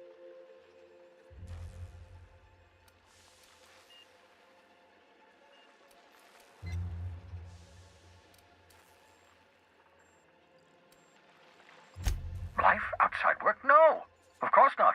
My life is my work. For that matter, everyone else's lives are also my work. An entire colony's worth of lives are at stake. It's up to me, up to us to set things right. To answer your question, I'd rather stay right here in my lab. There's too much work to be done. The Hope's colonists won't revive themselves, you know.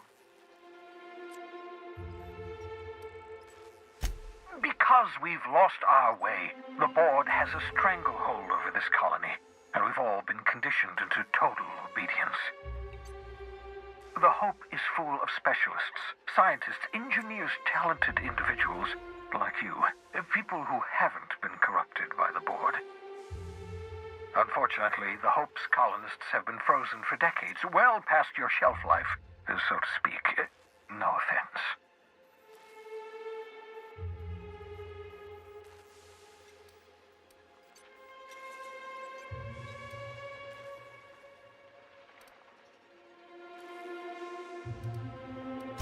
Precisely. The chemical I need is dimethyl sulfoxide, a rare, potent, essential to reviving long-frozen bodies. 10 years. That's how long the average human can remain in hibernation. You were frozen for decades. In theory, you never should have survived the revival process. But the conventional theories are wrong. You're living proof that it can be done. There's yet hope for the Hope. Get it?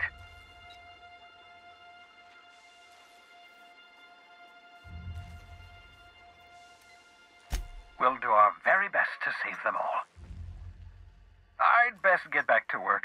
Oh, I can feel my last dose of caffeinoid fading.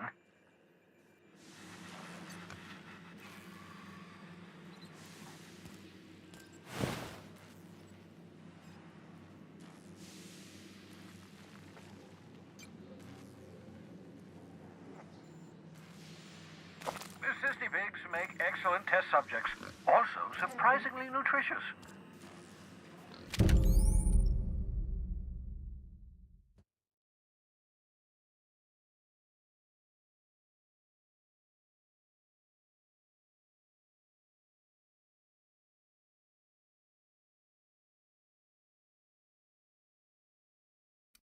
Aha!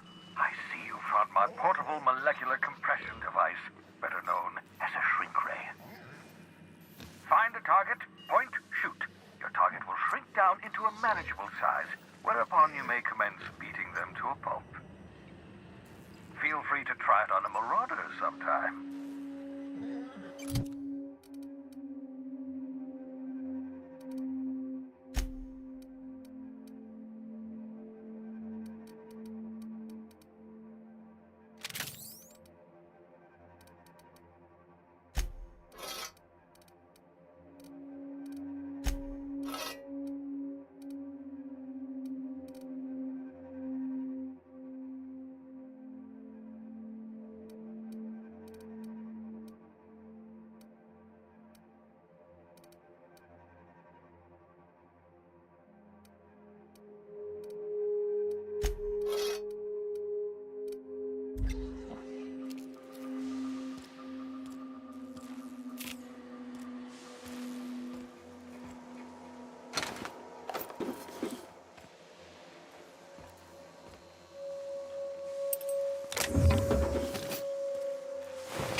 Old hibernation mask.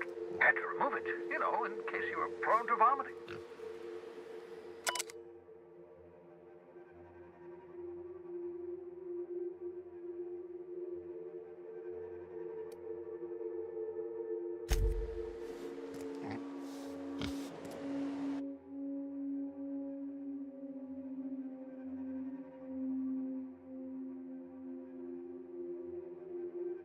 Reviving you from hibernation was my greatest accomplishment. Your odds of survival were a mere 28%.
I understand we have decided to continue supporting the outlaw scientist, Dr. Phineas Wells.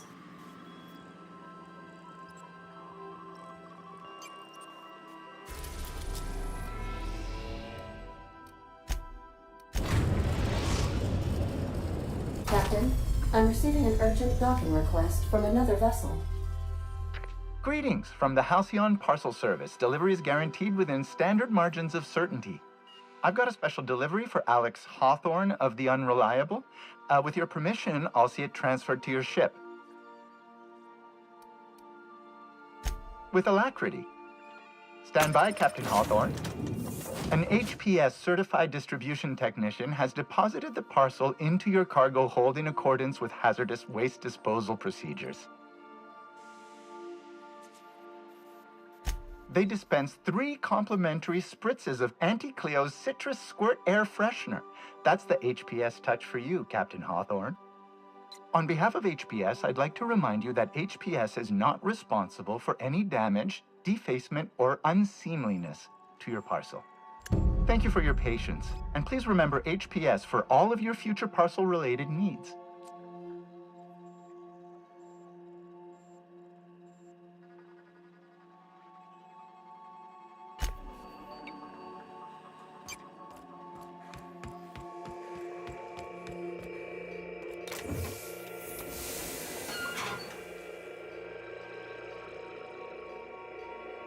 Hawthorne, if you're getting this, something's happened to me. Got mixed up in some shady business on Gorgon. Should've known better. But I landed on something big. And now this job's an itch I can't stop scratching. There's a whole research compound left of the Sprats. I think I'm close to figuring out why. But something dangerous is closer to me. Got the job through one Minnie Ambrose. Top runger who just came into some money, was offering a hefty bid card for qualified help. Trust me, her money's good. Talk to Minnie. Take the job. If I ain't gonna live to see the payday, might as well be you. Consider us even, old pal. Well, that fellow certainly seemed trustworthy. I've gotten jobs from some unusual sources, but this is a first. Congratulations, Captain. I don't mean to sound prim, Captain, but there's gotta be a better way to ask someone to do you a favor.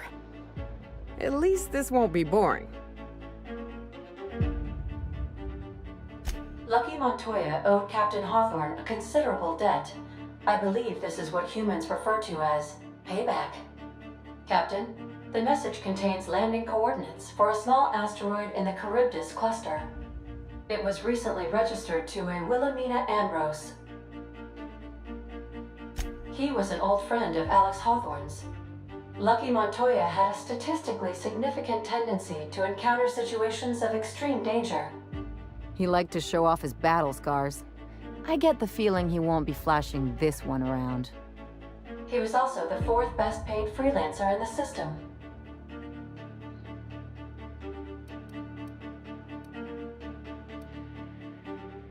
This had less correlation with his measured aptitudes, which rank at or below average, than with a pattern of fortunate circumstances.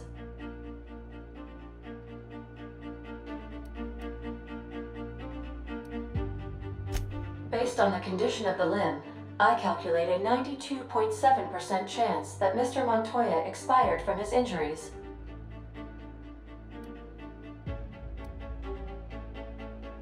Caution will be prudent, Captain. I have transferred the coordinates for Ambrose Manor to your navigation terminal. We can travel there when you are ready.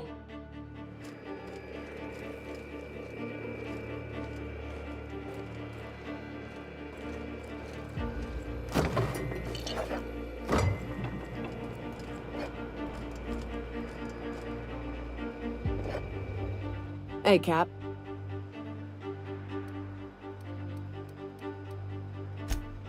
Well, yesterday, Ellie and I almost got to fighting. She turned to Mike Green when I cooked up a bit of wrap for dinner. I told her she ought to toughen up. She almost punched me.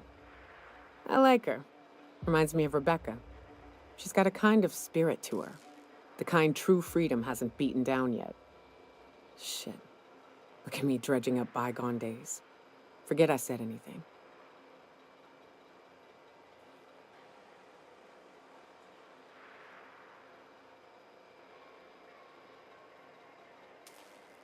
I will.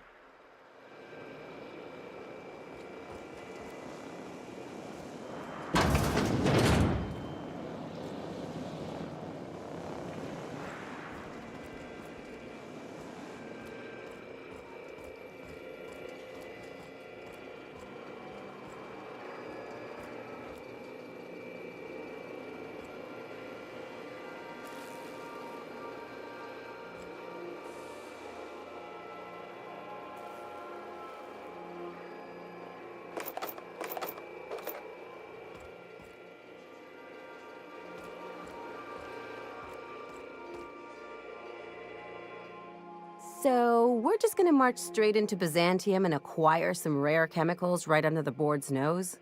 I sure hope you negotiated for a raise with this Phineas guy.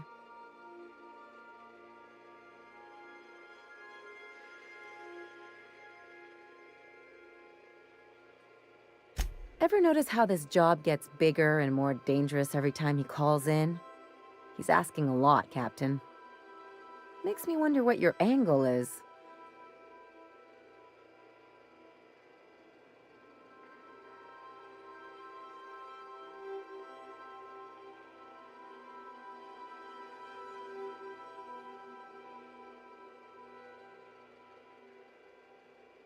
I knew a doctor like him once.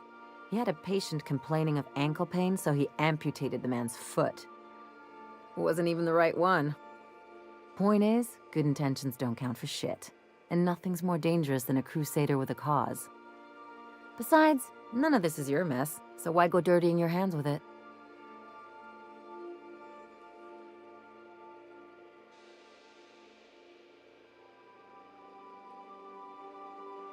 Guess I hadn't looked at it that way. Still, Phineas isn't your only option. The board's put a bounty on his head, and they've got more than enough bits to pay it. I've got no love for the corporations, but they know how to take care of their people. The ones at the top, anyway.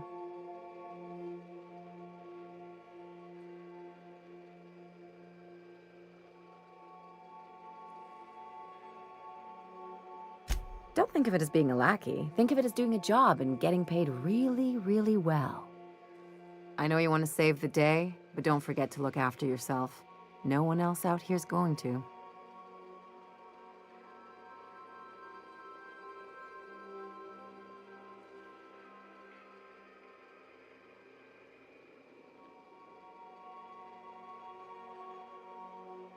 Glad you're looking at this sensibly. Last time I agreed this much with anyone, I was talking to a mirror. Anything else?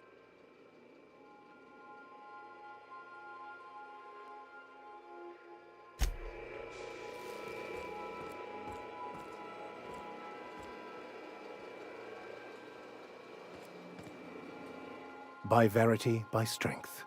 What are we contemplating today?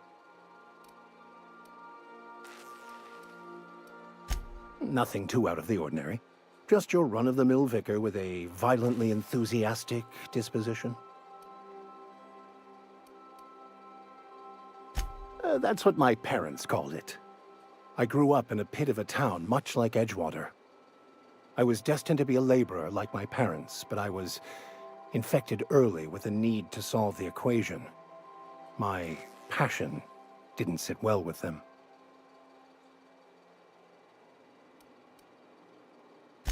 On the contrary, they internalized the precepts of scientism like no one I've ever known. They had a pure faith, a faith that brought joy to them regardless of the situation. I envied that. I wanted that peace. I thought if I became a vicar, I could find it. Or at the very least, find out why I lacked it. They thought I was fighting the plan, should have accepted my lot. Some people pursue the clergy for power, prestige, but that was not me.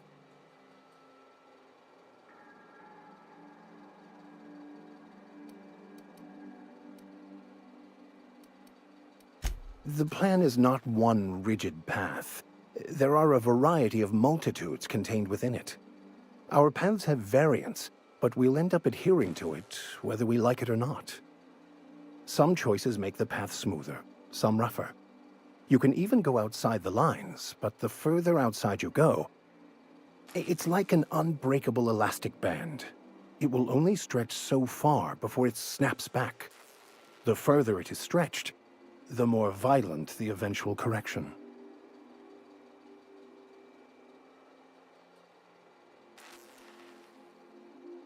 I have run headlong into too many walls in my pursuit of the truth. This book is my last hope, and you were my only hope of getting it translated.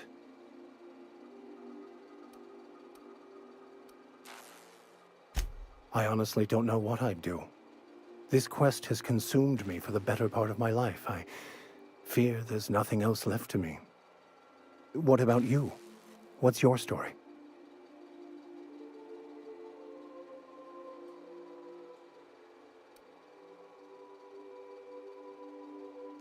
And how did he do that?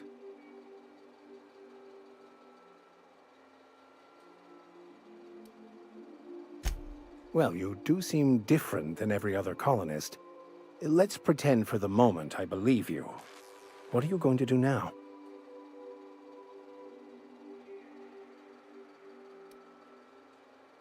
That seems a dangerous proposition. Why risk your life now that it's been returned to you?